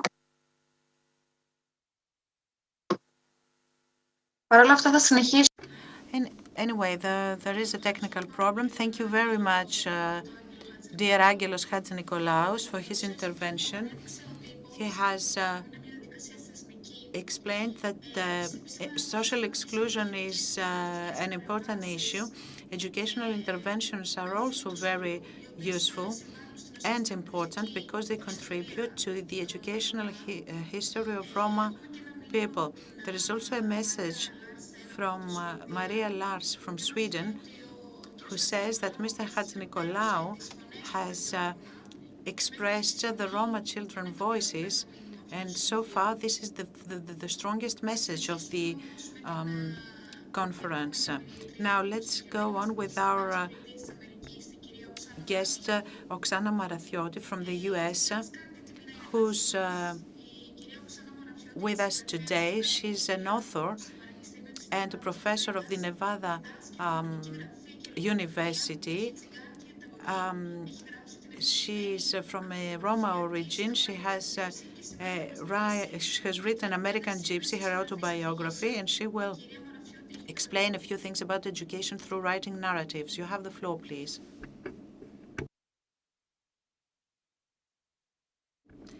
Turn on your mic. Thank you so much for having me.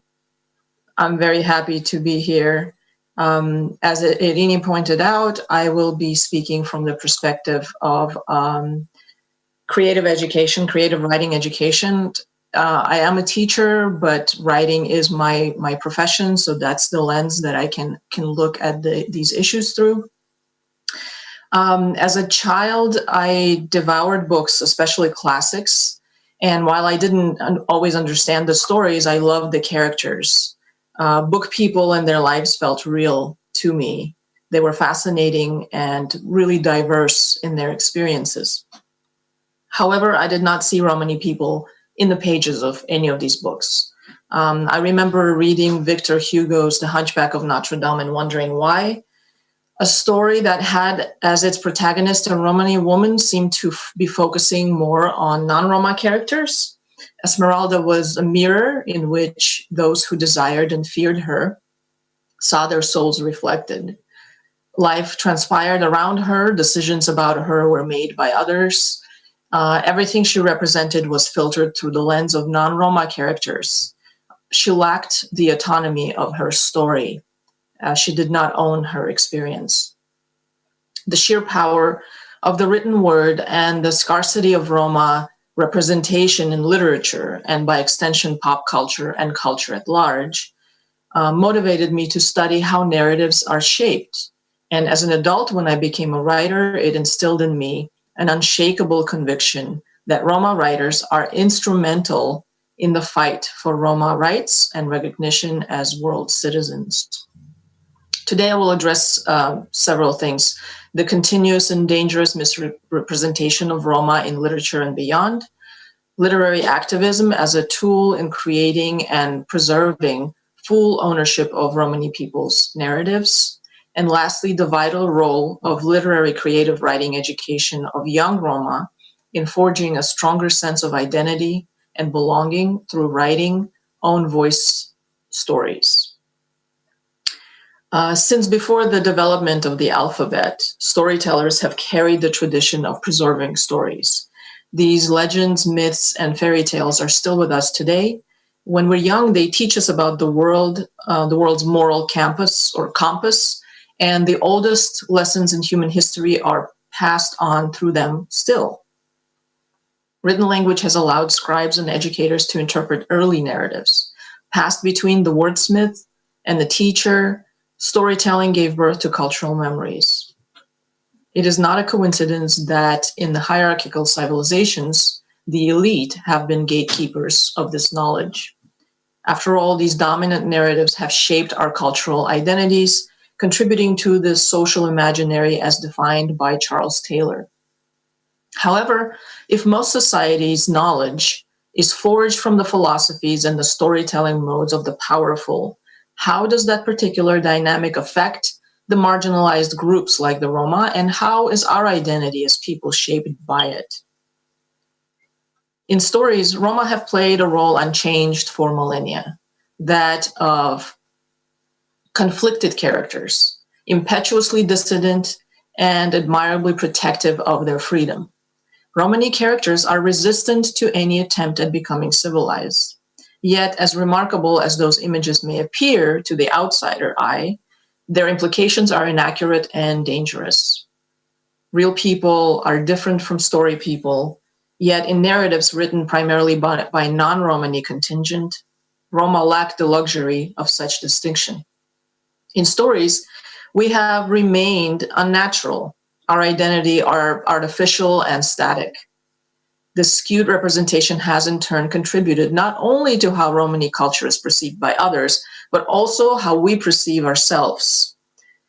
For centuries, Romani misrepresentation has been deeply ingrained in the Western storytelling modes to such a degree that, short on role models, many young Roma grow up believing some of the traits assigned to them in historical and literary descriptions. Considering that our minds naturally make synoptic connections between various external stimuli to internalization, some young Roma subconsciously absorb the negative identity prescribed to them. In some cases, these cliches have had a detrimental influence on legislators who create policies that further ostracize Romani communities around the world. In Canada, Romani asylum seekers are unlikely to be accepted. They are often criminalized and linked to gangs, human trafficking, forced childhood marriage, and so on. In the US, student truancy policies target Roma families. Better examples are in Europe, where Romani neighborhoods are segregated by physical barriers, and in classrooms, and where Romani workers are excluded from the labor market. Their homes are bulldozed, and they are forced into permanent exile. Then their homelessness is attributed to the alleged naturally vagrant gypsy identity. Using materials found in Western literary traditions, writers and educators continue to contribute to the skewed perception of Romani culture.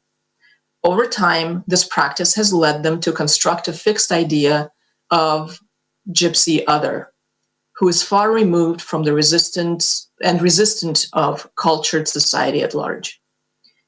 A pen is no match for the abundance of human experiences, and yet Roma are described in literature more like cardboard cutouts than human beings. In fiction, as in reality, we are rarely allowed to be ordinary, nor are we given permission to learn from our experiences, a self-discovery that readers would expect from well-written characters. A Romani protagonist, a rarity, often lacks self-awareness and instead acts upon impulse alone. Upon closer examination, one thing is clear. Romani characters of the Western literary discourse are not human, but ideas and metaphors. Like Esmeralda, they are mirrors that help readers glimpse their own uncivilized and savage natures. However, these depictions fail to advocate for a deeper understanding of an ostracized culture. The case with Romani people. When there is no contrast, no positive stories, nothing to offset a damaging and romanticized depictions. What happens when an entire group's identity is entrenched in the belief that Romani people lack multidimensionality? Moreover, when an overwhelming majority of Roma depicted in stories are defiant and unsophisticated, can the reader who meets a Roma person for the first time judge them to be otherwise? Considering the severe deficit of positive or even realistic Roma protagonists, not likely. The tropes have been set in place since antiquity, and the motives behind this misdirection are numerous, from ignorance to political choreography. Against common sense, these narratives endure. Some might assume today's intellectual community is better informed, resistant to the dated models of cultural misperception. No matter how tempting this idea may sound in theory, though, it fails in practice, as is evident in the perpetuation of the gypsy stereotypes in creative and in scholarly forms. In her speech about the power of stories to shape identity through diverse cultural experience, Nigerian novelist Chimamanda Adichie warns us about the danger of telling a single story. It is destructive to hear a singularly homogeneous story of who Roma are, told and retold without empathy or justice.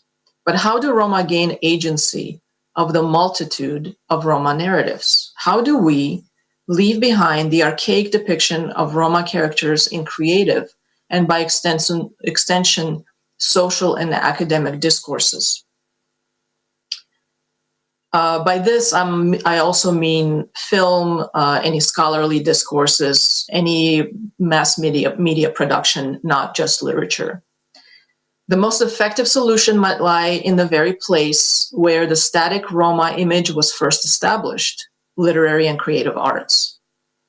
To reverse the chronic biases embedded so deeply in the psyche of viewers, readers, and listeners, the aim of any writer, creator, and educator considering the subject matter is not only to engage readers and students in a critical examination of cultural stereotypes within the established canon, but to actively replace the archaic image of the gypsy other with more sophisticated and informed models. A Romani literary canon is the most vital player in this endeavor, specifically in its role as the tool to convey Romani identity as complex as its diverse culture. We cannot ignore the fact that Romani-made narratives have been absent from the Western literary canon. Our greatest intellectuals seldom read or studied. In literary, pedagogical, and cultural discourses, we have remained powerless observers as others shape assumptions of our motivations and histories, as others shape our identity and do not take credit for its dubious truth. But change is inevitable. Roma writers, artists, scholars are speaking up louder than ever, and that is exactly what we need to reclaim full ownership of our voices. This conference is one of many examples. Our narratives are emerging, giving way to opportunities for dynamic discussion of issues that impact Romani societies today. Romani writers are a necessary component to all activist movements, but especially in literary activism. But to help Roma writers thrive and come into their own power, it is imperative that we put effort into our most valuable resource, the creative writing education of the young Roma. To aid Roma students in gaining opportunities denied to generations before, we must give them the tools and the time to not only attain a confident presence in their society locally, but to gradually replace the damaging global narratives created by institutional and personal racism and xenophobia. with narratives written by Roma themselves. Educators have the power to help Roma students engage fully in literary activism with the aim to eradicate the Gypsy other narratives from all canons. Creative writing education is a necessary step toward reclaiming Roma autonomy and equity. Now, what might that look like in more practical terms? A curriculum that incorporates storytelling and or journaling, craft lessons, critical examinations and close readings of texts with the focus on Roma misrepresentation, instilling in students respect for storytelling as a means to liberation, reinvention, and self-expression. These simple steps will nurture in students of all ages the creative power of imagination and, by extension, innovation, so that they can envision a better world into existence. As they write and publish narratives about Roma lives, or even if these narratives aren't focused on Roma stories, the fact that the authors are Roma will help usher a healthy shift in how others see us and how we see ourselves. Researcher and storyteller Brené Brown once said, "You either walk inside your story and own it, or you stand outside your story and hustle for your worthiness." And we've hustled for our worthiness enough. We belong in the stories of the literary canons of the world.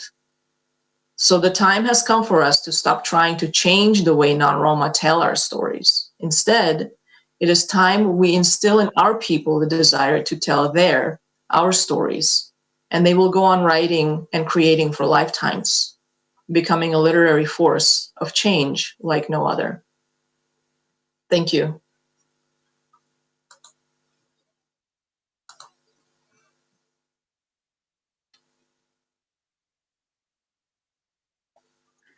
Ευχαριστούμε θερμά. Thank you very much, Mrs. Marathioti. Very interesting intervention indeed. And actually, we do wish that through literature, through storytelling, we'll be able to listen to Roma stories, and hopefully all these negative stereotypes and cliches will change.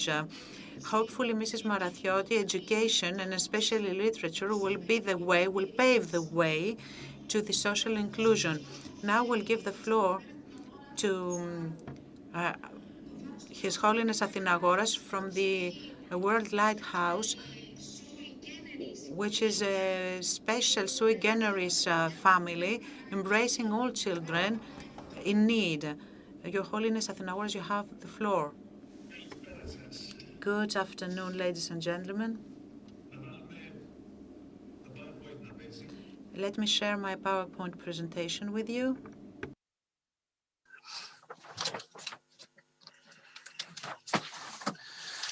Είμαι ο πατήρ Αθηναγόρας. I'm Father Athinagoras from the Lighthouse, and I'm glad to be given the opportunity to talk about my kids, my children. I mean, for me, it's a personal satisfaction. At the same time, it gives me food for further development for my brain and my heart. Actually, I'm very moved when I talk about my children. You remember the words, be careful, beware of the kid, because if the kid is okay, then there is hope. Hopefully you'll forgive me a few exaggerations and my actually biased approach, and please understand me, because I'm very proud of my children. Only this way I can talk about them with pride. So, in the Anthropotamos of Thessaloniki, it's the biggest ghetto, the biggest settlement of northern Greece, where society has very well hidden whatever it doesn't want to see. It has hidden us Roma, and we are circled by the walls of our ghetto. We are segregated by the rest of society. As our angel, guardian angel, said before, because there is no way out, no way for pedestrians, no pedestrian street. So we are completely hidden from the rest of society.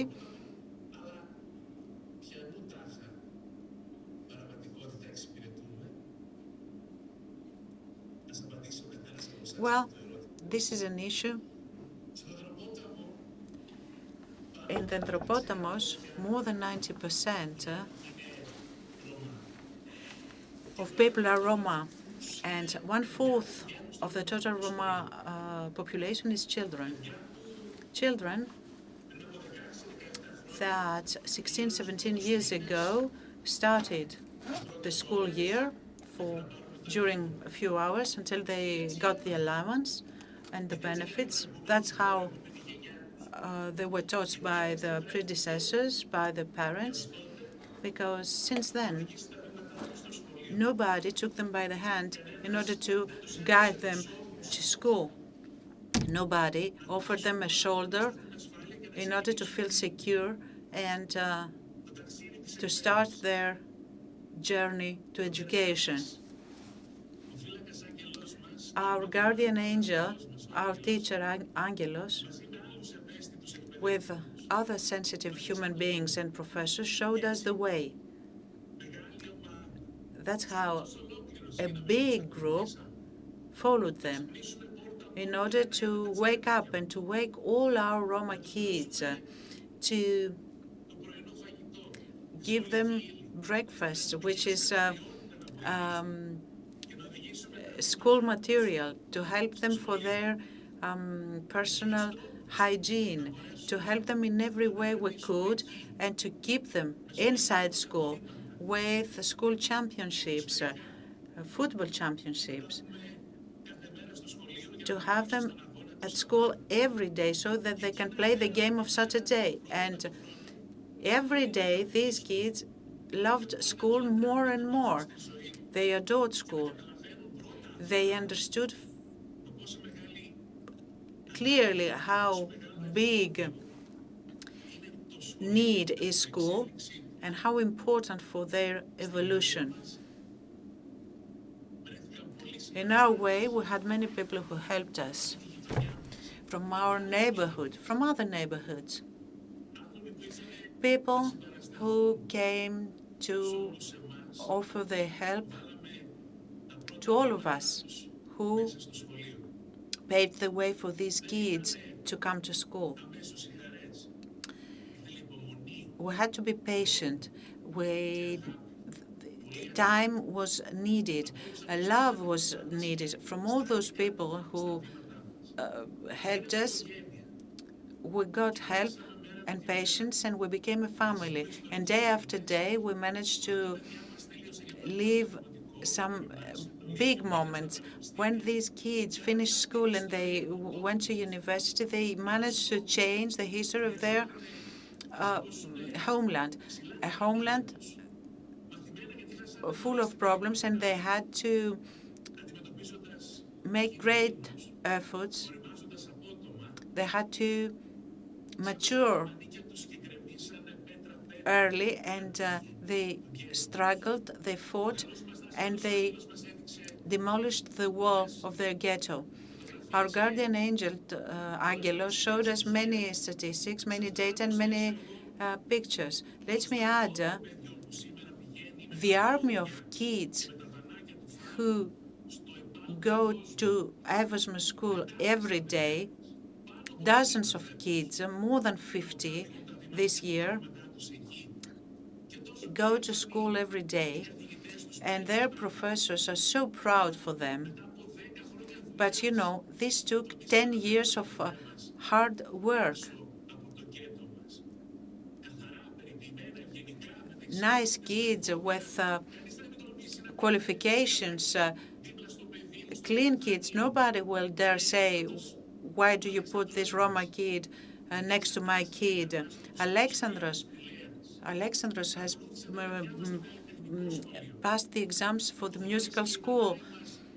Thodoris and Danai, you will listen to her. She will read the message of a professor in the Anatolia College. We have so many kids in so many important educational institutions. We're so proud of them.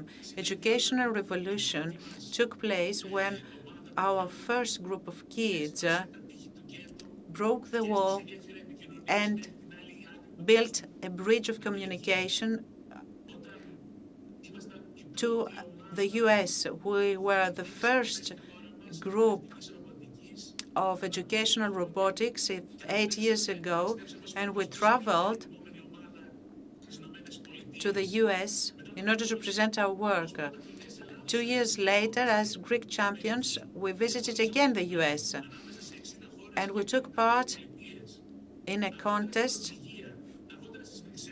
We went to Norway, we went to Brussels, we became cosmopolitans, simply because Roma kids were given the chance, and they proved that they are equal to other kids of the world, and sometimes even better.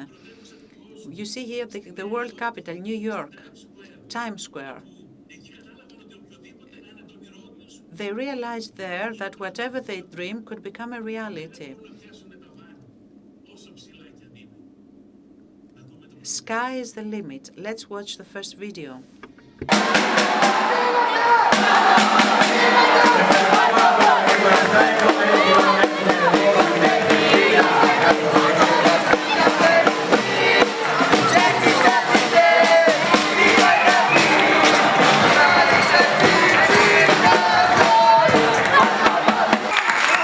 Στην ιστορία του τόπου, και η αλήθεια η μεγάλη είναι ότι αυτά τα παιδιά είναι που θα αλλάξουν την ιστορία εκείνου του τόπου.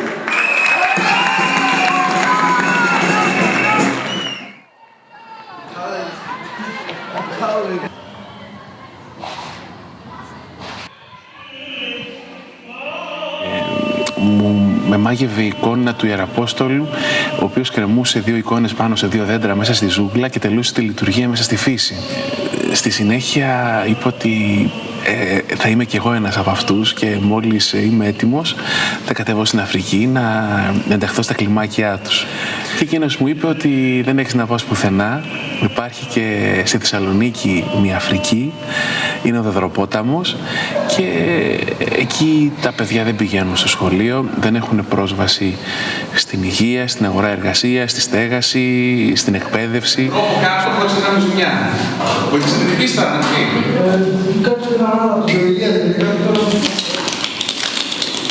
Θέλεις να έχεις τα εξαρτήματα. Απλά είναι ανάπηρα.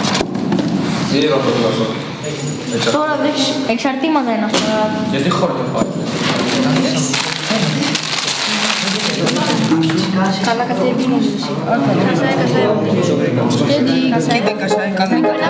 Η ρομποτική είναι μια και αναδική είναι που σε κάνει να δημιουργείς όταν λίγο ασχοληθείς. Εγώ είμαι ο Γιώργος Αλέξανδρος Αγκούρης. Γεννήθηκα από γονείς Τσιγκάνους πριν από 15 χρόνια στον Δροπόταμο, που κατοικείται σε ποσοστό περίπου 90% από Ρωμά και είναι γνωστός από την εμπλοκή πολλών κατοίκων του με βαριά παραβατικότητα. 99.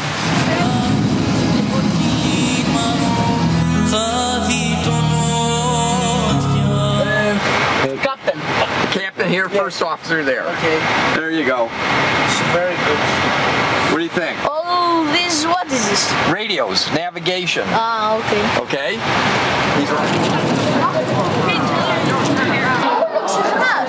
Εγώ το έβαλα για να βάλω το μαντία και μετά πήγα να φάω. Hello, good morning. Just a short introduction. We are from Thessaloniki, Greece, and these guys are from the Roma community of the city. You know what Roma is? It's the gypsy community. The big idea. Our idea is exploiting the useless containers. The inspiration.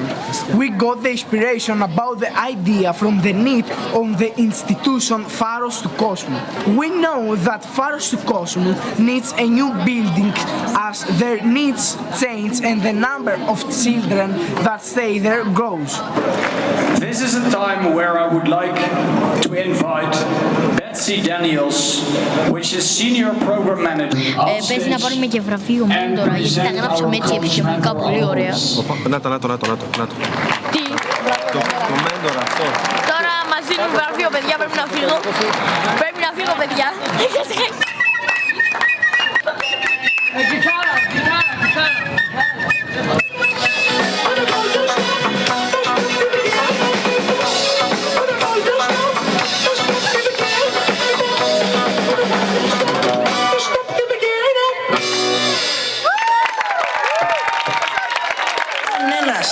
Και μόνον άνθρωπος κατάφερε να αλλάξει την δική μας ζωή και να αναδείξει την αριστεία που πάντα κουβαλούσαμε μέσα μας, φανταστείτε τι θα μπορούσε να κάνει η ελληνική πολιτεία αν πραγματικά ήταν ταγμένη σε αυτόν τον σκοπό.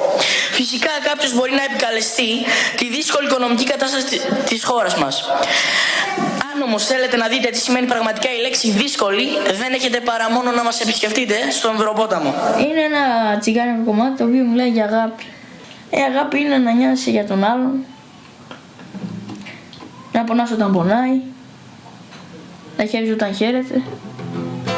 Αυτό. Σαπένε αμέρωμα καηκέρδιλα σαρώμε.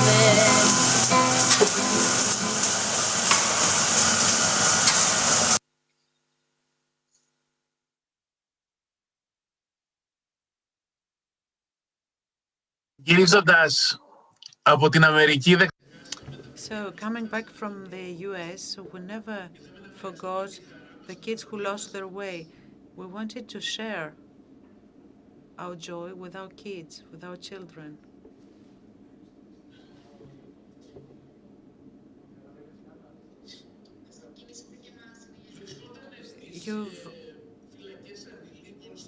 Well, there was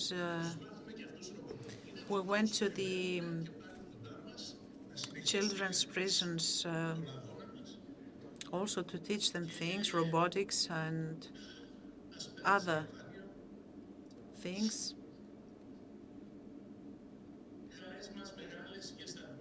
Great joy, huge recognition when the European Union awarded us with the Citizens' Reward in the plenary of the European Parliament, where we presented our first student who paved the way for other kids. A few years later, State Department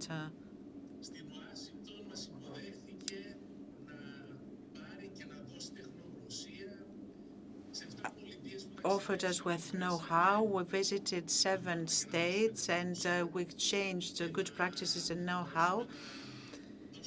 And we were able to offer even more chances and opportunities to kids, dreams and ways forward.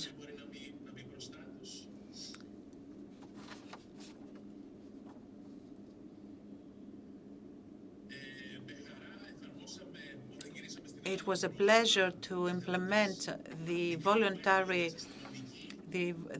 a project about voluntary little policemen, Roma policemen, according to Dearborn, the American project, where young children,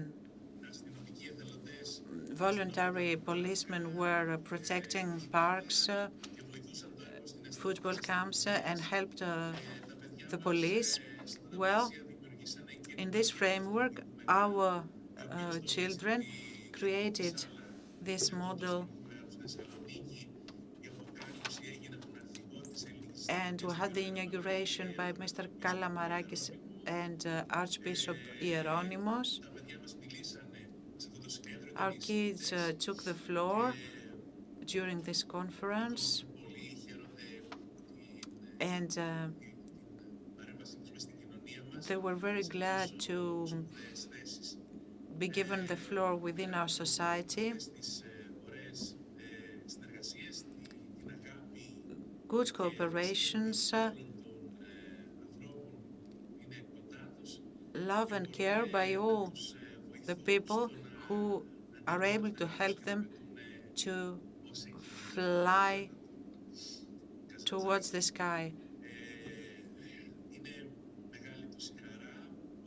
It is a great pleasure for them to be accepted by society, to be looked by and to be promoted by society because they can stand by the rest of the world, although they started from a lower level than the rest of the children. So they will never have a recognition of this effort.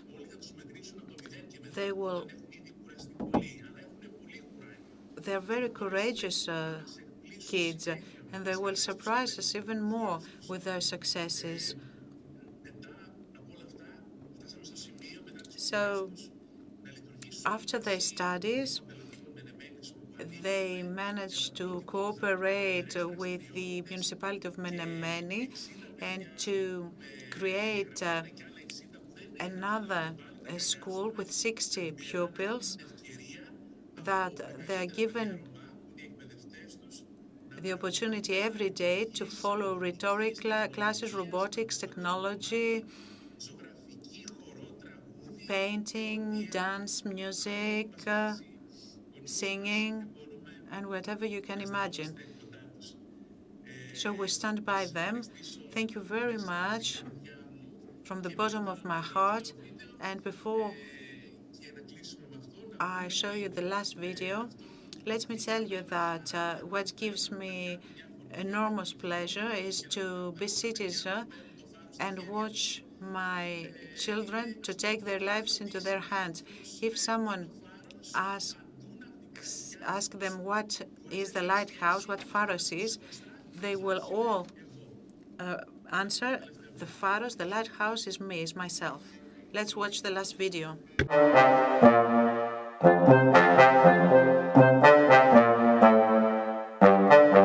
Φάρος του κόσμου για μένα είναι η οικογένειά μου. Είναι το μέσο που φώτισε τα σκοτεινά μου σημεία για να μην πέσω πάνω σε εξαίρεση.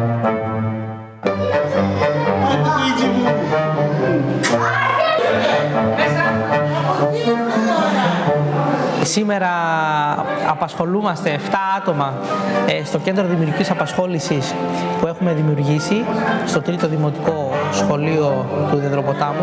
Μας έχει παραχωρήσει ο Δήμος μια πτέρυγα του σχολείου και εκεί απασχολούμε σήμερα 60 παιδάκια καθημερινά. Σε αυτό το ΠΔΑ που διδάσκουν τα ίδια παιδιά του Φάρου, οι οποίοι έχουν τελειώσει ή κάποιοι είναι φοιτητές ακόμα. Οι δραστηριότητες του ΠΔΑ είναι θέατρο, μουσική, ρομποτική, εικαστικά και άλλα διάφορα όπως οι διαχωρισμοί του ΟΗΕ, η ρητορική. Αυτό που έχω καταφέρει μέχρι τώρα εγώ, αυτό που έχει καταφέρει ο Αλέξανδρος, αυτό που έχει καταφέρει ο Θοδωρής, ο Σταύρος και όλη η υπόλοιπη ομάδα, είμαστε σε θέση να το μοιραστούμε με τους υπόλοιπους και να τους δείξουμε το τι μπορούν να κάνουν. Και σκεφτήκαμε να δημιουργήσουμε το ΚΔΑ για να τους απασχολούμε καθημερινά. Δηλαδή, από το πρωί τα παιδιά που είναι στο σχολείο και μέχρι τις 4, εφόσον έχουν κάτσει και στο ολοήμερο, στις 4.30 μέχρι τις 9 το βράδυ έχουμε το κέντρο δημιουργικής απασχόλησης. Μέσα από το ΚΔΑΠ προσπαθούμε να δώσουμε πίσω στα παιδιά όσα έχουμε λάβει μέχρι τώρα εμείς. Σε αυτό μας βοήθησαν και οι ίδιοι οι γονείς, βλέποντας παραδείγματα. Παραδείγματα όπως εμείς, τα παιδιά του Φάρου και όλα τα παιδιά που προσπαθούν και κατάφεραν κάτι. Όλη αυτή τη διαδρομή που έχουμε διασχίσει εμείς, μέσα από αυτή τη διαδρομή έχουμε κερδίσει πάρα πολλά πράγματα και ακόμα έχουμε πάρα πολλά να κερδίσουμε στη ζωή μας.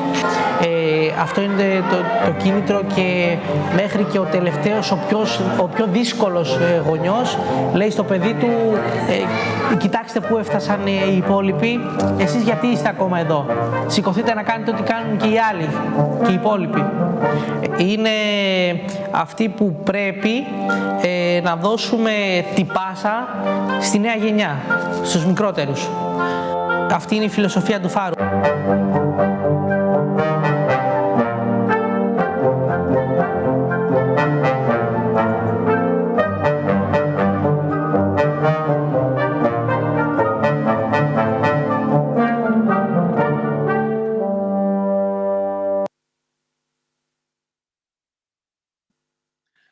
Ευχαριστούμε πατέρα Αθηναγόρα που μας παρουσιάσατε. Thank you, Father Athinagoras, for having presented us your family. We've received many messages. You have every right to be proud about your children. But listening to you, we realize that the sense of family is becoming bigger and bigger, and it can include everybody. Let's listen now to the activist Roma from Macedonia, Ramina Sakip. She couldn't make it today for health reasons. We wish her good luck, and a student of her will read her message. She's a student of psychology and political sciences. Dana, you have the floor. Thank you very much. I'm Danai Theodorou. I'm also a girl of Dendropotamos. I'm a Roma girl, and I do represent Mrs. Sakip, who couldn't make it today. Before I begin, I'd like to talk about Mr. Angelos, whose contribution has been very important to Dendropotamos. He was a teacher of my mom, and he helped her to graduate from primary school at the age of 23, when she was already a mother of two. So, about Miss Sakip and her life and her achievements. I apologize if I mispronounce any names. Ramiza Sakip is an advisor for education in the municipality of Souto Rizari, Skopje, in the Republic of North Macedonia. Since September 2018, Ramiza Sakip is working as an advisor for education in the only one Roma municipality in Skopje. Ramiza Sakip is also a member of the mayor's team. From 2011 to 2016, Ms. Sakip worked as a trainer and facilitator of the European Training Program for Roma Mediators. Since 1995, she has been actively involved in establishing of several Roma NGOs in the North Macedonia, such as Roma Women Association ESMA. In the European level, Ramiza Sakip started as a youth activist when she had joined the Forum of European Roma Young People. She has been a member in the Advisory Council on Youth. Ramiza Sakip graduated with a bachelor's degree in education. She speaks several languages, such as Roma English, North Macedonian, and ex-Yugoslavian languages. And I will now read her message to you. Mrs. Sakip says, first of all, I would like to thank the organizers for inviting me to be a panelist in this conference, and I'm sorry that I can't participate due to my infection with the virus COVID-19.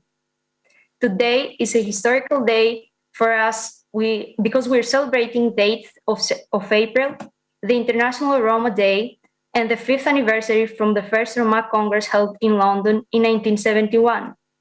Roma people without state, they succeeded to keep their culture and identity, and today we have our national flag, anthem, and language. Roma people today in Europe are approximately 15 million. They're the biggest minority in Europe, and they're still marginalized, discriminated, and the most disadvantaged group in Europe. Roma people experience numerous social inequalities as a minority in Europe. These inequalities include social discrimination and isolation, unequal access for education, healthcare, employment, and housing, and due to these experiences, Roma people experience negative mental and physical health outcomes. Education has an important social function. The process of education strengthens the individual sense of one's own culture, identity, and solidarity. When we speak about integration, then it is about giving equal access and opportunities to people living and working together without no difference about their ethnicity. But unfortunately, we don't see such opportunities when we speak about Roma. And the fault is not in Roma. We should look at the stage, what policies and measures have been taken about overall integration regarding Roma people. Because this panel session is about good practices and integration, I would like to share my experience as a Roma activist for more than 25 years in the Roma movement as an advisor for education in the only one Roma municipality in the world. Since 1996, the municipality of Souto Rizari is an independent administrative unit with Roma administration and is integral of the capital city Skopje in northern Macedonia, with a majority of Roma population, where we are living around 40,000 Roma people. The municipality of Suto Orzari has a total of 2 primary schools with 4,000 children, 1 high school with 500 students, and a kindergarten with 160 children. In 2018, I started to work as an advisor for education in the municipality of Suto Orzari in Skopje, and my responsibility is to improve the educational structure of the Roma community and raising the level of quality maintenance of teaching in preschool and primary school. When we speak about education of Roma, I would like to point out several recommendations on what should be done if we want to raise the educational level of Roma in our societies. As the most relevant issue regarding overall integration will be to empower Roma women, children, and youth to overcome the socioeconomic gaps, to fully exercise their rights, and to realize their potential to become active agents of both their communities and mainstream societies through different programs and trainings implemented by the ministries and NGOs. In order to raise the educational level of Roma, there is a need of providing public scholarships by the Ministry of Education and Science for Roma children in elementary, secondary, and university education who are coming from poor families. The Roma history should be included in the school curriculum, in the school books, in order to break the stereotypes and prejudices towards women and kids that are Roma from the mainstream society. In the elementary schools, Roma children should have a subject or Romani history and language by Roma teachers in order to raise their awareness about Roma history and culture. There should be engaged Roma educational mediators in schools where Roma children are majority in schools, because the Roma mediators are playing an important role in mediation between the schools and Roma communities in helping and supporting education in Roma children.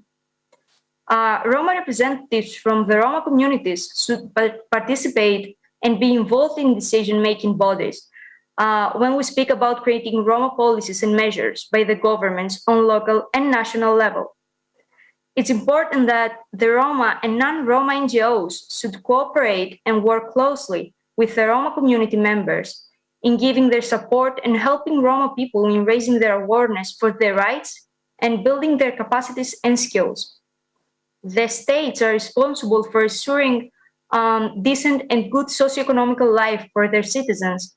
That's why it's very important that governments should take measures and policies in ensuring equal rights and decent life for Roma people in their countries. The last but not least, my life motto is spread love everywhere you go. Let no one ever come to you without living happier, by Mother Teresa.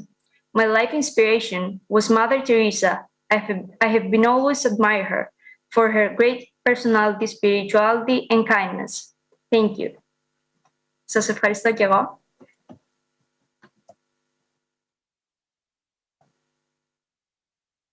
I'd like to thank you all, says the student.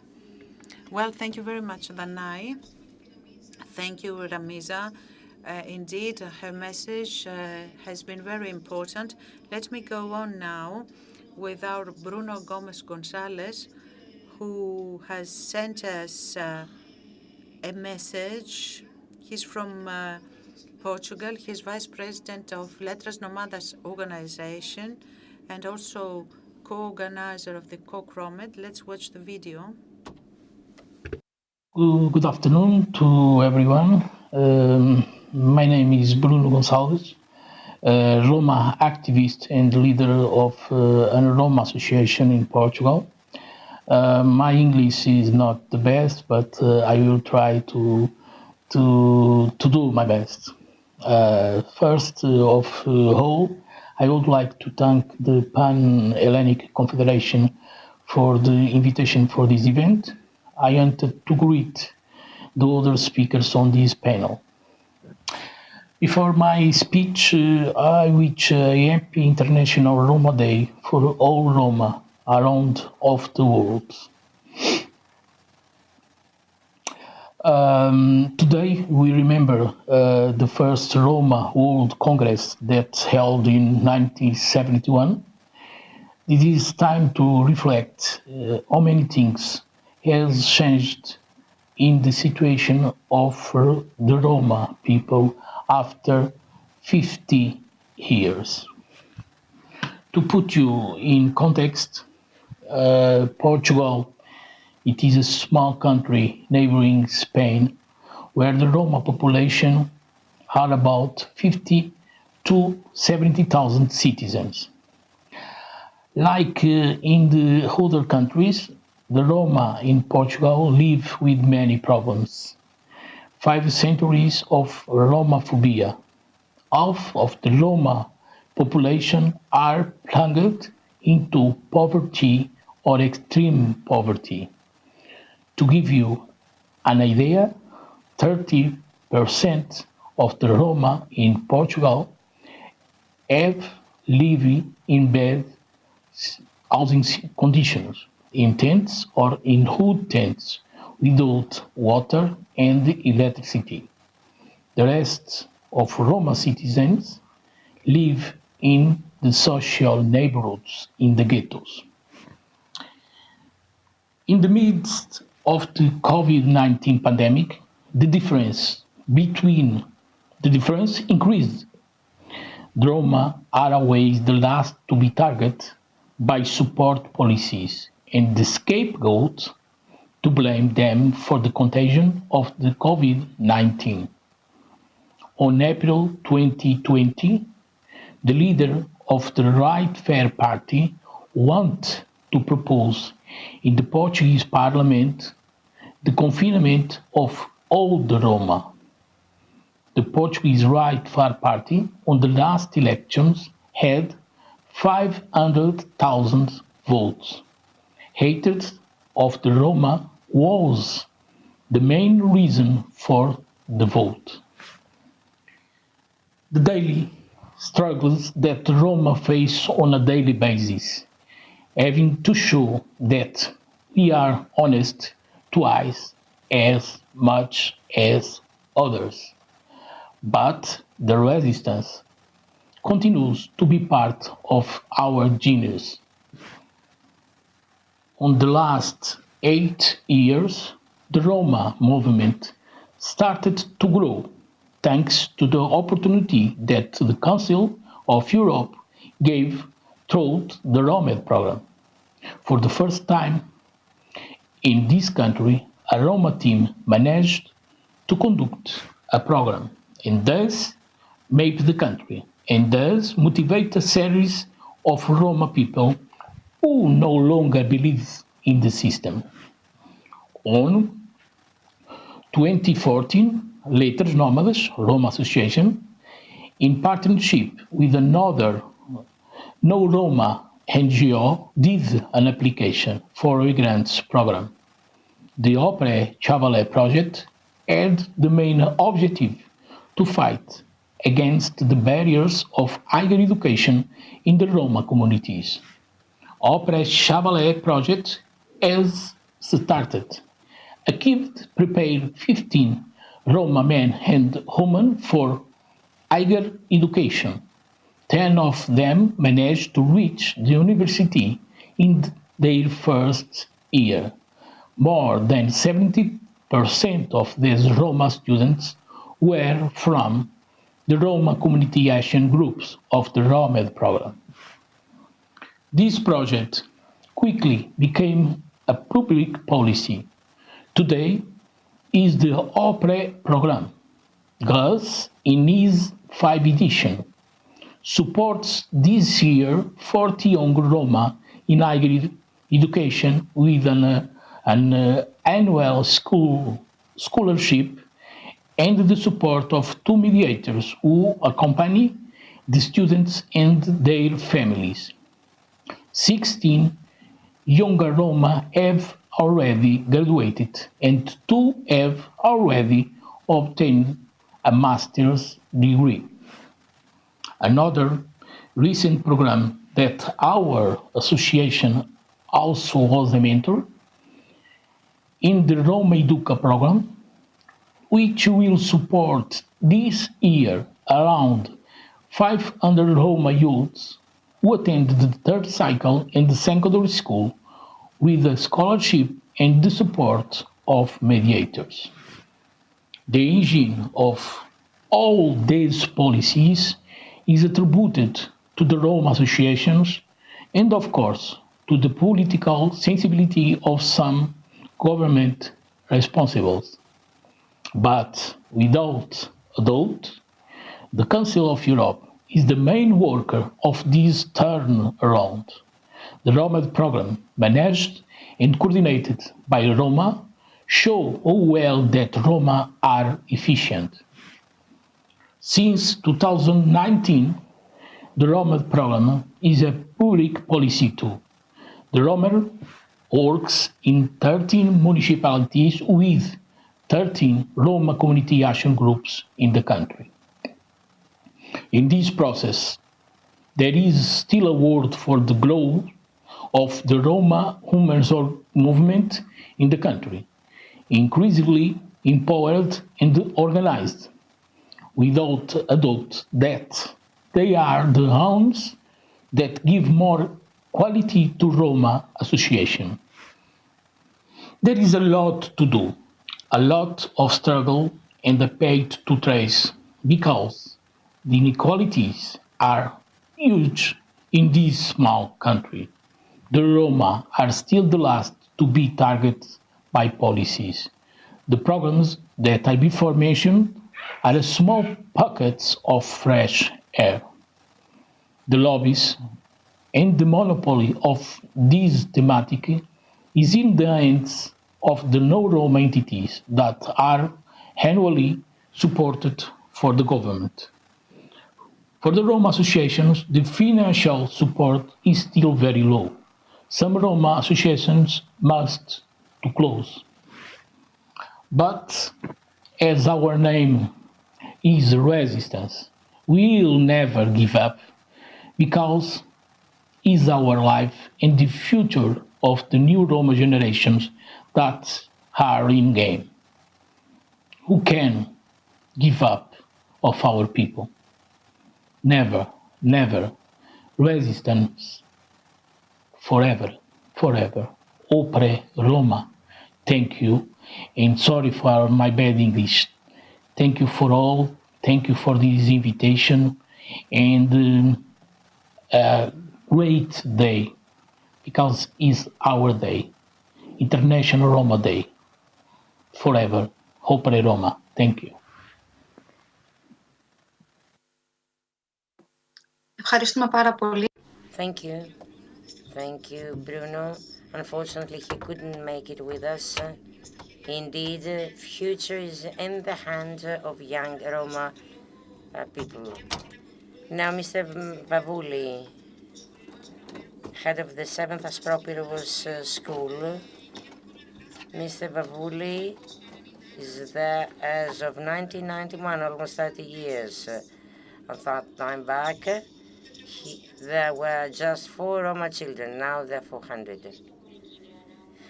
Thank you, Mrs. Ramon. Thank you for the invitation.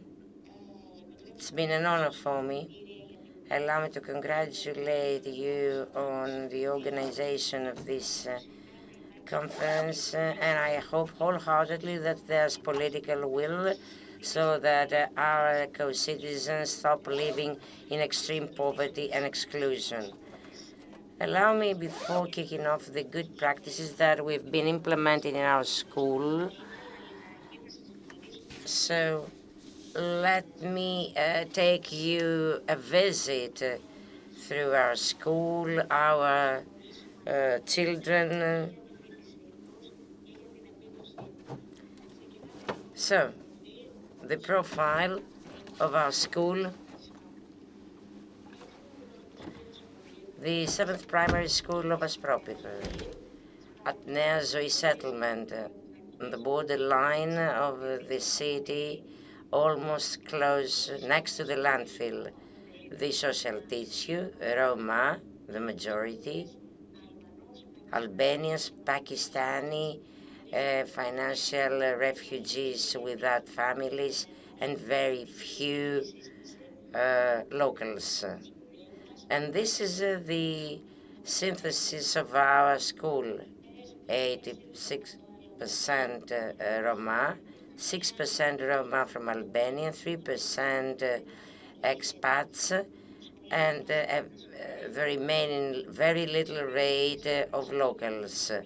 So we're speaking about a multicultural, multilingual profile, and most locals would prefer to have their children with other children of other origin. They believe that this will hold back their children, will create them educational problems, and so on and so forth. Our school is of 12 seats with 18 teachers, full day.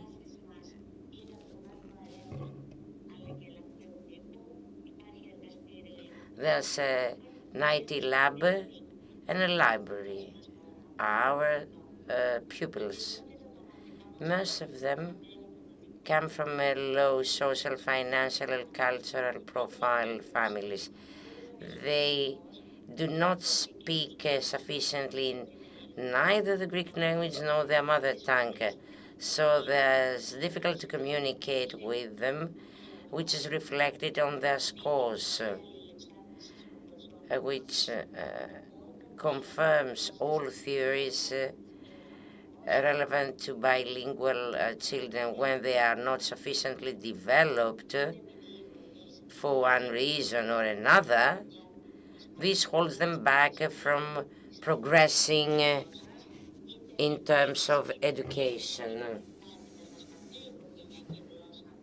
So, in this case, the cognitive progress is impacted negatively. The aspirations of the children themselves and the families goes as far as learning how to read and write and little arithmetics. The group has developed a defensive attitude against everything new. Only 1/5 of the children attending first grade has a prior preschooling attendance, thus they come to school without any social skills. We've got at least 12 children of the first grade, age 10 to 15. Their attendance is regular, just 10% drop out. However, there are still pupils that are absentee without any reason whatsoever. Dropouts or discontinuation relates to personal or family events that oblige the children to absentee, such as problems with the law, death of a relative, care of younger children, accompanying a relative to hospital, preparation for marriage, and so on and so forth. And the continuous fear of being absorbed by another culture. This still remains a reason to drop out. And again, they are not in a position to attend a common non-flexible curricula, which is followed by an assessment according to specific data.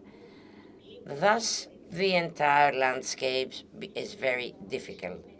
The education of children is different as opposed to the mainstream families and is relevant to survival and the attendance of different rituals. And of course, they experience different other problems. involvement in illegal actions, divorces, incidents that are acceptable at this age. They do not experience childhood, which impacts on their mental health and, of course, on their profile accordingly. The parents' profile, they are mainly occupied in recycling or dependent on allowances. They are organically and functionally illiterate. They are in poverty, and whenever they are asked to visit the school, most of them respond. However, due to the lack of level and of social skills, they cannot fulfill their task. The profile of the Educators' Council, due to the particularities of the school, the profile of educators, the educators themselves change on a yearly basis. And this is why there's no continuity. And again, we need to consider the problems to access to the area. The school's policy, in an effort to deal with the above, we've put in place the following. During enrollment, we visit settlements to inform the people. We always record absentees, we inform parents, we visit the settlement to understand the reasons of absentees and hopefully help. We always ask the cooperation of specialists, and we are connected with programs that may help us improve our work. We try to have children integrated in experiential projects so that the environment at school becomes more attractive. We cooperate with different NGOs and the health center of Elefsina for the vaccination of the children. We cooperate with different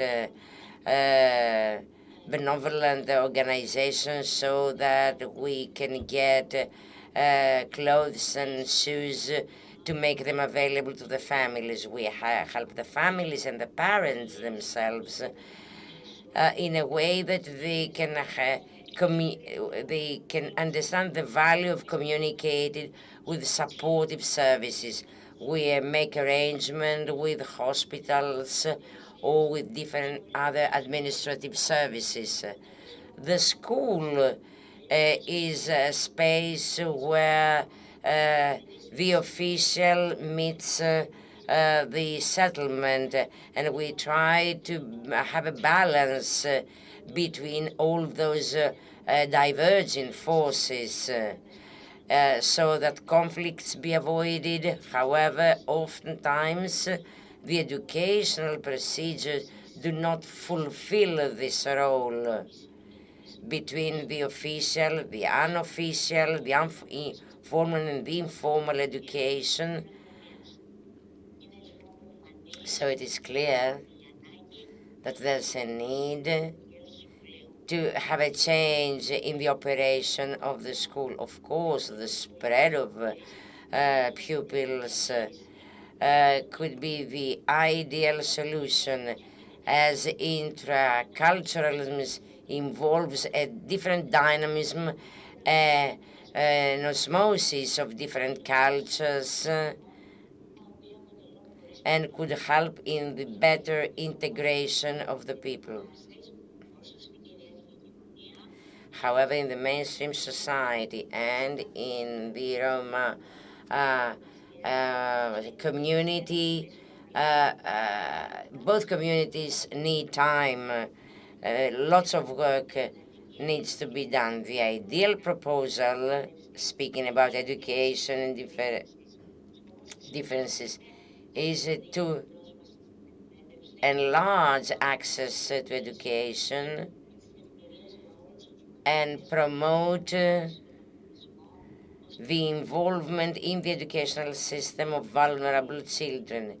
Inclusion, in other words, this is a mindset, this is a culture where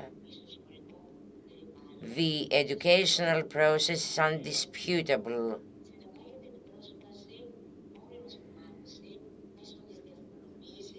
The outcome would be universal attendance, strong relationship between the families, relatives, and the community, no matter their origin. Inclusion is the ideal type of learning and teaching, as it is a fundamental right of all children to attend a school for all and be member of a society for all. Inclusion as a term is impregnated by principles and goals, ultimate goal aiming at the upgrading of the overall educational package.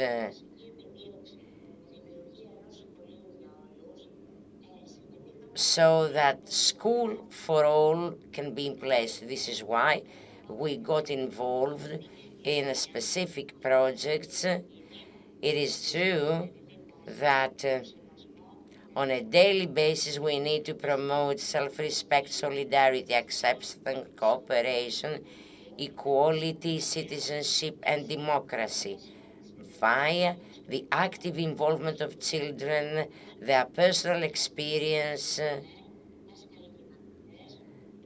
so that both pupils and teachers may work and bring about a change of the reality for the better.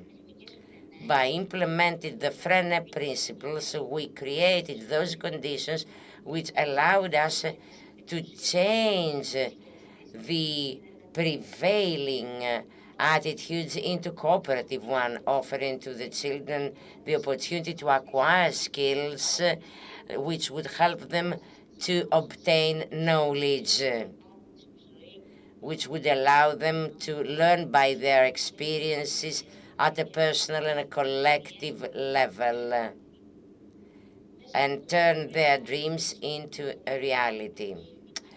Thus, our children become more sociable, acquire political skills. They learn how to put forward arguments, to respect other people, to respect differences, to respect the decision of the majority, and explain their own positions.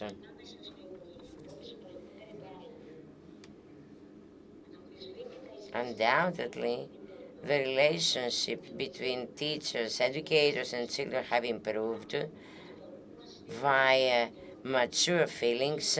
The children's self-esteem was enhanced, and we took the first step for self-assessment. A positive climate was created, which of course influenced the attitude of parents vis-à-vis the school and the educators themselves. The schooling outcomes become better via continuous communication between parents and school.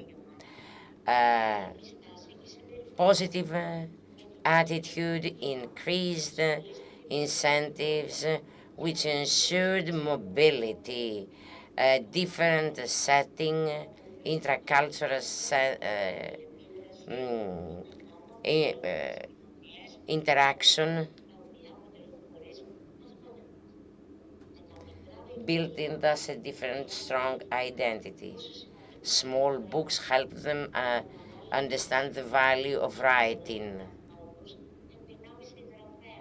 And they've even went as far as consider themselves as writers. The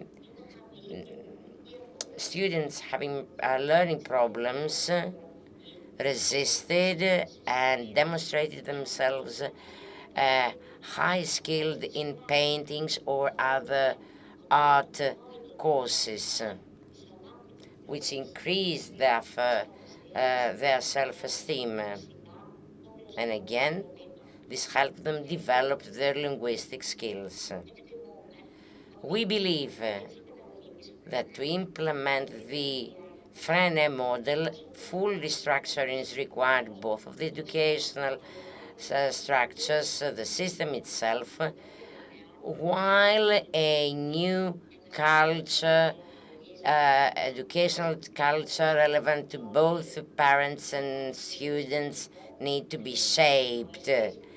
A new culture enhancing a climate of mutual respect, a climate of cooperative relations which will allow to all students to succeed at school and fulfill their dreams. The educators that implemented Frene principles operated as the carriers of the internal policy of our school and produced an enormous added value. Thank you very much. Thank you, Mrs. Vavouli. Indeed, Aspropyrgos is a difficult area. However, children do try, and an inclusive school may help them a lot. We hope that your model be adopted by other schools as well. We've got some messages by Mr. Daniel Jovanovic telling us that it's a great honor to have this conference in Greece, and thanks all Greek politicians and leaders for hosting it. And questions from Maria Larsen, thanking Mrs. Oksana Marathioti and asking if there is a Roma literature available in Greek or English. Oksana? Answer that question. I do not speak Greek, but from what I understand, there is, we're desperately lacking in Roma literature in all languages. From what I understand, the example I can give that I personally am familiar with is when my book was translated to Czech. I went on a speaker's tour in Czech Republic, and I was told they only have a couple of big publishing houses. And I was told that the publishing houses refuse to publish Roma books, saying that they are unsophisticated and crude and are not fit for general public, which is absolutely ridiculous. And so there was resistance to Roma literature. And now in Czech Republic, there is a Roma publishing house, and they publish only exclusively Roma literature. But I'm not sure if there's an equivalent of that in Greece.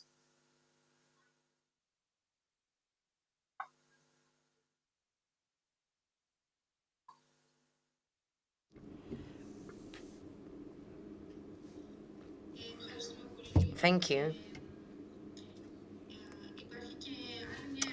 And there's another question for Mr. Hadzi Nicolaou, if he's still there, and Mrs. Vakouli.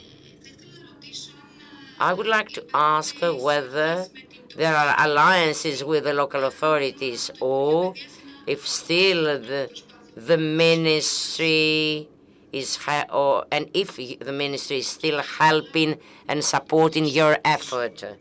Yes, can you listen? Can you hear me? Says Mr. Hadzi Nicolaou. I do not know whether you can see me, but we can hear you, says the lady. First of all, the Ministry of Education for some years regarding all the actions on the education of Roma children did so in line with the policies.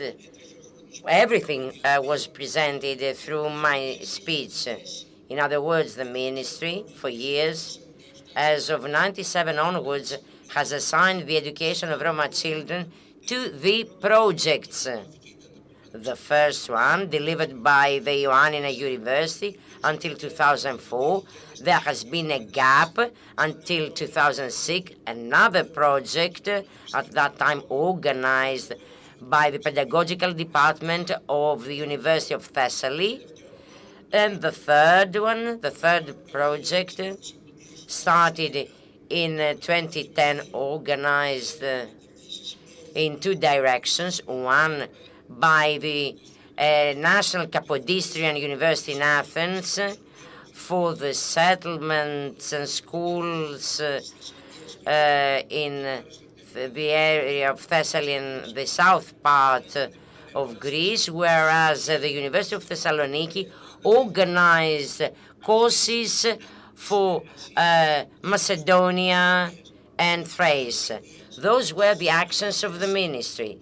I repeat, the ministry has assigned the education of Roma children particularly and mainly to the projects. And this is why this education is quite rather fragmented. Some projects start, some others stop, others begin. And it's very characteristic, that if you ask the ministry or you log in a site of the ministry and you search for the number of older Roma children in Greece, you're not given an answer. And again, it is not a coincidence that there are no similar infos from the Educational Policy Institute where everything is recorded.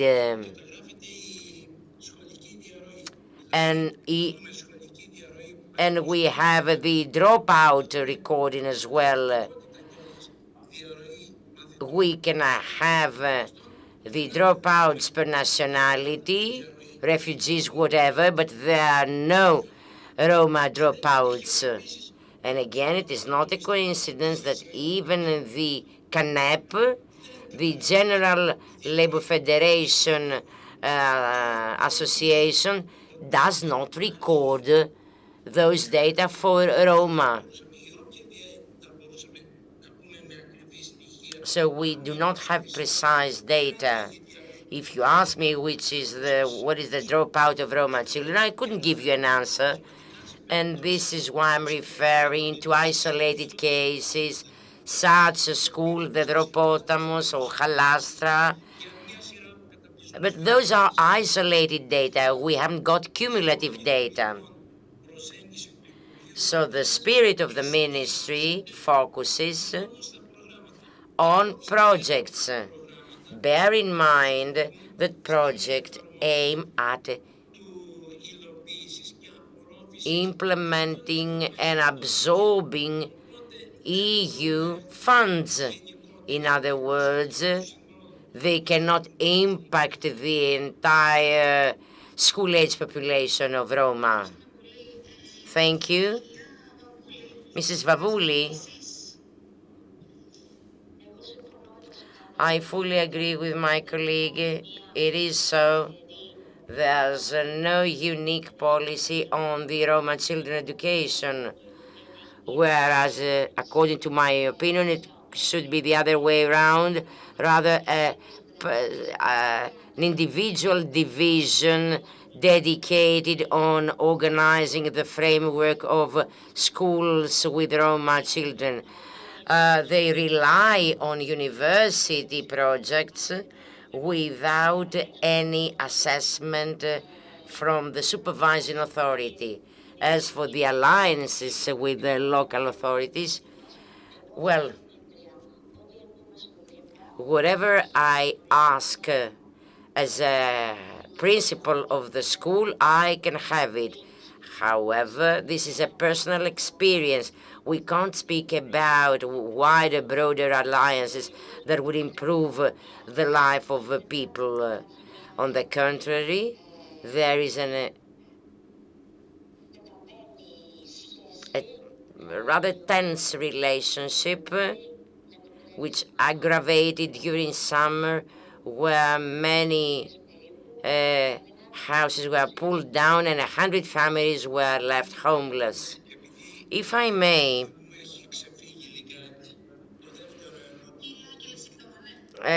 please be brief. I would like to comment, says Mr. Hadzioannou, on the local authorities. Indeed, in the area, we cooperate with the authorities, and it is true that in this period, we've got 2 new schools during the past decade. Well, this is something significant. And the funding of those dedicated schools is unobstructed. Heating, material, everything. I'm speaking about the financial support on the part of the municipal authorities. And again, at the Dendropotamus, we have a parallel social center, and there is a continuous communication with social workers and psychologists. There are, and this is something important that we need to stress. Indeed, I know that because I'm working in a Roma center. I believe that there are no more questions. If I may, a comment, a general comment.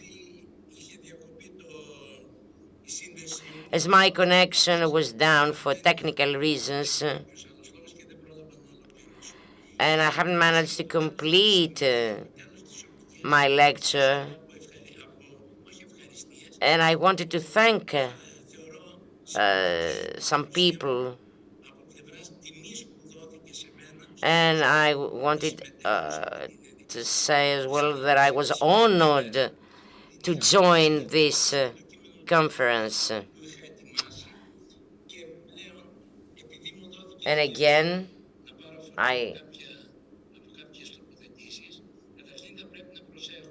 let me put forward the following. We need to be very careful when speaking about reverse racism. This is not a scientific term. This is not a social term. The scientific community has accepted that racism is a set of concept attitudes or legal measures that lead specific groups to social exclusion and poverty. On the part of poor people, on those suffering this said, we can't be speaking about racism when against the mainstream attitude, because they won't lead the prevailing group into poverty or exclusion. And a general remark. The NIEC student of our school, which makes me very proud, as she has developed into an excellent young lady and student. Well, needless to thank me, because our mission is there. It is not a question of pleasure or contribution or process whatsoever, or having a power to provide something to a specific group. Teachers and educators in the Dropotamos, well, we believe this undisputable procedure. The relationship is unquestionable. Our mission is somehow to help the parents get educated themselves. So there's no scope for exchanging compliments. And I would say the same to my good friend Father Athinagoras when he thanks Angelos, or as he mentioned earlier, speaking about a different set of ideas. When we are referring to Roma education while thanking people, well, this denotes an action, an act, how to put it, leading to a continuous enslaving of Roma people. This is why we need to be very cautious when utilizing those words, putting forward such concepts in our public discourse,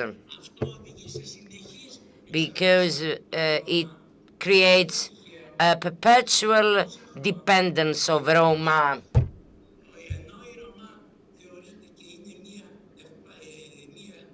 Roma people is a poor group of people. They are vulnerable, but we have managed to reverse this setting.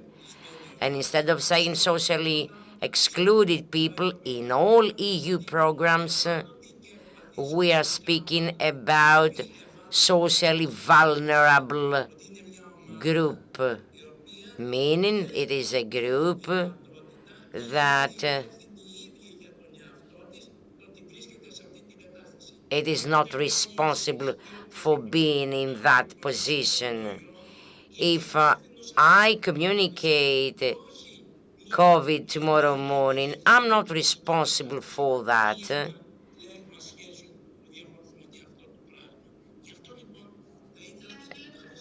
Thank you, Mr. Hadjianu. Thank you very much. Unfortunately, we've run out of time, Mr. Hadji Nicolaou.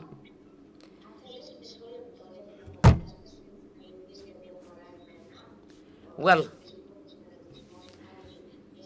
speaking about reverse racism, I said so because in the international literature there is racism against the Greek people, against other groups, and we need to put in place those means and methods to reverse this situation.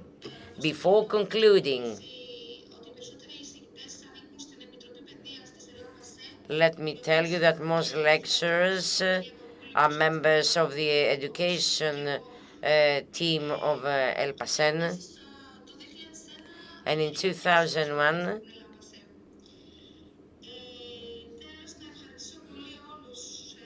and let me thank all lecturers for their important presentations, the audience. I close the round table. The floor is to the organization committee. Dear friends,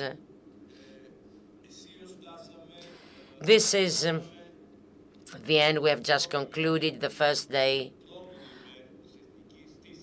of this international anniversary Roma conference. We would like to thank you for being courageous enough to stay with us until so late. Thank you for your excellent intervention and speeches. We would like to thank the President of the Republic, Mrs. Sakelaropoulou, the ambassadors. I would like to thank as well the speakers of the first two panels.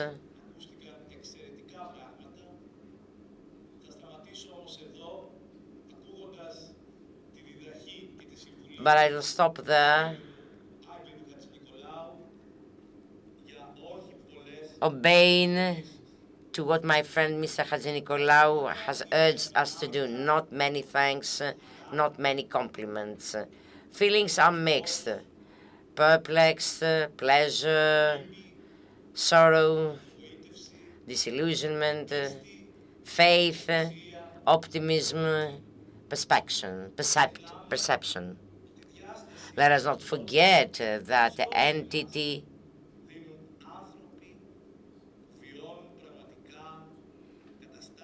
we acquire entity because of people that suffer extreme social exclusion. They are victims of violence. They live in mud houses. Let us renew our date tomorrow morning, second date of this event. We begin 10 o'clock in the morning with the third round table under the topic from traditional medicine to the COVID-19 era, an equal and essential access to healthcare structures. And we'll continue with the political roundtable, Roma policies for Roma, the Greek model. And then we'll have the honor to present consistently the initiative on the operation of an observatory for safeguarding the Roma human rights and enhancement of local communities, and where equal society is the leader, and ELLAN PASSE and the Panhellenic Greek Roma Confederation being the partners. So we'll present the development of this initiative, and we'll have the pleasure to close this first two-day event with a cultural event by Alexandros Sagouris from the Lighthouse of the World. Ladies and gentlemen, have a nice evening.